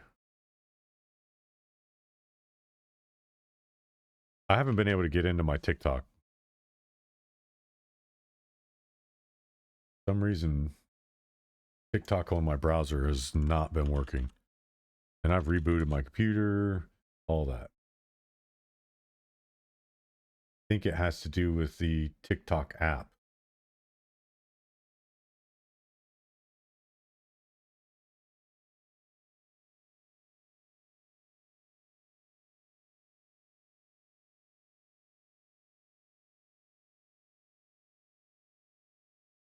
Oh. Firefox. Gun.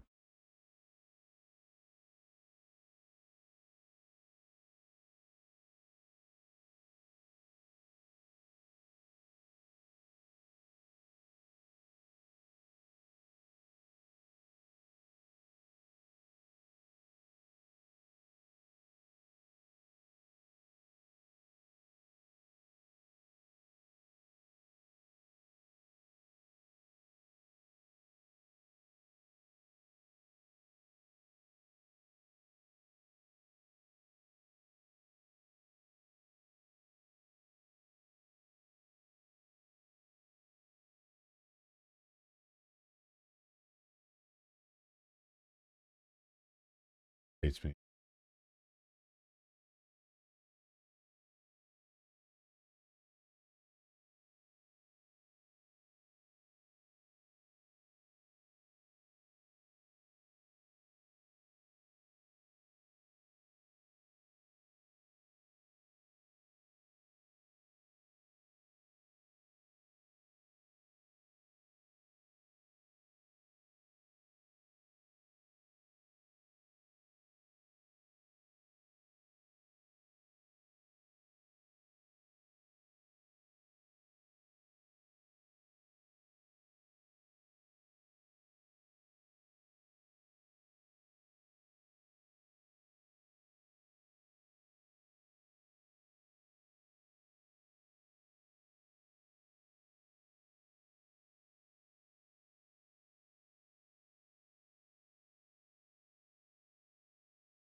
Sometimes I hate myself for using two-step verification, but I have people constantly trying to breach all my accounts because Yahoo sold my information forever ago.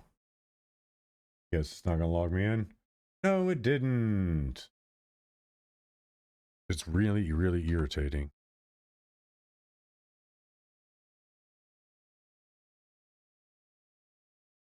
Remove this. I think this is what's doing it. It's this stupid thing. And if it's not here, I think that's probably why. Not registering as installed app, but it's still trying to take control of TikTok.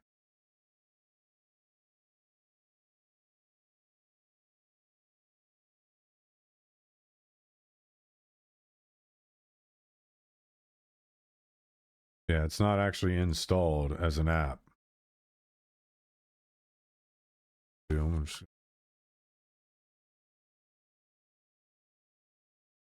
File location, delete.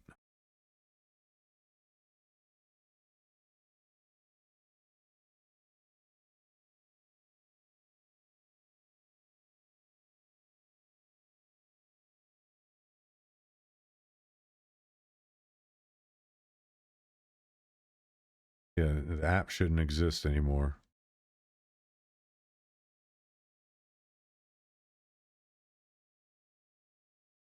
Because it's not here on the list.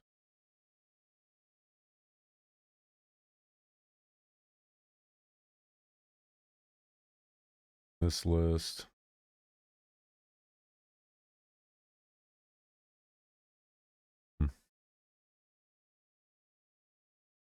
Yeah, so the bad thing is any of my TikTok uploads are gonna have to come from my phone, which just sucks because it is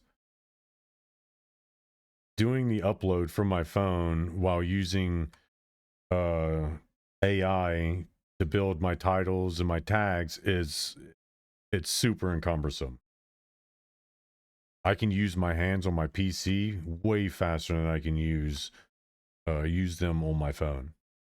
Granted, I could actually plug a mouse into my phone if I wanted to and use the stylus cursor, but I don't have the ability to use a keyboard in conjunction. I mean, that's not entirely true. I literally just told a lie, and no, I just told a lie. Because this keyboard has a USB slot in it that I could plug the mouse into, and I could plug the keyboard into a I have a cable that takes its USB on one end, and you plug a USB cable into it, and it plugs into the charge port of your phone, and it basically allows for you to use a controller, an Xbox controller, a PlayStation controller, mouse, a keyboard. It allows you to be able to use those devices with it. But it's convoluted, and I don't know how well it would work. And that's hinging a lot on a bunch of A/B testing.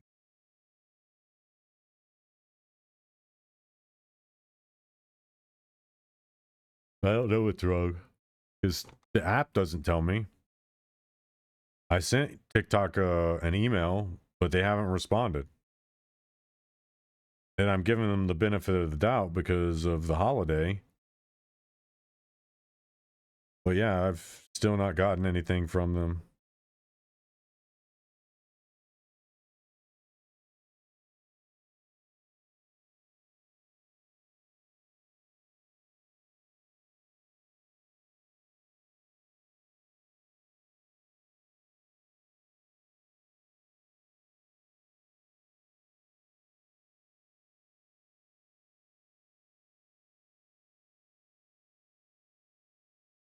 Yeah, because even when I do the phone login, it still doesn't log me in. I'll try it.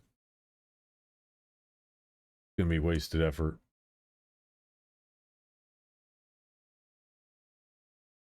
Yeah, they have it. They haven't emailed me.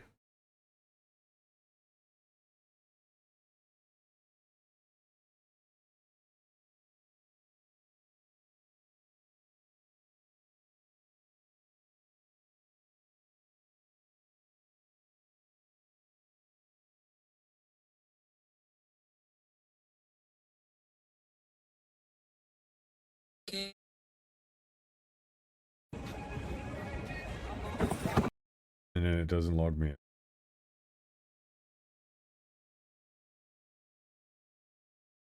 Try to go over to Studio. Goes over to Studio. Do the login again.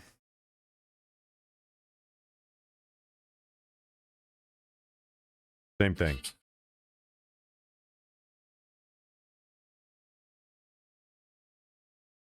Yep. Goes right back to the login to TikTok page.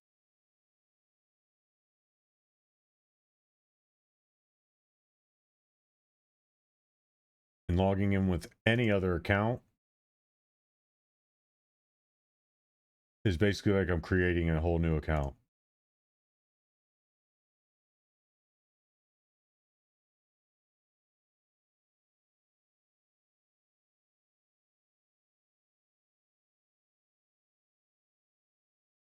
Sign up. Nope.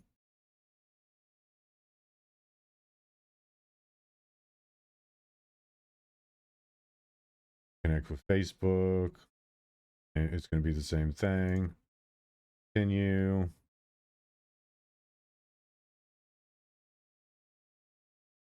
Sign up.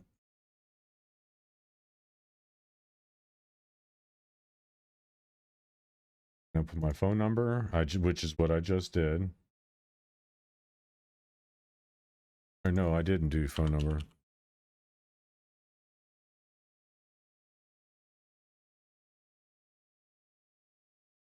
Code.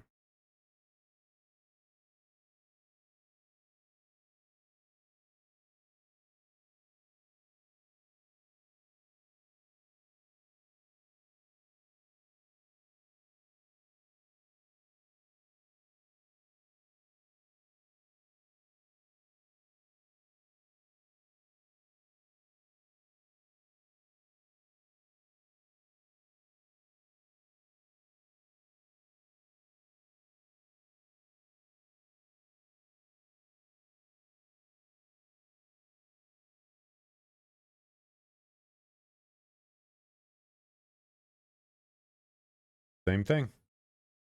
That was the phone number. So I've done phone number, the email. Well, it's not connected to an email because I tried all 3 of my email addresses and it didn't take any of them.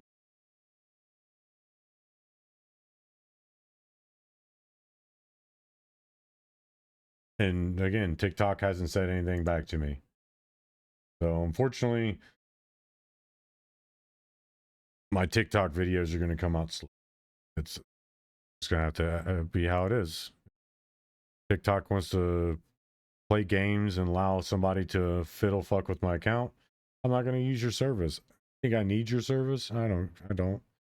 I'll just upload videos of my rabbit to your thing. That's all I'll use you for. I go back to using YouTube, Facebook, X, everything else except TikTok. And it's because of my political videos. I know why it is. I know why TikTok won't allow me to reconnect with my computer. It's because of all my political videos I've been dropping lately.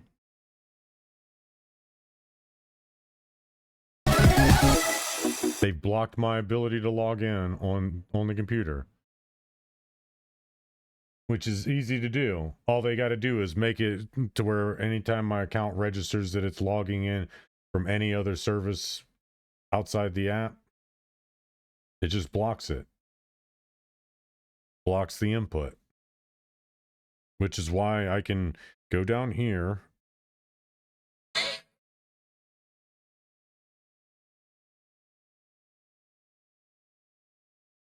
That's my account.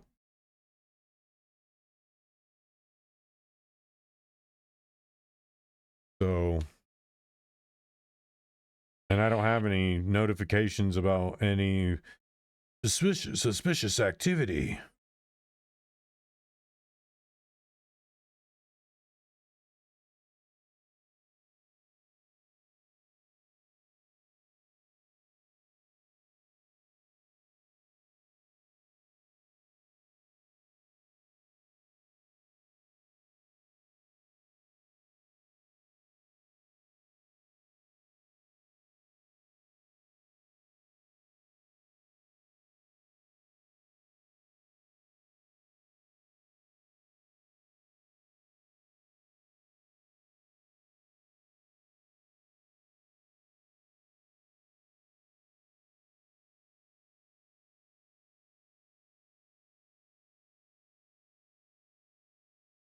Yeah.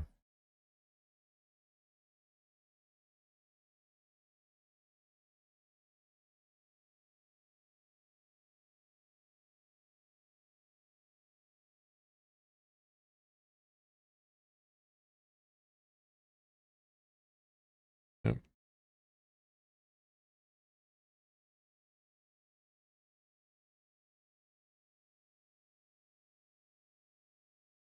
Yep. I don't have any notifications from TikTok. Went through them. Went through my system notifications or my TikTok notification.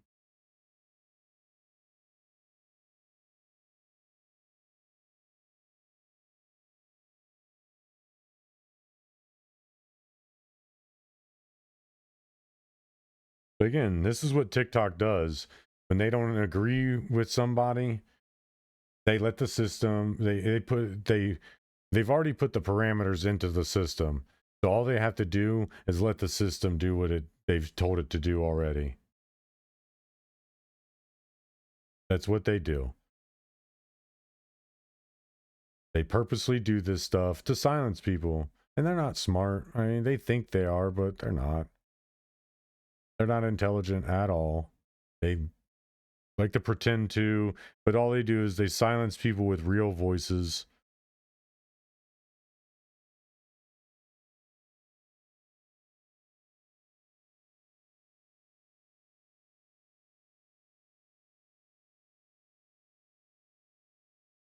When you change the brake.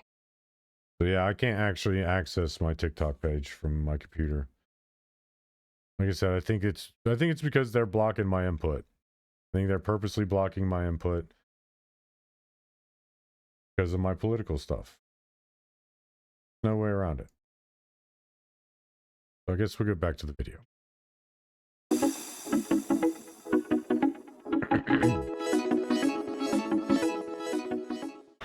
All right, so we got this one filled, as you can see. I think we're gonna go ahead and maybe get out another mold because we still have quite a bit of You probably might put it too much. resin left. So let's do I think we'll go ahead and fill up something else.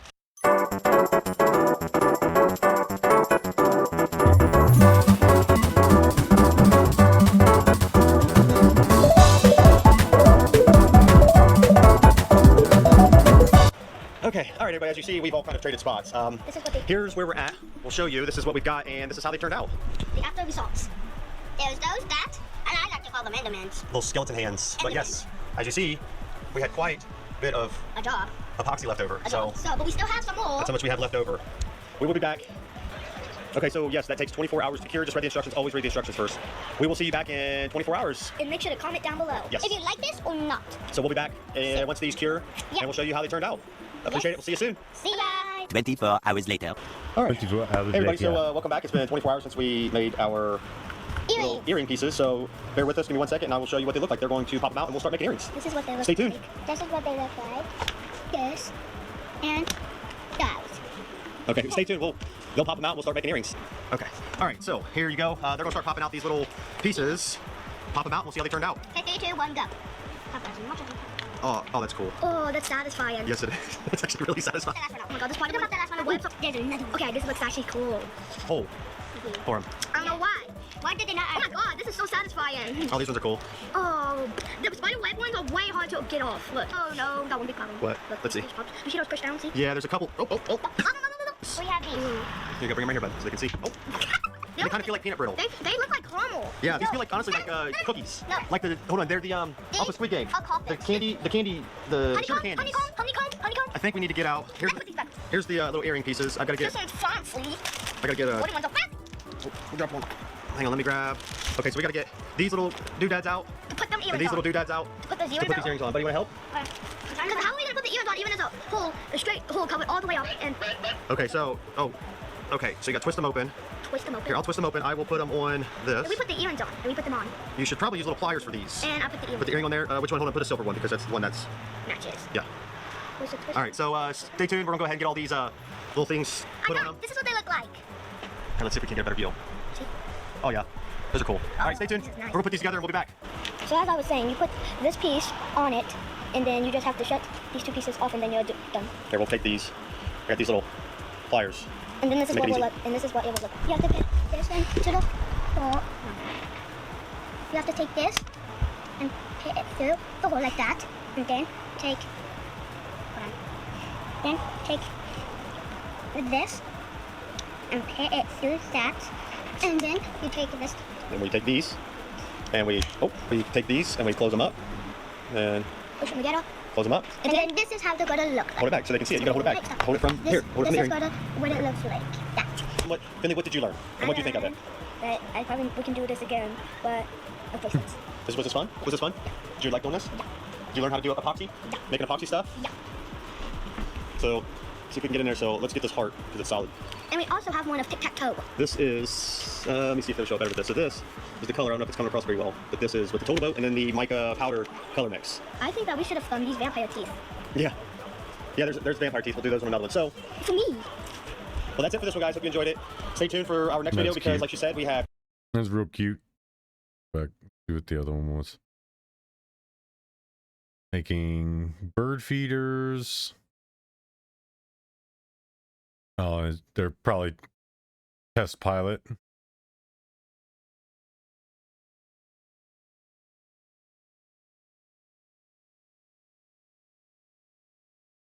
Almost looks like part of this one.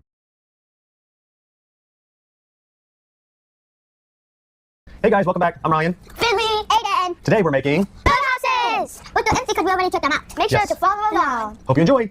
You need these. These are chopsticks. We like to call them chopsticks. You need paint, and you need glue, and you need a paintbrush, and you need a rope to hang the birdhouse on, and you need these pieces that you put on the window, and you need this to color the bird and to put it on the birdhouse. And you need the rest of the birdhouse things like these. Let's get started. So we want this. Let's put him in here. Okay. Now let's take these little guys. Oh, hang on.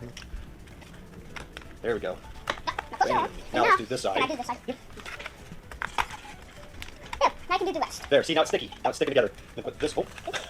These things do not stick together too. These things do not help. These do not help. I'm trying to put them on the top of it. Oh, I think it's not working. There we go. Okay. There's how you do it, Finn. So first, guys, we need to live all the joints. These are joints. That one, and then that one. Now, these joints. Other side. Now this side.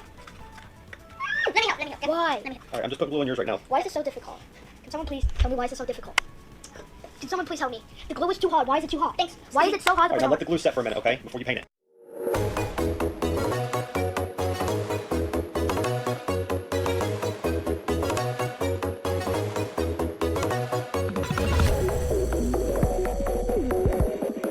Yeah, and for Christmas, I actually pulled Finley's name for Secret Santa, and I bought her a bunch of art stuff. And they were all excited because we're running out of art stuff. So they were super excited they got more art stuff.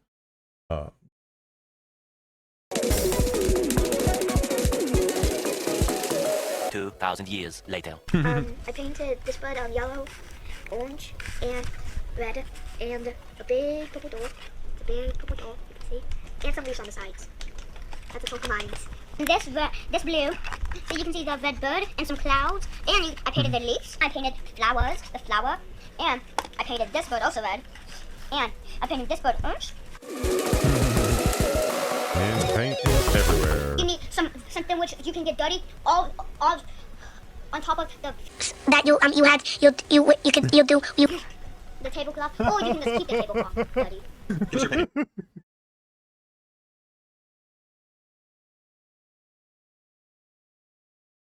I wasn't ready for that. I gotta do that again.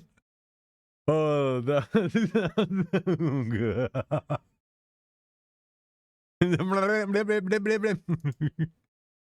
You need something which you can get dirty all on top of the that you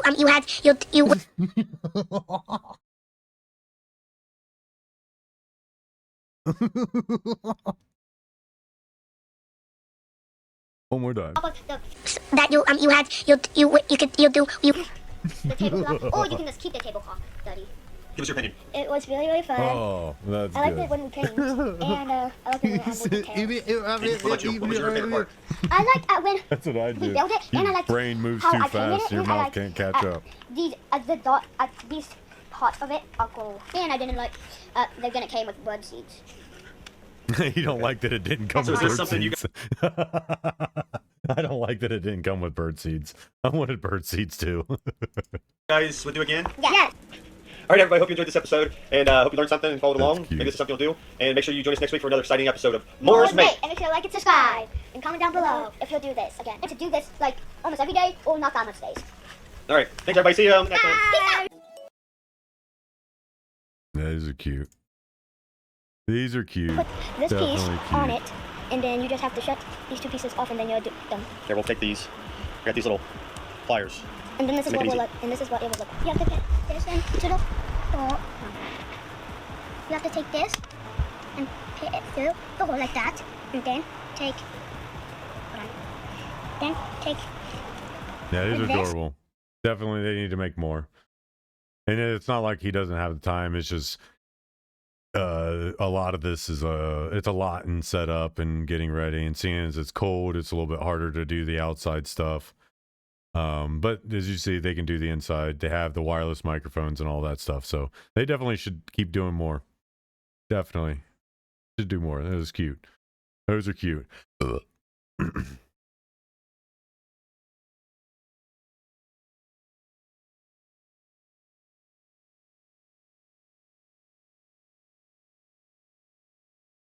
All right. Well, I guess we can go back into this stuff. That. Done with that. Or that video, at least. Oh, because I actually read this. I read this article on stream when it happened. Okay.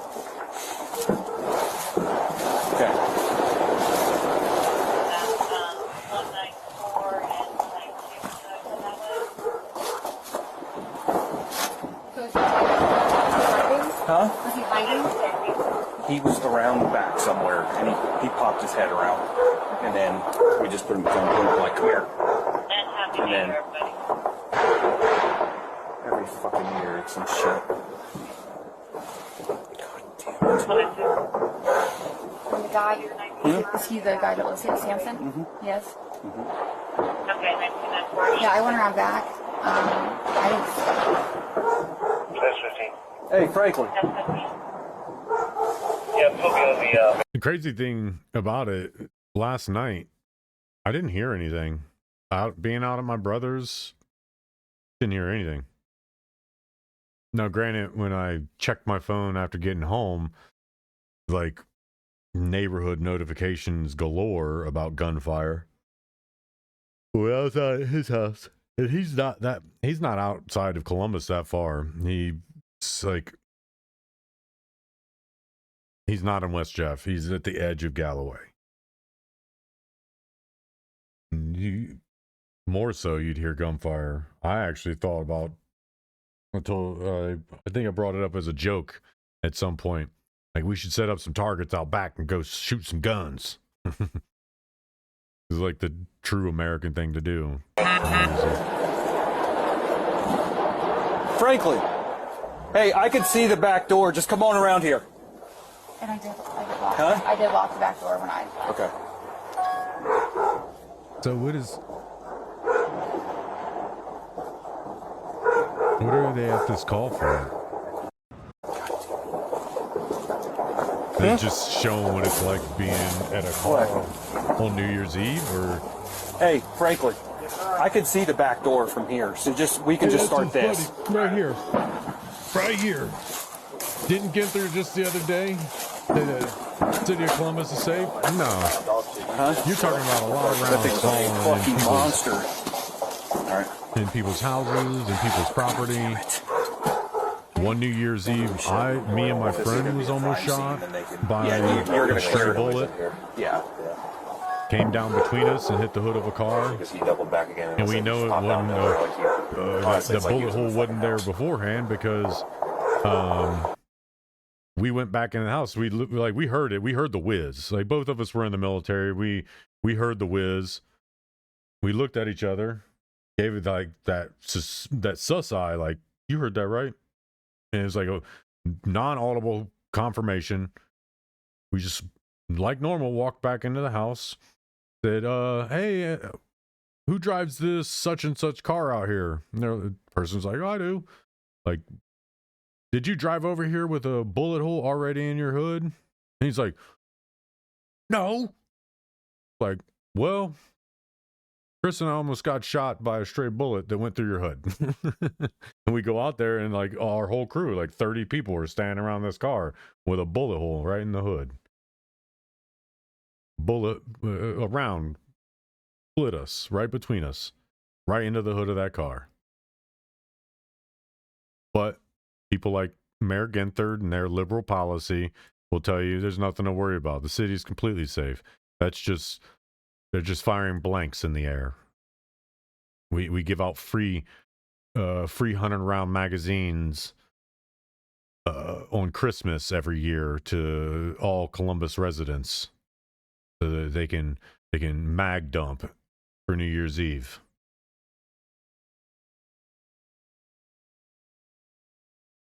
So I'm saying these people are not for you. They'll lie straight to your face while police officers are out here having to deal with it all, along with the neighbors, innocent bystanders, people that can't live in public.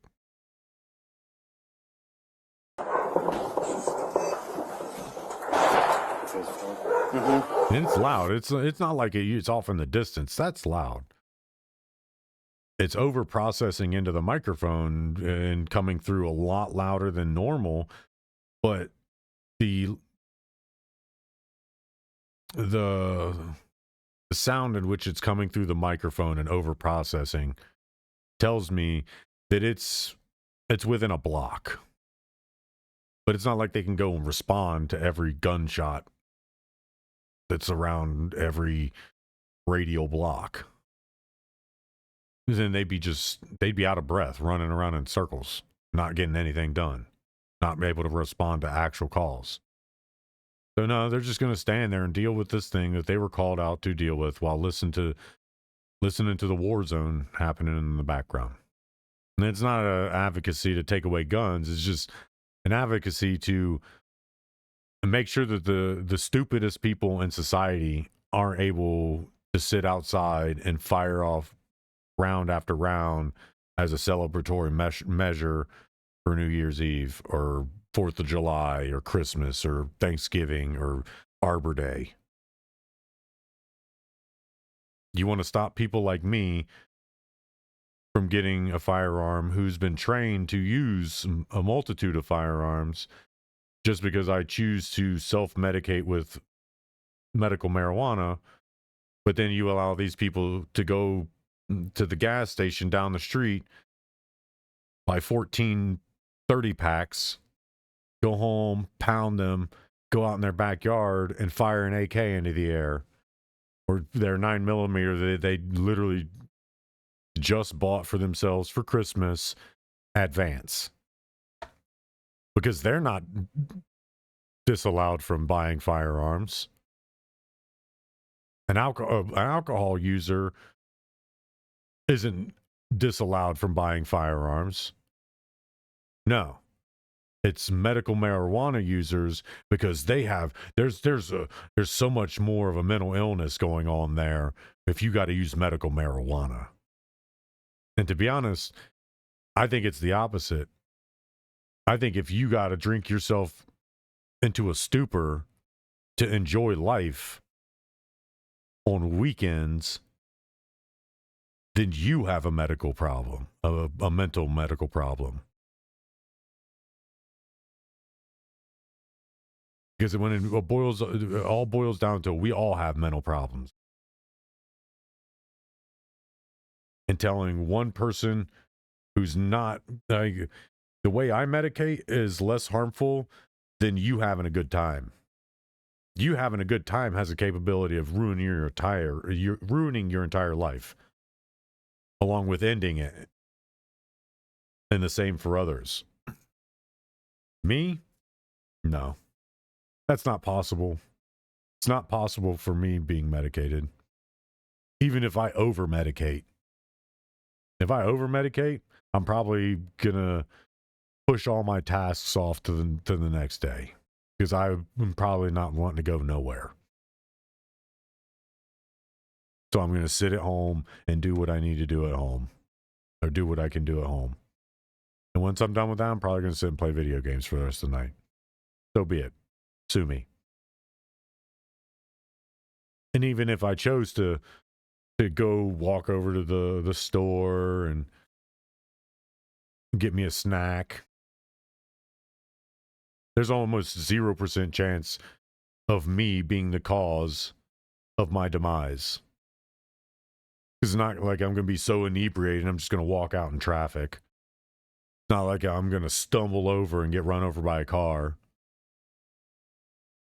No, if I was drunk, oh yeah, for sure. For sure. The likelihood of something detrimental happening, being drunk, it's very high. So telling people who have no inabilities when they partake in their enjoyment, that you can go out and get you a gun. There's no problem with that. And then telling the people who are not a detriment to anybody when they are medicated that no, you're medicated. Your medication is not good medication, so you can't own a gun. It's illegal for you. As a matter of fact, if I know you have a gun, you're going to prison for a long time. Because you're a detriment to society if you have a gun. And that's ass backwards. 100% ass backwards. And this is how I can tell these politicians are not for us. Because that's their argument. That's their argument. Ask them, why is it that there's such leniency for alcohol and such a stranglehold for marijuana? When marijuana is actually proven to have medical benefits and alcohol is proven to be a medical detriment.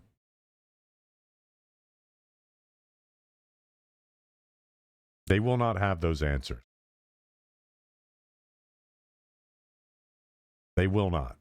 And they won't even be able to produce those answers in a timely fashion that makes sense for the delay.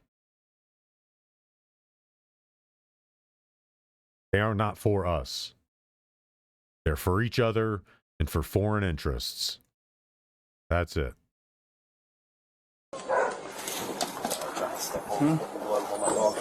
Yeah, I don't want to. Just stay off the blood, obviously, because we don't know what the fuck this is. But howdy, y'all. Just trying to avoid any of the obvious evidence. We got to re-clear it because he looks like where he came from seems like he came out of the house while we were staying out front. So whether he snuck back in after you guys left or what, but we got to make sure nobody's in there, and then we got to hold this house because there's a lot more going on here. We got to do some digging. After you. Yeah, you guys clear. We're covered in dog shit, so we're not going to fuck that crime scene up.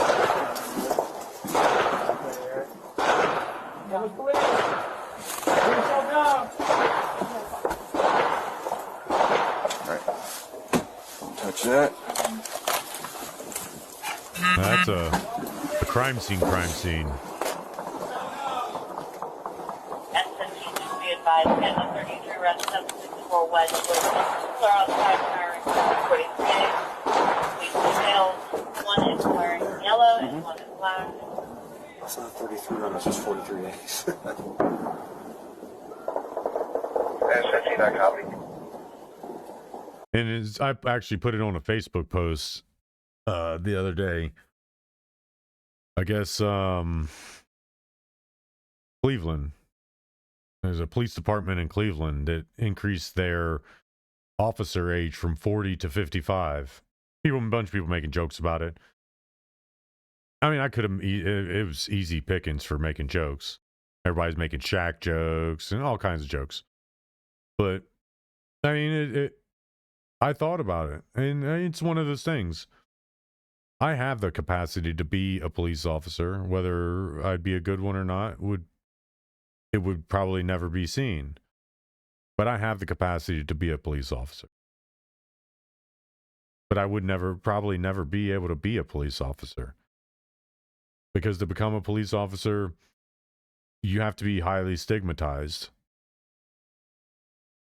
And I wouldn't be able to, they would essentially tell me, in order for you to medicate and be the person you feel like you are when you do medicate, you have to go to a therapist, talk to them, then they have to diagnose you, then they have to give you medication, and then you got to take the medications, and then I don't want to do all that. I'm good. If me not being a police officer has me feeling like a normal person mentally because I self-medicate, I don't need to be a police officer. Being a police officer is not for me then. It's for anybody else.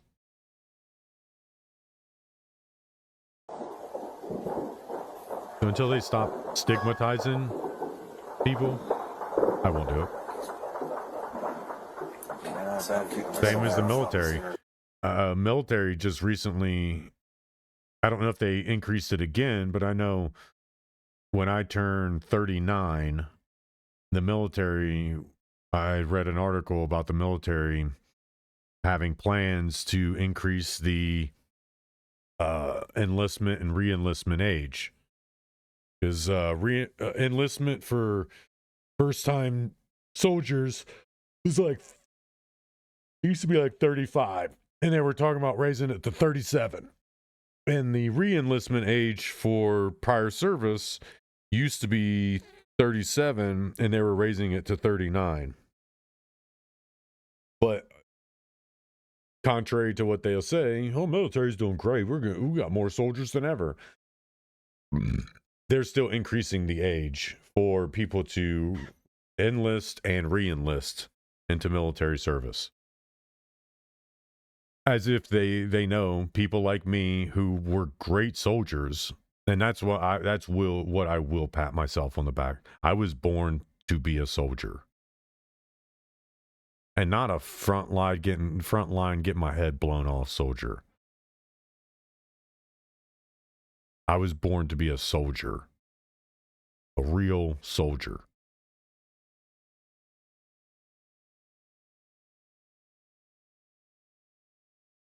But that's why I say I feel like these things have a weird way of saying, hey, we still want you. We still want you. We were just mad at you because you were so good at what you do that we felt like you turned your back on the military. Because that's what it felt like to me. My discharge felt like the military was just so butthurt that a great soldier like me could be a marijuana user. Or could have partied and used marijuana, because who knows, you may have died, you may not have. I treated me heading to a deployment as I wasn't going to come home. Not that I didn't have faith in anybody. I didn't have faith in the leadership to ensure that we were going to come home. So I lived my life like it was going out of style. And oh man, you use too much marijuana. I even had my TC questioning me. There's no way you could have ingested that much in one night. Like, you obviously don't know how the body works, homeboy. I lost a lot of people, a lot of support from my military brethren. Those people, they all turned their back on me. So I still carry a bit of animosity for them.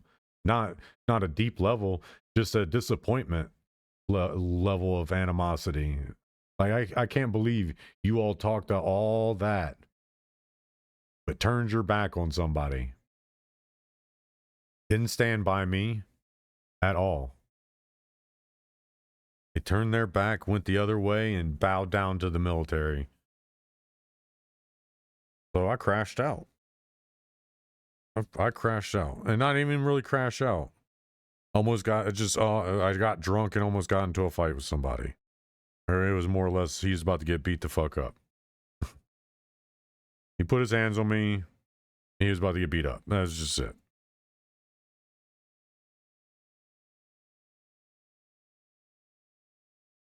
Yeah, it's literally the only thing that happened. I call that a crash out because I had just got divorced. Everything was shitty. I was getting kicked out of the military for some bullshit. I wanted to be a soldier. I wanted to deploy. I mean, I was not in a real good headspace to deploy, but to be honest, that should have been the headspace I would have deployed with. That would have kept everybody in my truck safe. Because I was a driver of my truck. And I'm a phenomenal driver. The headspace I was in probably would have been a good headspace for us to, no matter what, come home. I mean, everybody did come home from that deployment. Nobody talked to each other afterward, though. Nobody at all. Everybody stopped talking to one another after that deployment.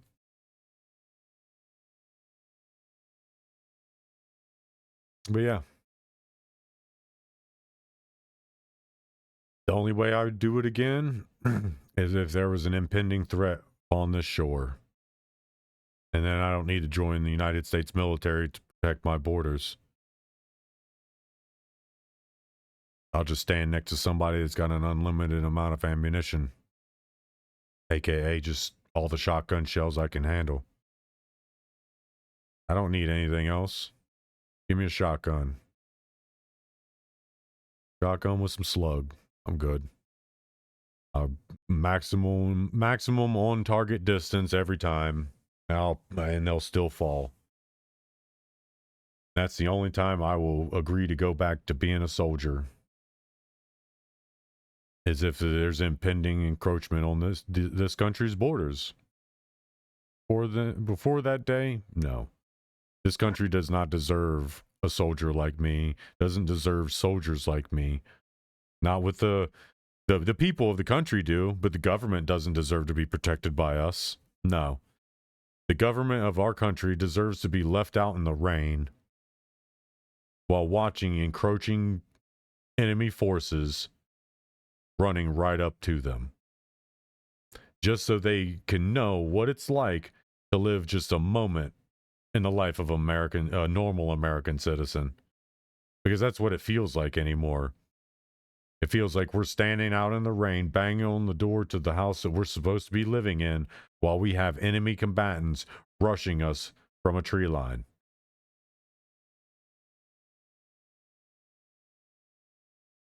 And that's unacceptable. No American citizen should feel that way.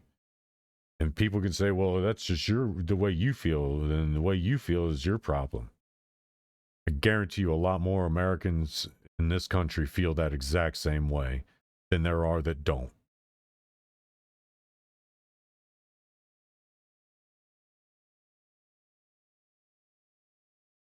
You can argue it.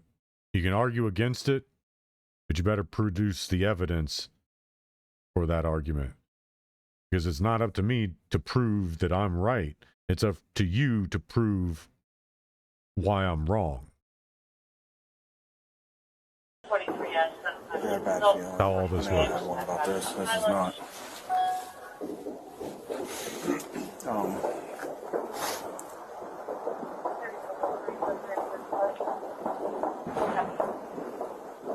And that's one of my friends.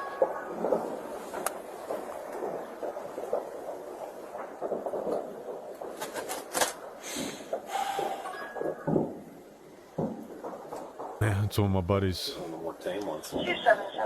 He owns a roofing company. Wedgwood 2 years ago. He's a real good friend of mine. Like David Krigo, I know David Krigo well enough that if he was sitting right here, we would have one of the funniest stories that at the time made us all want to stomp people into the ground. Because when we were in high school, this kid got a hold of it was either a Beretta or a Grand Am Grand Prix. Nice car for, I believe it was a Beretta. Nice car for a high school student. He was a sophomore in high school. He had a system in it, just banging. Every day we'd chill in his car and just thump the parking lot to pieces. And that's how it was. It's all the ICP kids just chilled in Krigo's car and just beat the roof off the school. And it was just every day. Well, one day we're sitting in school. Somebody comes rushing up to our table telling Krigo that somebody broke into his car and stole all his stuff. Well, we went to the security office, pulled up the cameras, and lo and behold, somebody ran up to his car, popped his trunk, ripped his stuff out, and they were gone in minutes.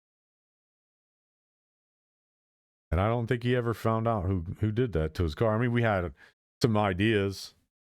We had some ideas of who it could have been, but we never actually found out who it was. Or I never found out who it was. But yeah, I know that guy real well. He was an extension of my people. My gang of people. Yeah. 143A is 37353. And the thing of it is I never saw myself as popular or as well known.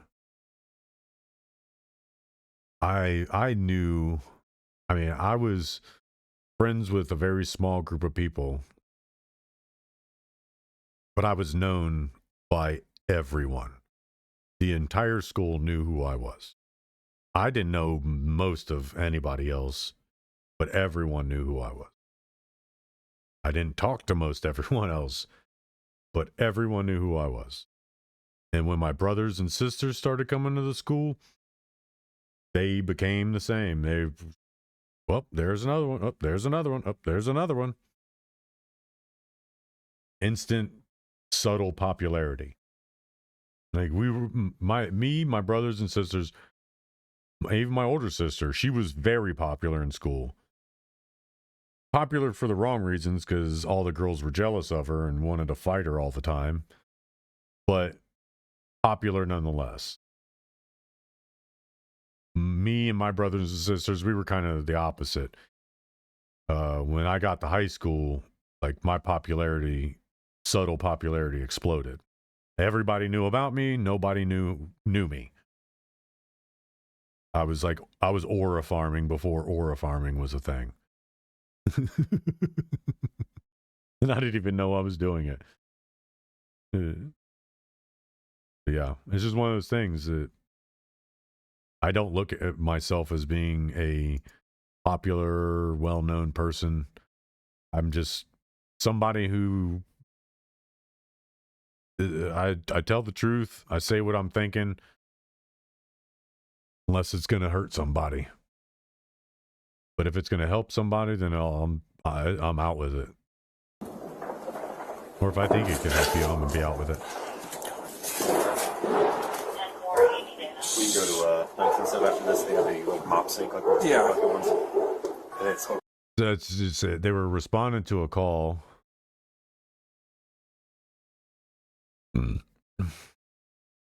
And just listening to the continuous gunfire throughout the neighborhood.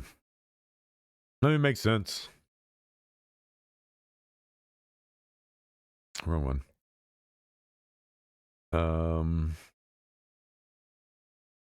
I actually wanted to. The Somalian fraud is far larger than. Oh, yeah. This is what I was saying earlier. I've been saying this. I've been saying it's far larger than that. And Asmon's already said it as well. If you truly think this is isolated in just inside the United States, and this is not just a global initiative thing, then you are very naive. Very, very naive. And every single one of the people that are enabling this and allowing it to happen should be charged. Should be charged with treason. And if it's bad enough, yes, capital punishment charges should be on the table. Because you're purposely enabling an invasion force to defraud us and set up shop here. So yes, I wholeheartedly agree with this.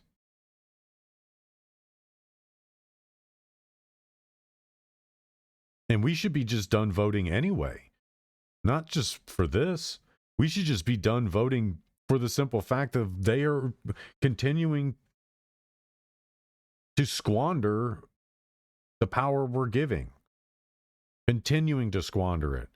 Almost as if it's purposely being squandered.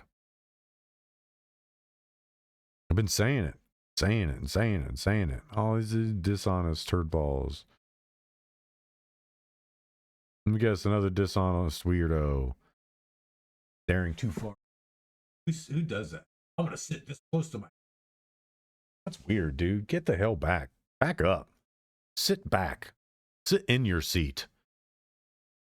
This is why you don't really have an engagement force. Because people feel like you're sitting there attacking them. You're yelling in their face. Rather than sitting back and just like taking a chilled composure. Like a more relaxed posture. Not this uptight, hands on thing, fiddling around and up in the camera the whole time. You taking that aggressive posture is why people aren't really going to listen to what you say. Because I'm not going to, I don't want to hear what you have to say, because I already know I'm going to have to instantly kill the volume and then walk it up just so it's not exploding my eardrums, because you keep going in and out of your camera. You're getting close up to your camera. And if I see you getting close up to your camera, I'm not going to predetermine that, oh, your microphone's over here and your camera's over here. So you're probably not yelling at me. It looks like you're yelling at me. It looks like you're trying to get into my face, yell at me, while wearing this business suit to do it. Like, wear what's comfortable. If you got to pretend like you're professional to make a video you're going to post on YouTube, well, it's my show. Yeah, it's your show, but you don't... I instantly had to pause it because the sound at this level is crackling through. Come on, guy.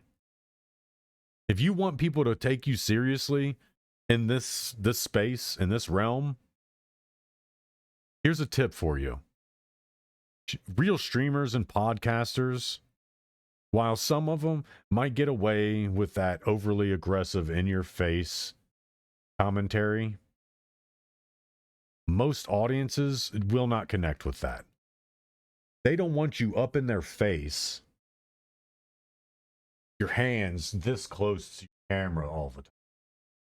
Your audience doesn't want you that. They don't want that. They want you to sit back, and because that's probably what they're doing. A lot of them are probably on the pooper. A lot of them are probably on the crapper, dropping deuces while they're listening to you. Just thumb tapping away. Sit back, relax, and if you gotta kill some of your ambient audio to open up your threshold for your microphone so that you can sit back and relax, then so be it. Oh, heaven forbid, you can't yell at your audience anymore. But why are you having to take that kind of posture where it's like you're angry at your audience? I don't know why people like this feel the need to encroach on this space that they don't belong in, using tactics that are very aggressive tactic. Even Asmongold, when he's like doing one of his explanations, and his camera sits like right in front of his computer like this. Even when he's doing one of his long talk segment.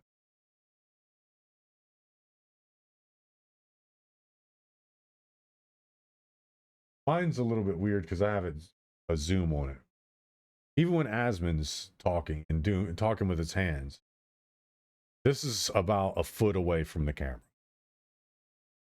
This right here. And even a foot away looks like it's like up in the camera. Even when Asmon's doing some of his more hand gestury talking, he's not up like this in his camera.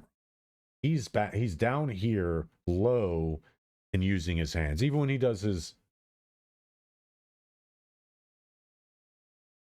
that, that's still about a foot away from my camera. It's not up here. You are up here. Your hands are a third of the way up your screen. And for that to happen, if they're this far away, a foot away, for them to be a third of the way up the screen, it would have to come up like this.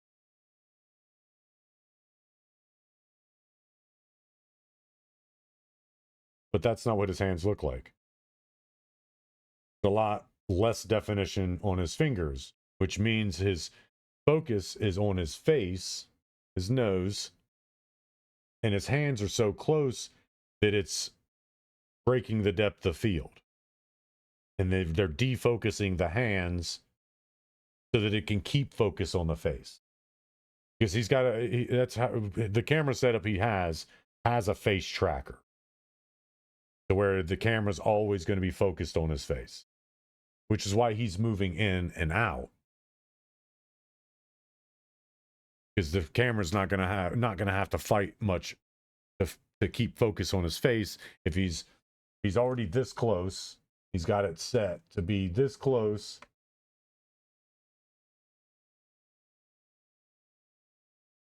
And even in his camera zoomed in even further, so he's probably sitting a lot closer. He's sitting like this close to the camera. You can't really do good work when you yourself are uncomfortable. And I can tell you're not comfortable. There's no way you are comfortable.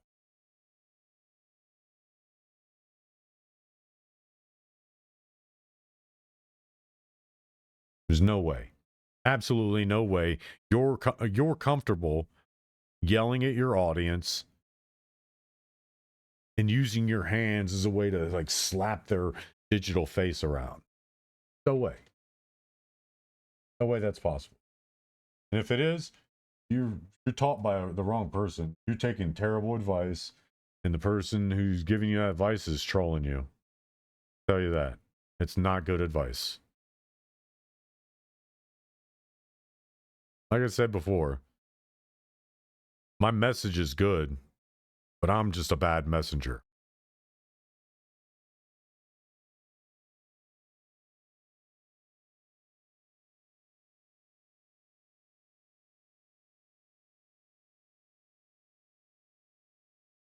Yep.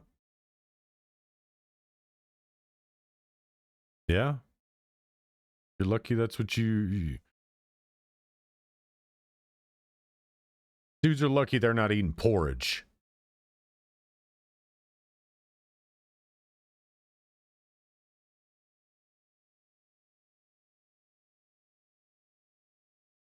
Oh, driver asleep at the wheel.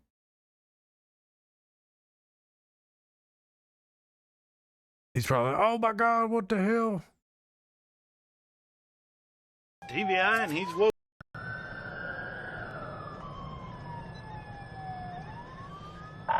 This person is either completely asleep or passed out.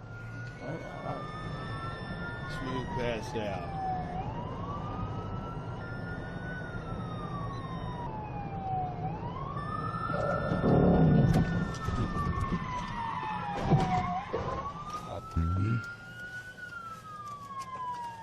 TBI and he's woke up. TBI and he's woke up.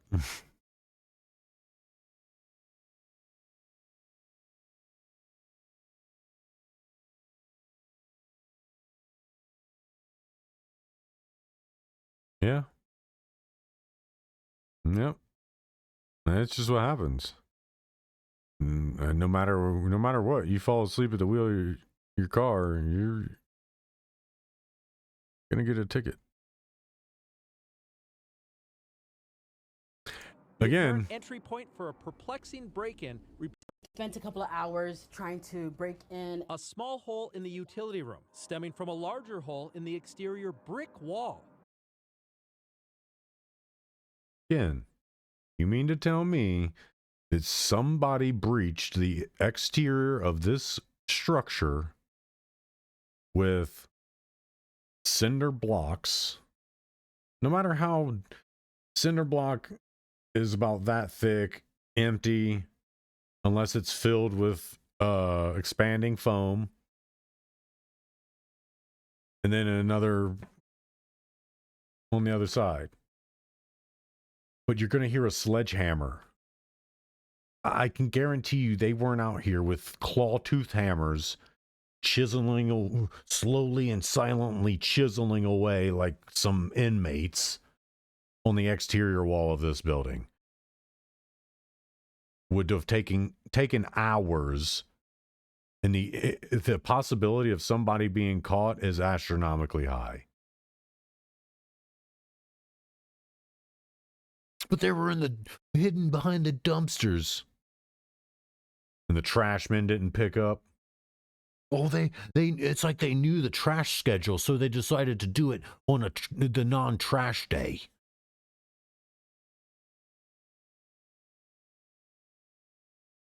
Again, these are glaring issues.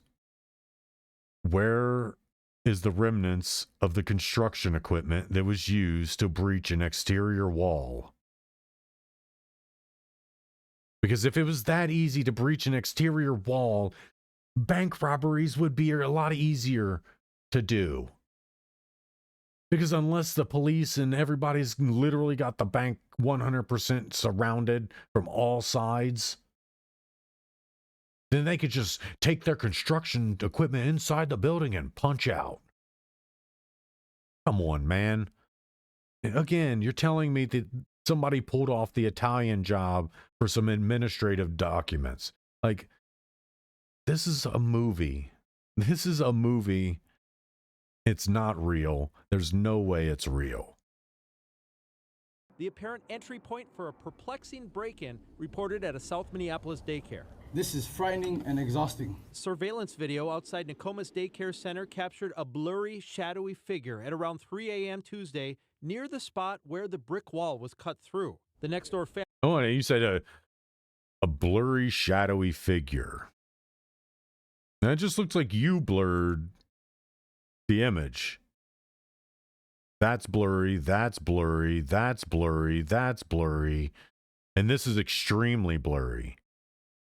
So it almost looks as though they blurred it and you further blurred it without, while you pretended like you didn't know how to use your focus. Like, again, you guys got to be serious. You are supposed to be professionals.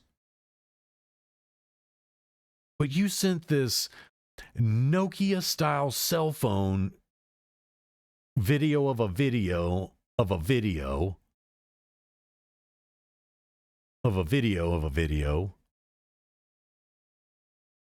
and expect us to take this. And then you say there's a blurry, shadowy figure. And it looks like two figures to me. There's a figure here, and there's a figure that's already crossed the threshold. It's about to cross the threshold here. And you can see, well, that's the shadow. Yeah. Because the shadow completely disconnects from its owner and just walks behind the person. And that's how shadows work. Shadows work by disconnecting from you and just hanging out and walking, just making sure you don't step on anything bad. Cut through. The next door family.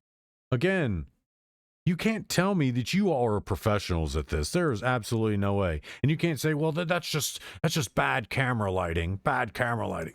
Come on, man. Because you see the shadowy figure at around 3 a.m. Tuesday near the spot where the brick second wall was one cut through. The next door. Come on. Come on. Family Dollar also shows evidence of an attempted break-in. So you mean to tell me that somebody pulled out a saw and started sawing on Family Dollar's wall and just left it? And Family Dollar was like, yeah, no, that's cool. We didn't hear nothing. Oh, we were closed. We didn't hear nothing. Instead of breaking into the place with actual products to steal and resell on the black market, they decided to break into the building with nothing to steal and steal the documents. Again, You have to know how stupid this all sounds. You have to know. And if you hear all of this and me parodying it, and it still sounds plausible, I'm sorry for you. I'm truly, truly sorry for you. Attempted break-in at 2 spots, and the daycare reported theft of its records, including parent information and racist threats. We've been receiving.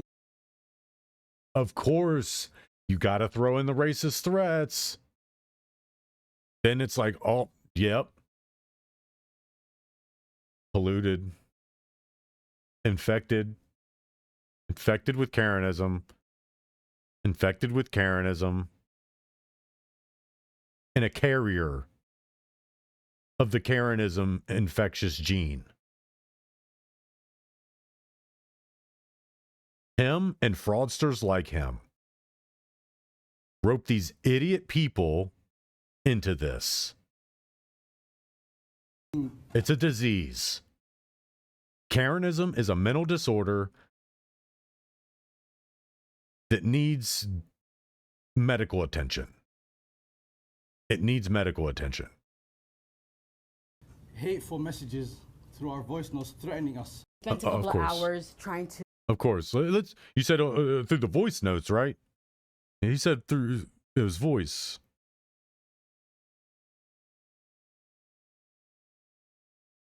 We have subtitles? Of course we don't.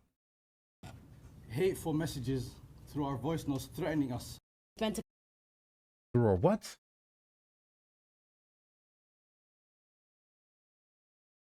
Voice notes threatening.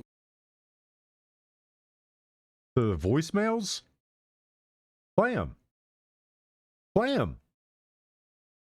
If he's saying voicemails, play them. Play these threatening messages. I want to hear the voices of the people that are threatening you. I want to hear it. And I don't want to hear that he got deleted. Well, you just want to be racist.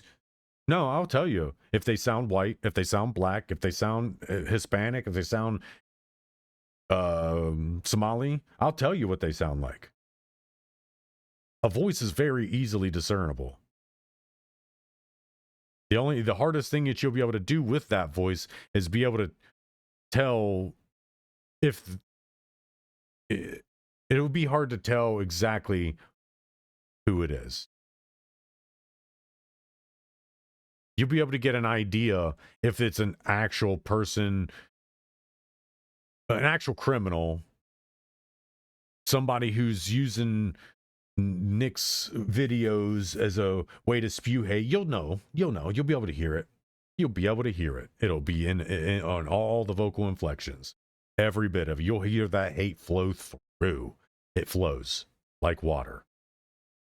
And blood in most cases. But you'll hear it. If you're saying that people were leaving hateful voicemails on your phone, play them. This is only a 41-second segment.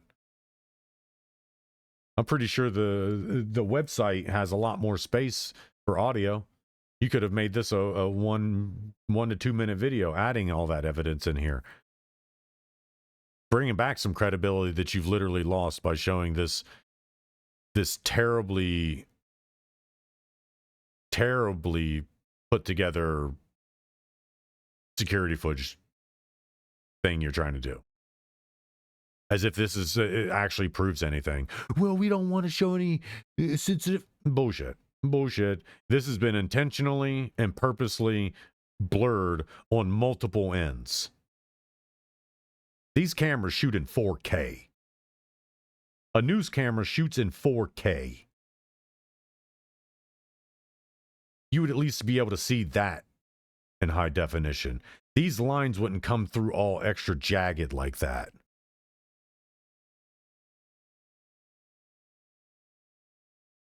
Because see what it is? They purposely reduce the quality down to 652p so that it further blurs this.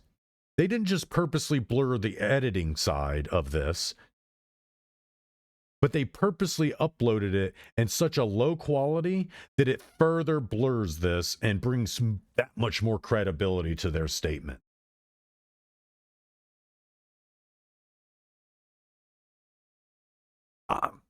not a genius. I'm just asking questions. You're shooting in 4K. Why did you upload it in 652p? And that's such an odd definition too. That's so odd. Like, as a matter of fact, looking at my stream preview, I can actually see two vehicles. I can see this is a wide, looks like a van, and that looks like an SUV. Or this could be actually be a dumpster, and this is a van or something parked in front of a dumpster. But that's because it's so far away from on this screen that's over here that it's pulling definition in. It's giving itself detailed definition. Here, like I said, here it has intentionally been blurred here. Intentionally been blurred multiple times here, then uploaded at 652p as a further measure of deteriorating this video quality, because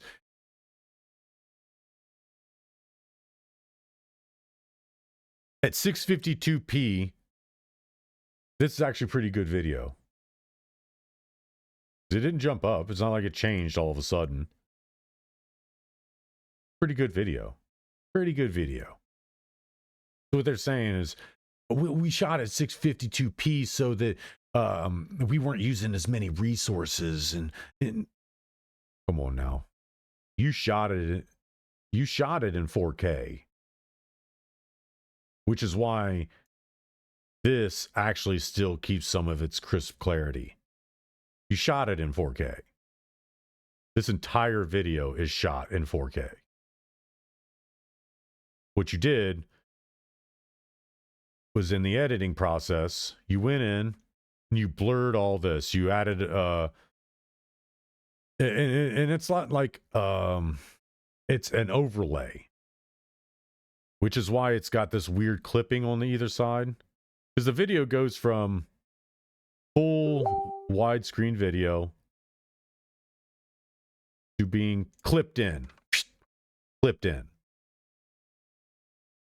They put an overlay over it just to blur it once, but they probably realize, oh, when you pull back, you can still kind of see, and it doesn't fit the narrative of a blurry, shadowy figure.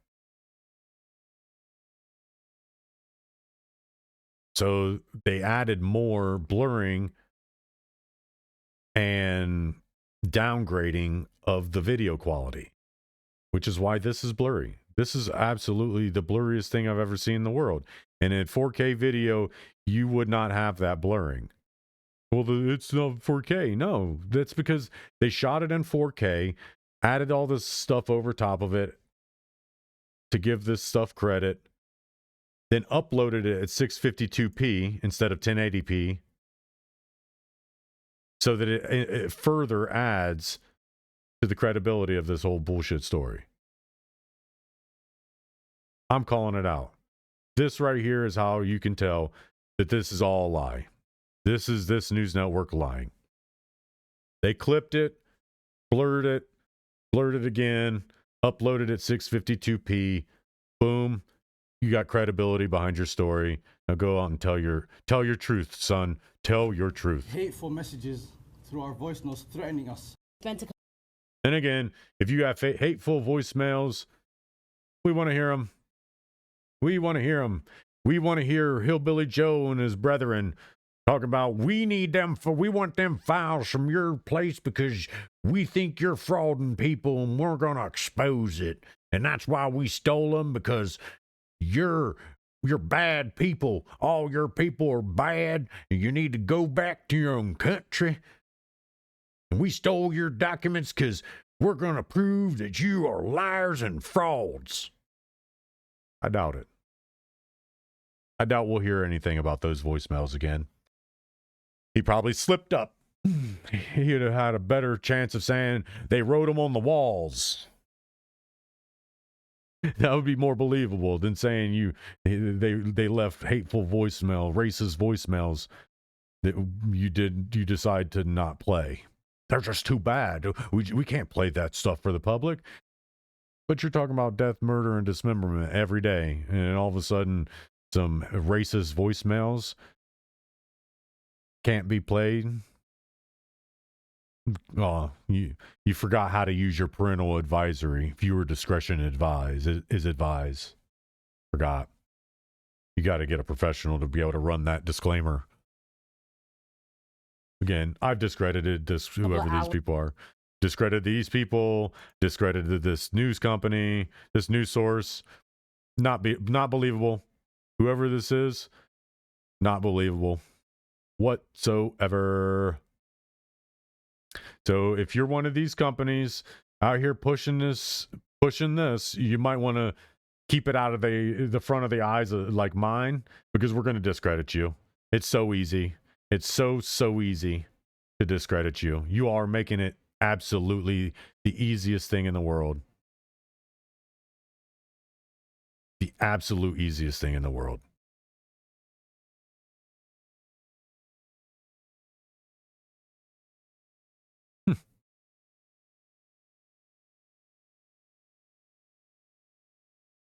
Jokes are popping up.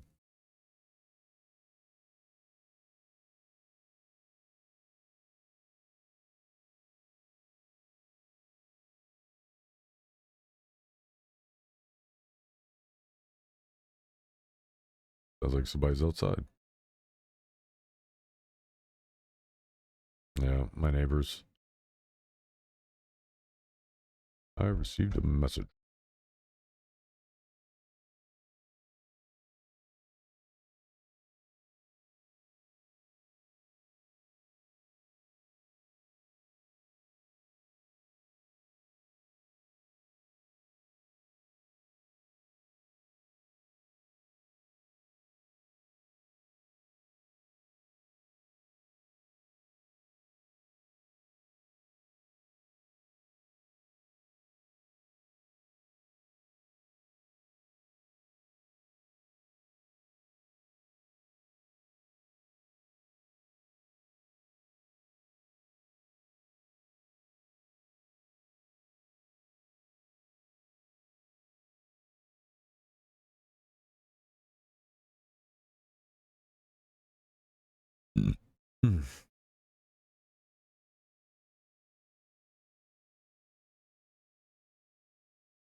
Yeah, I would definitely, if I had the ability to buy a piece of land, materials, and get going, I would build a house in 2 days, and my rent would be paid to myself in the form of comfort and relaxation, for sure.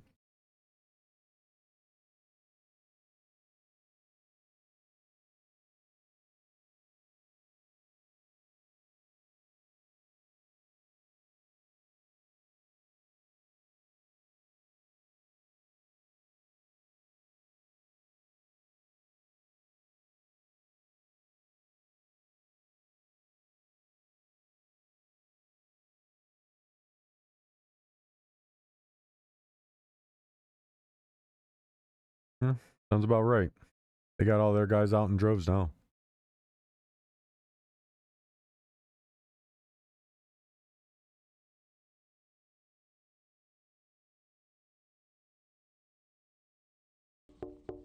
It's not new. This is not new.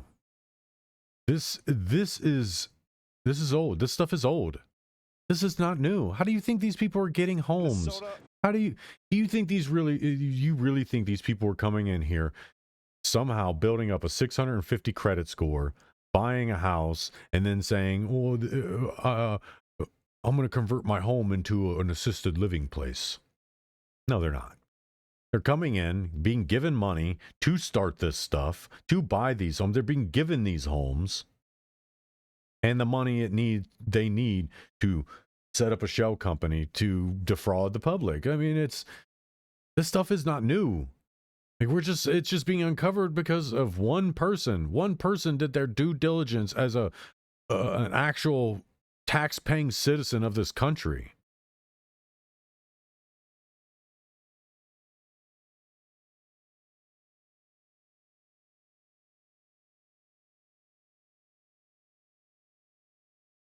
The fuck you talking about? Y'all know y'all a piece of shit not tipping, right? This is why you fool today.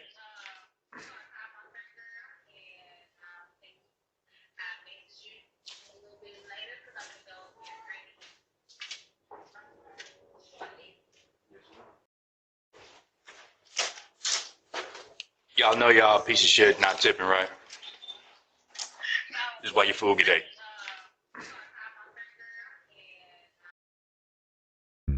I couldn't hear what he said at the end.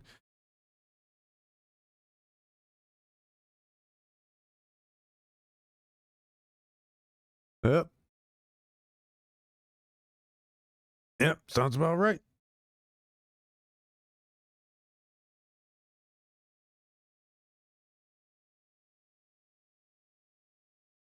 Is he a drill rapper? My only question is he a drill rapper? Let's see. I'm not saying he deserves it. I'm just saying that drill rap lifestyle is one of the most dangerous forms of rap music you can really get into.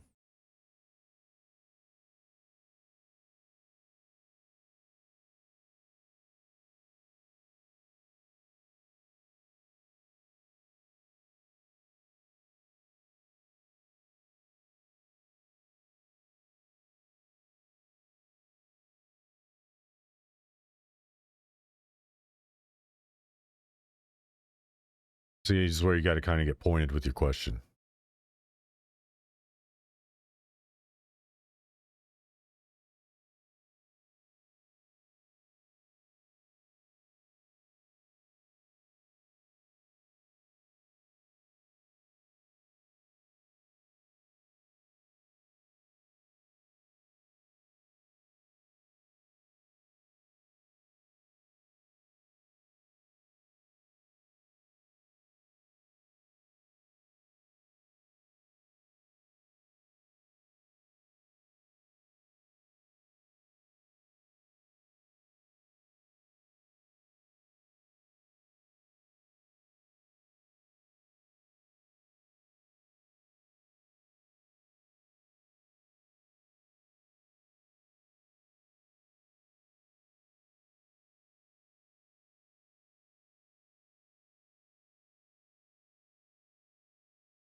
You got to ask it like that.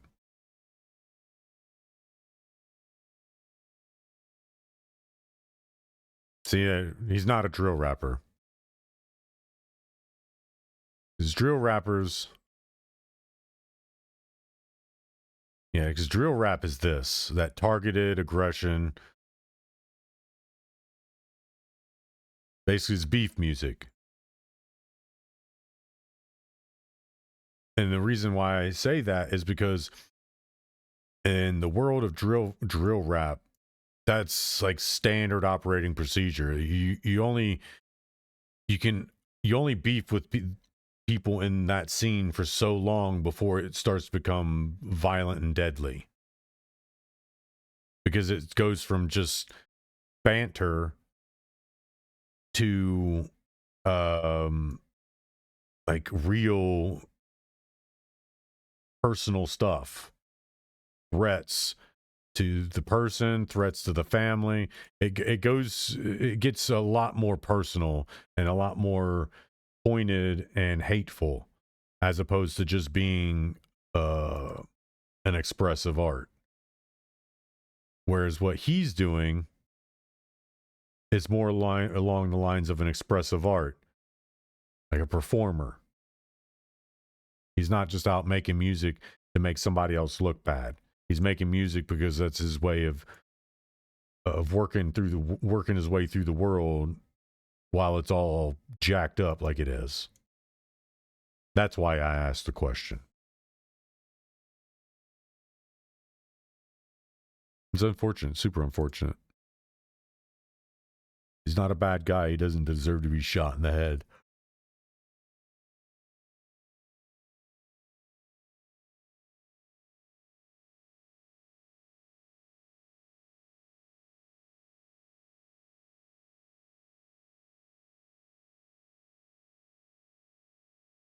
While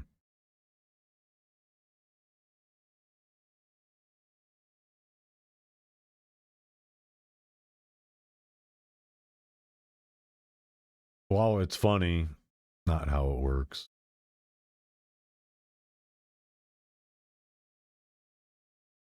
And watch, you'll see.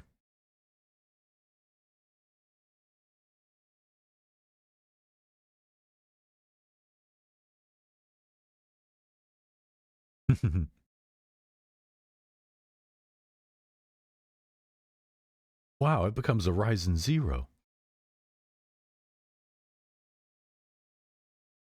Did they scam me?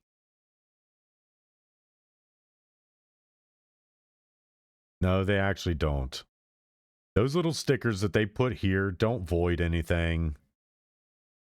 The stickers that are on a laptop, these, it's just telling you what components are within the thing. And they're just quick reference guides. You know how computer people's, one of their favorite things to do is gloat about what kind of hardware they have.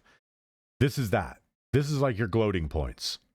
Yeah, what kind of graphics card you got in there? Oh, I got a RTX something or other. Oh, that's cool. What kind of processor? It's an AMD Radeon. That's it. This is just nomenclature. These don't do anything. That's what I said. While funny, it doesn't mean anything. This is one of those things. It's the person who's doesn't know anything about computers is going to think, "Wow, I'm glad I never peeled those off," and they'll go the rest of their life thinking that they peel these off, their computer's going to crash. And they're probably also the same kind of people that believe that if you cut the tag off your mattress, the police are going to show up and arrest you.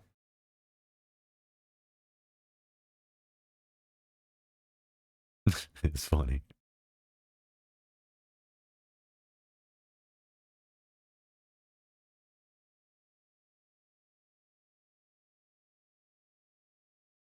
Yeah.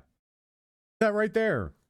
Remember that joke I made about that news segment? A lot of this stuff I don't find, it finds me. This is that in a meme.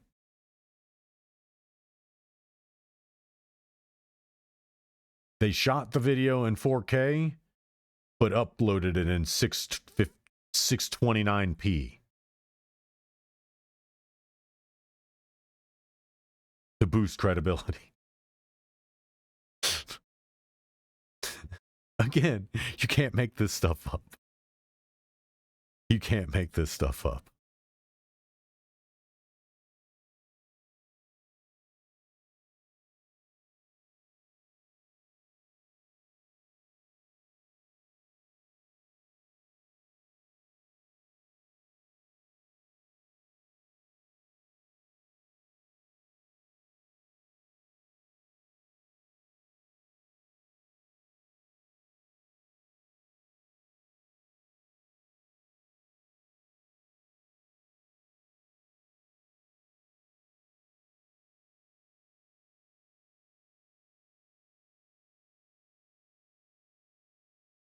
Mm-hmm.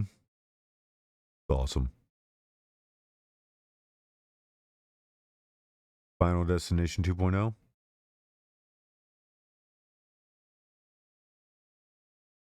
Mm-hmm.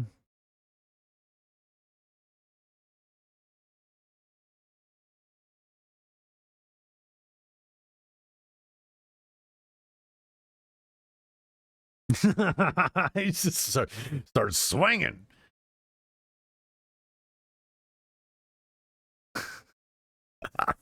He's like, I'm tired of this shit. He starts swinging, socking. He's mad.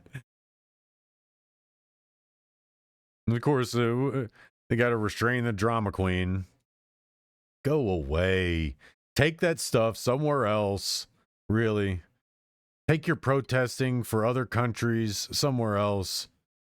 It's hard enough to get Bibi Netanyahu out of our pockets. Without you people constantly crying about other things too. Get the hell out of here with it. So irritating.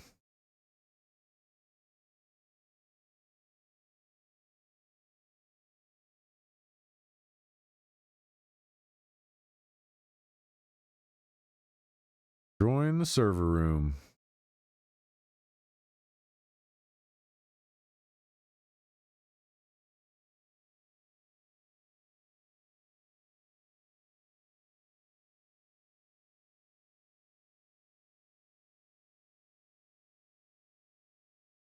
Makes you wonder what the significance of destroying that place is. Why do it?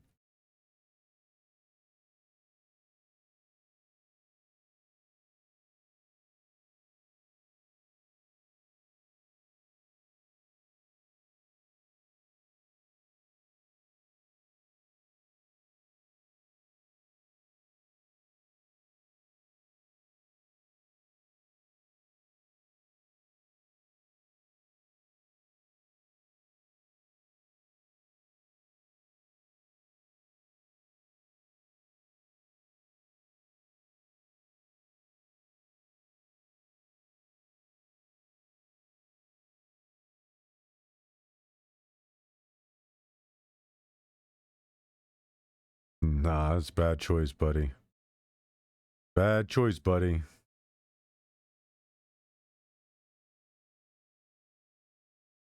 Yeah.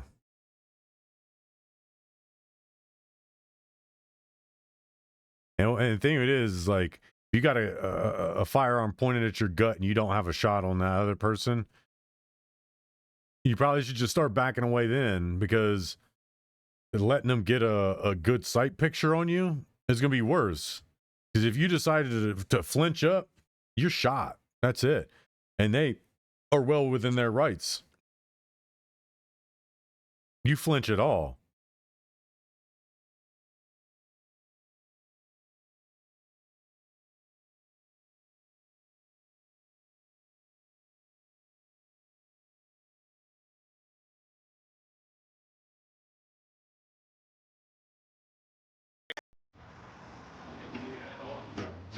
Yeah. Hey, don't put that.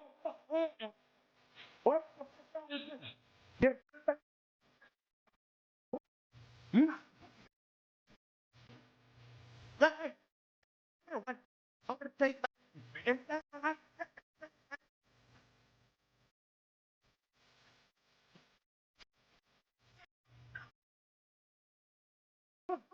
What?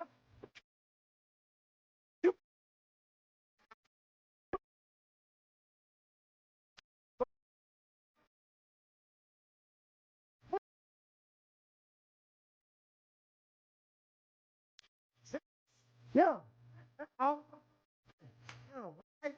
Right now, I can think to my sister that I love that. Yeah. What's that?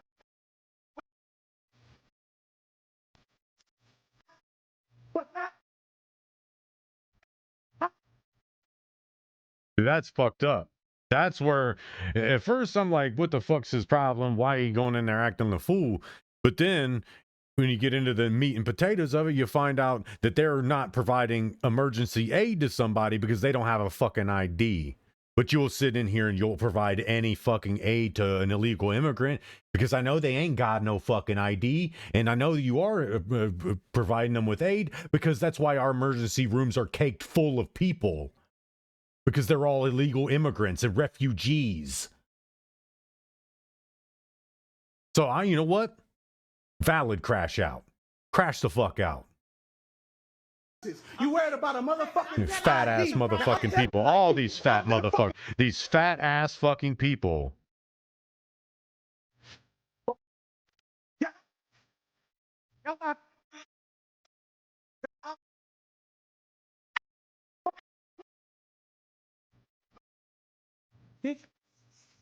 Hit her with it. Hit her with it, bitch. I said I was gonna leave, but I got something to say, and y'all motherfuckers gonna hear it.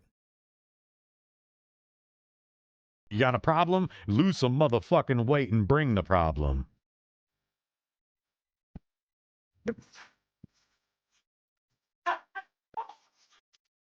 Don't touch a motherfucker, bitch, because his hand didn't touch you, motherfucker.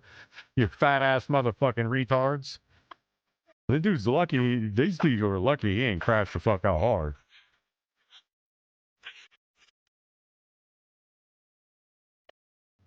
And funny enough, are these even real cops or are they security guards? Because not a one of them looks like they're police officers capable. Not a one of them look like they're police capable.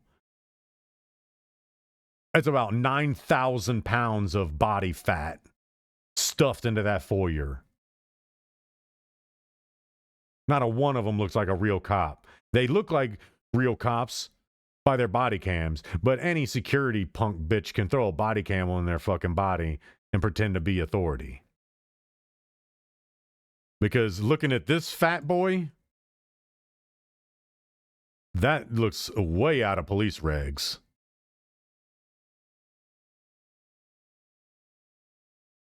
This fat sweat monster looks like he doesn't belong in any type of authority. So what I want to do, I need to see these badges, sheriff badges. They don't look like it.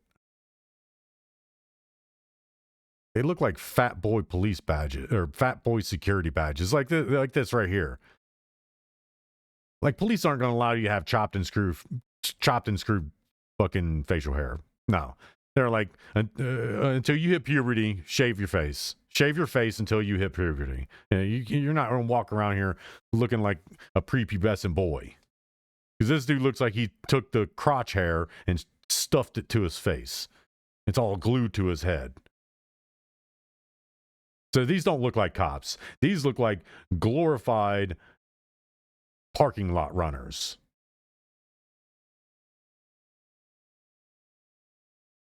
So he's lucky he didn't start, or these dudes are lucky he didn't start popping lips. Because these dudes don't have a single bit of authority to put their hands on nobody. You aren't police officers. You aren't law enforcement. You're a rent-a-cop meant to check IDs at a hospital. You have no authority.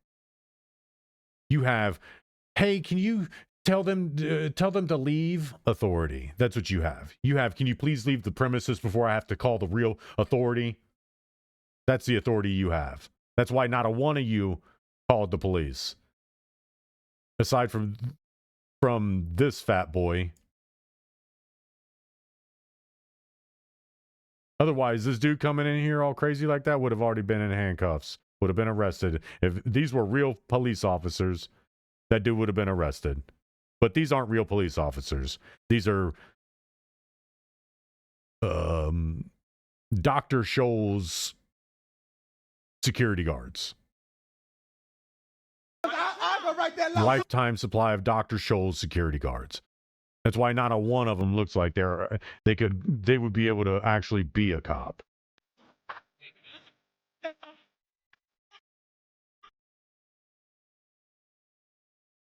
We are criminally trespassing you.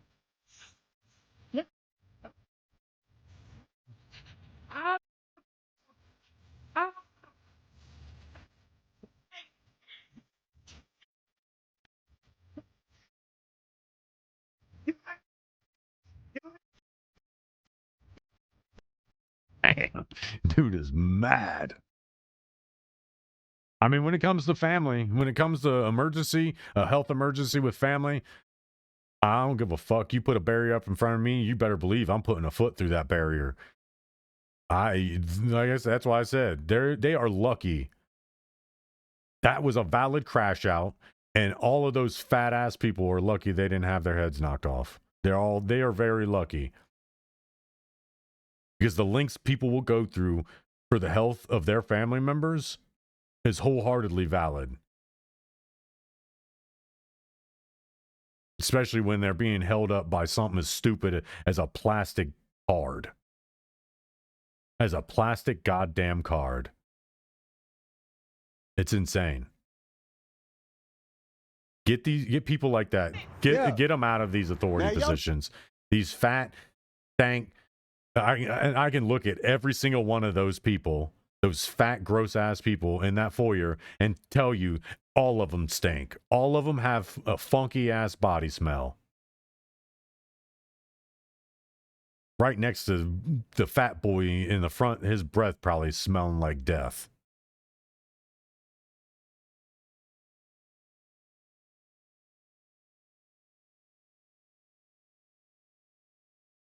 The U.S. ain't surrendering to nothing.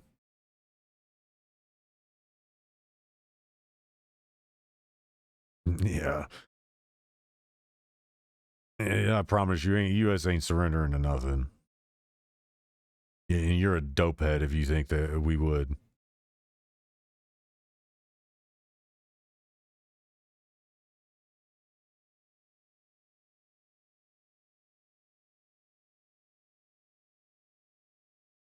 I'm sorry to tell you, but America's toast if we keep letting oligarchs run our government.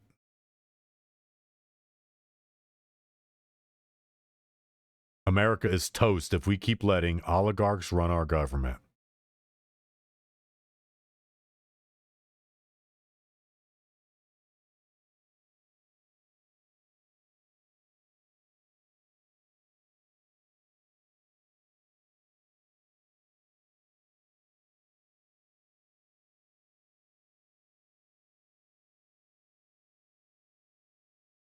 It looks fake.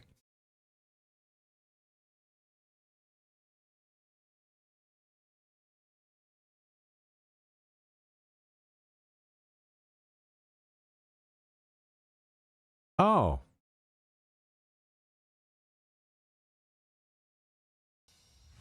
No, they're definitely way too broke to pay that. On the money front, home buyers can usher in 2026 with a $5 million payments to eligible.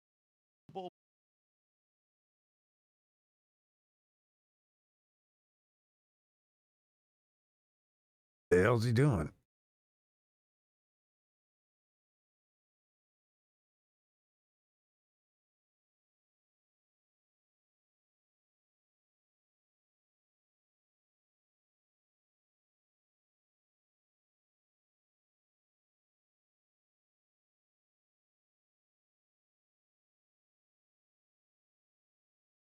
That's cool.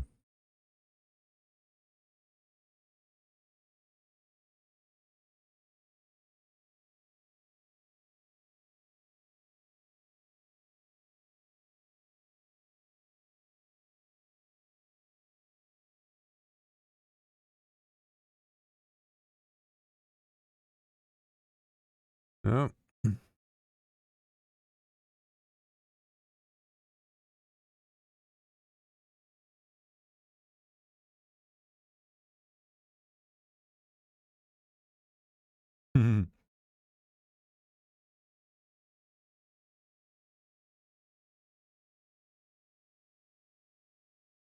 I've seen this video. This is some dark shit.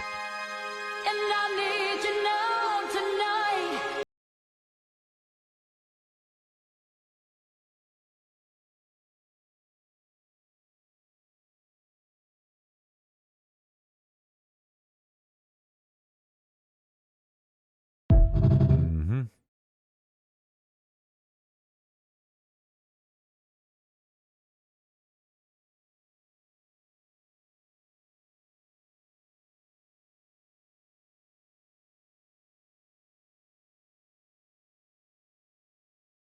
Whatever.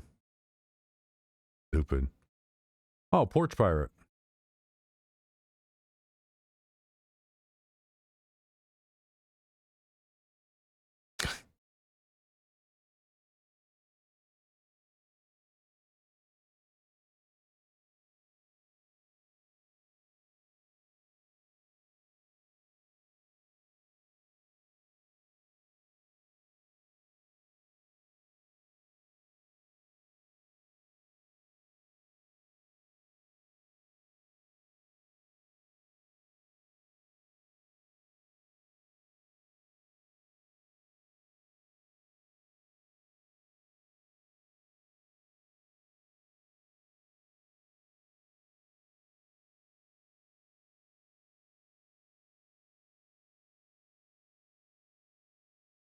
people think more restrictive gun laws are gonna stop this stuff. You're naive. You're very naive if you think more restrictive gun laws are gonna stop that.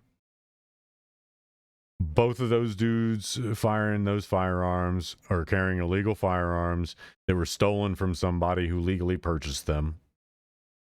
The dudes that are shooting at them, probably the same situation.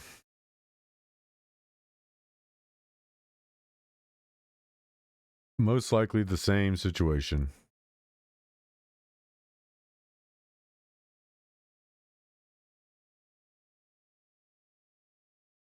And that's when you put a round through the door. You talk through the camera and say, I recommend you stepping off this property before I put a round through the door and put you on the ground.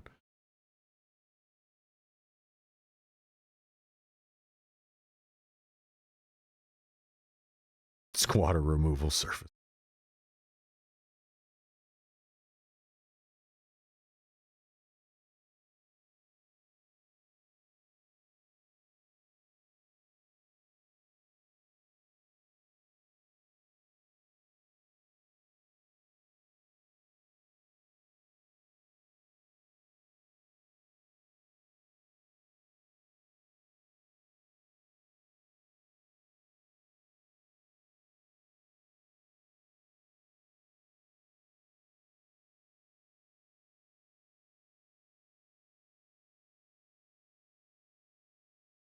Somalian music, and the woman who owns the building where this child care service is running out of recently opened up a restaurant out of there, and also where the child care place.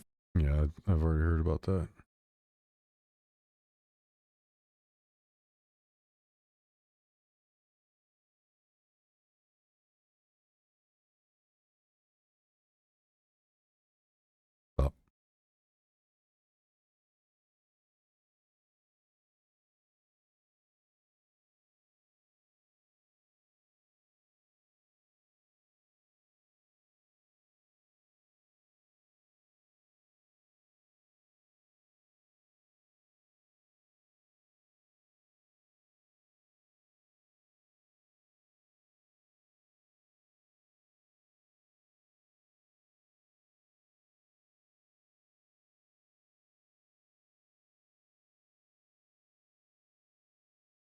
I mean, that's how you do it right there.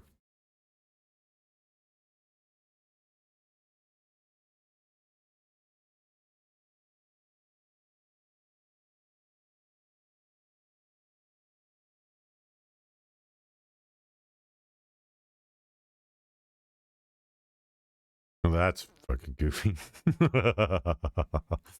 I mean, everybody's got their thing. Everybody's got their thing.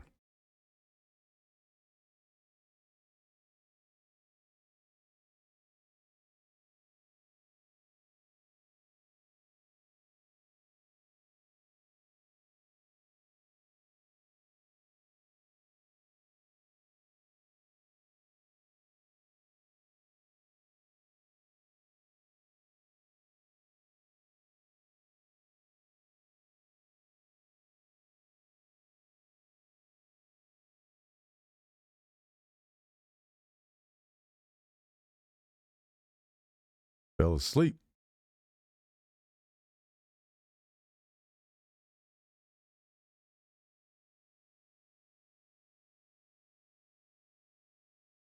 Damn.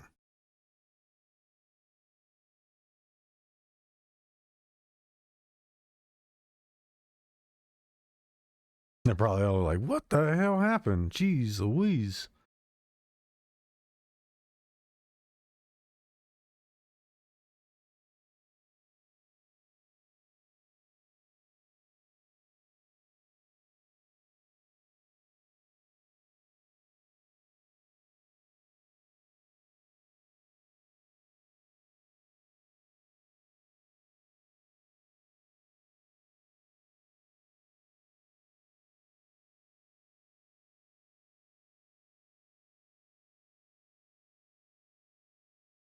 Yeah, it looks like he did it on purpose.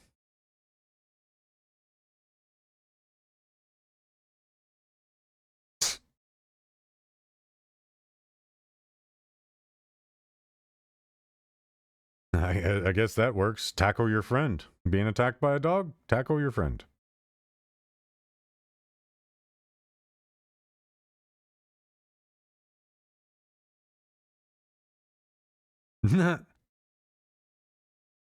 That's tough.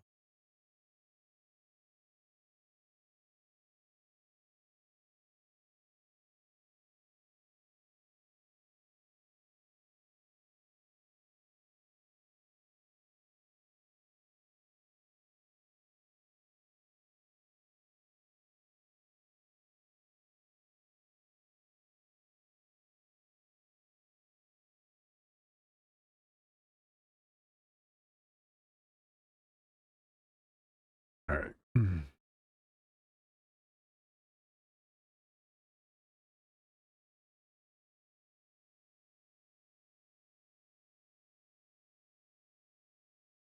Damn. All right. Well, I'm going to go make some food, work on some videos, and I'll probably be back tomorrow.